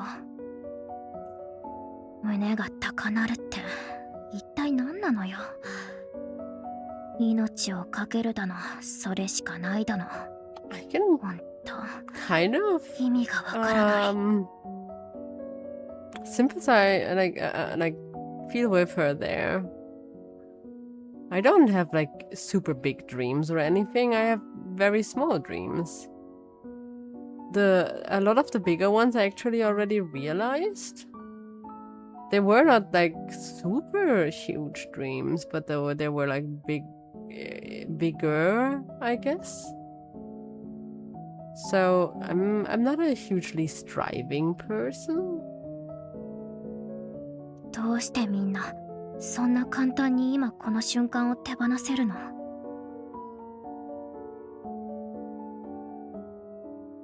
どうしてそんな簡単に娘を捨てて立ち去れるのよ。何にも興味を持てないのねなんて言われたって。 I'm curious, just usually I don't have a like passionate, obsessive drive to do stuff. 何に興味を持てばいいのかそれすらわからないのに。大丈夫よ、今まで通り目も耳も閉ざしてただ淡々と生きていればいい。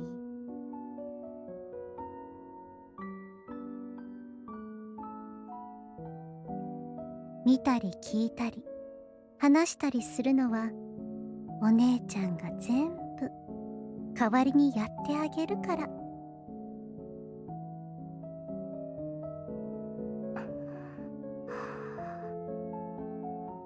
本当にそれでいいの？それじゃあ。助手さん！先生、こんなところで何してるんです？まさか私のことが心配で来てくれたとか？けなげですね、ジョシュさんは。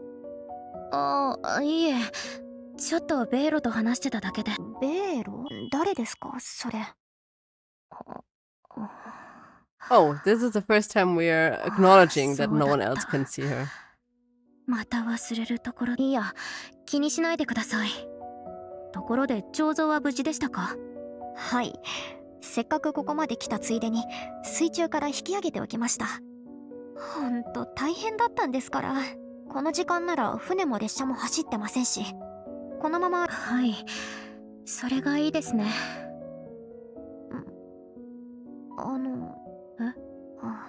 やっぱり何でもないです。おやすみなさい。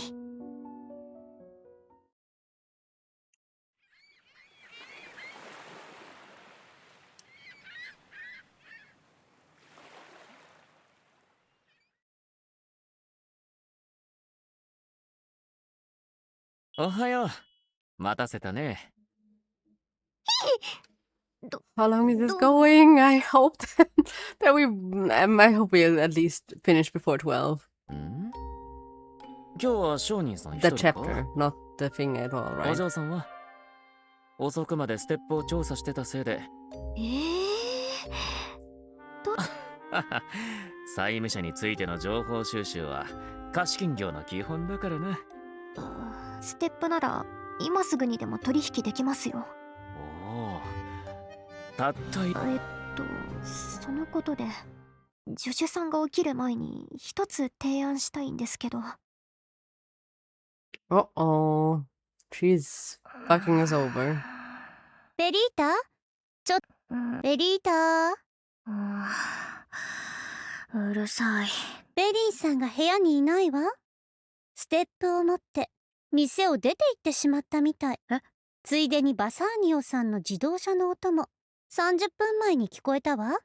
取引をするには十分な時間。待って、まさかそんな。よし、取引成立だ。手は打っておきましたけど完璧ではないので扱いには気をつけてくださいよ。心配無用だ。トリガーなら管理情報で確認してやる。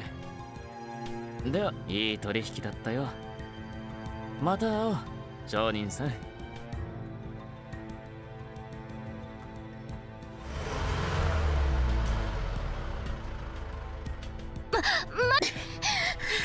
バサーニオさんです。ステップは取引完了です。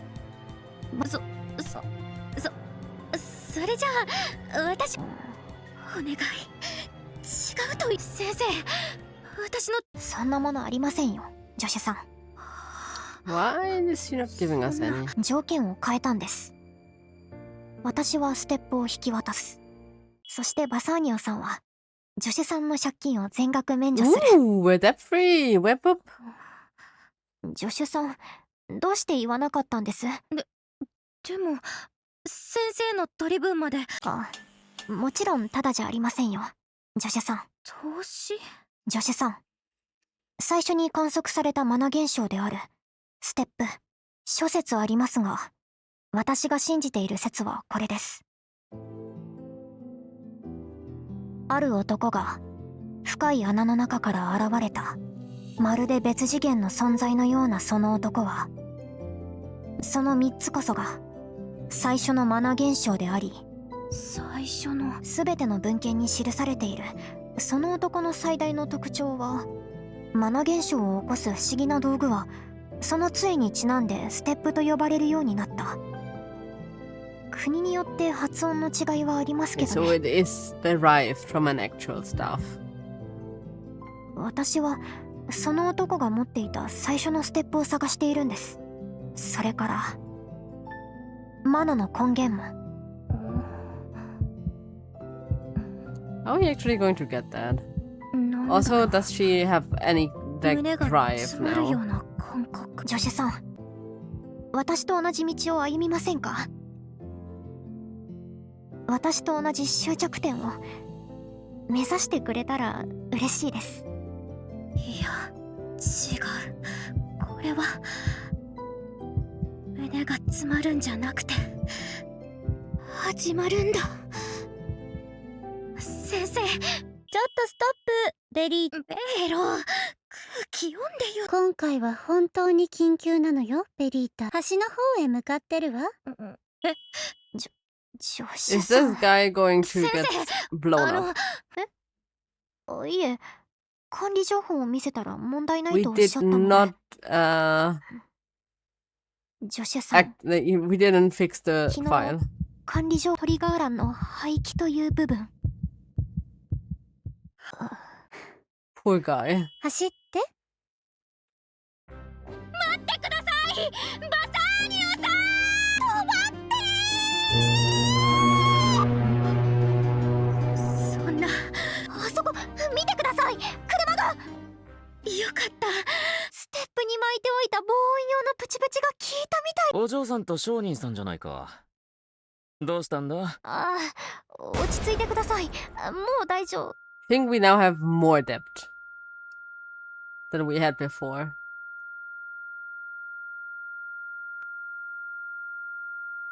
Do we? Or did the others get, like, blown up?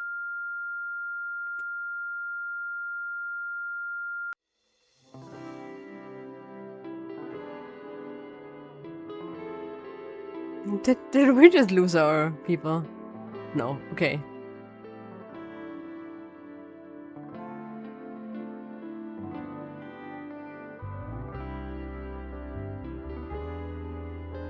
That damn rabbit. I feel like we're now more in depth.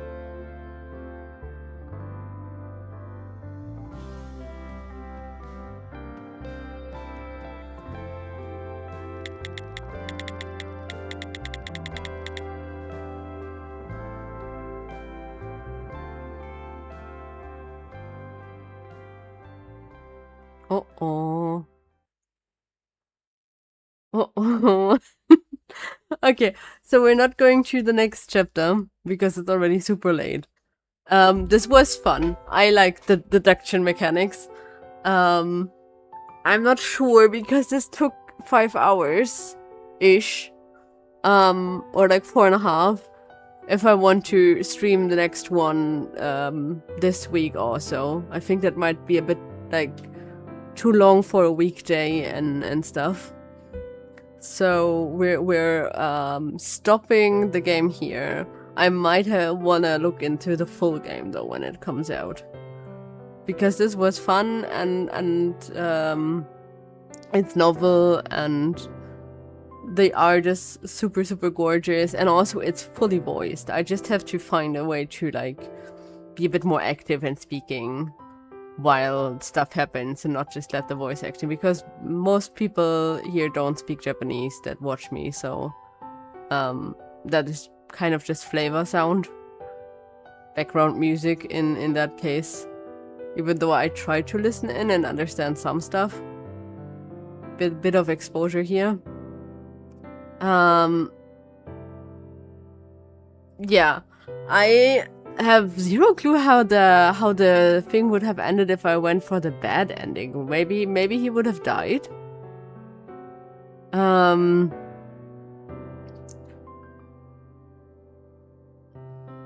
If anyone wants to try out for themselves during Steam Next Fest, the next chapter is also free. And then the full release of the game is going to be on July 23rd, so end of next month. For today, I think I'm going to raid us and someone else that does also do Next Fest stuff. I just have to figure out if they're like, if I can easily raid them.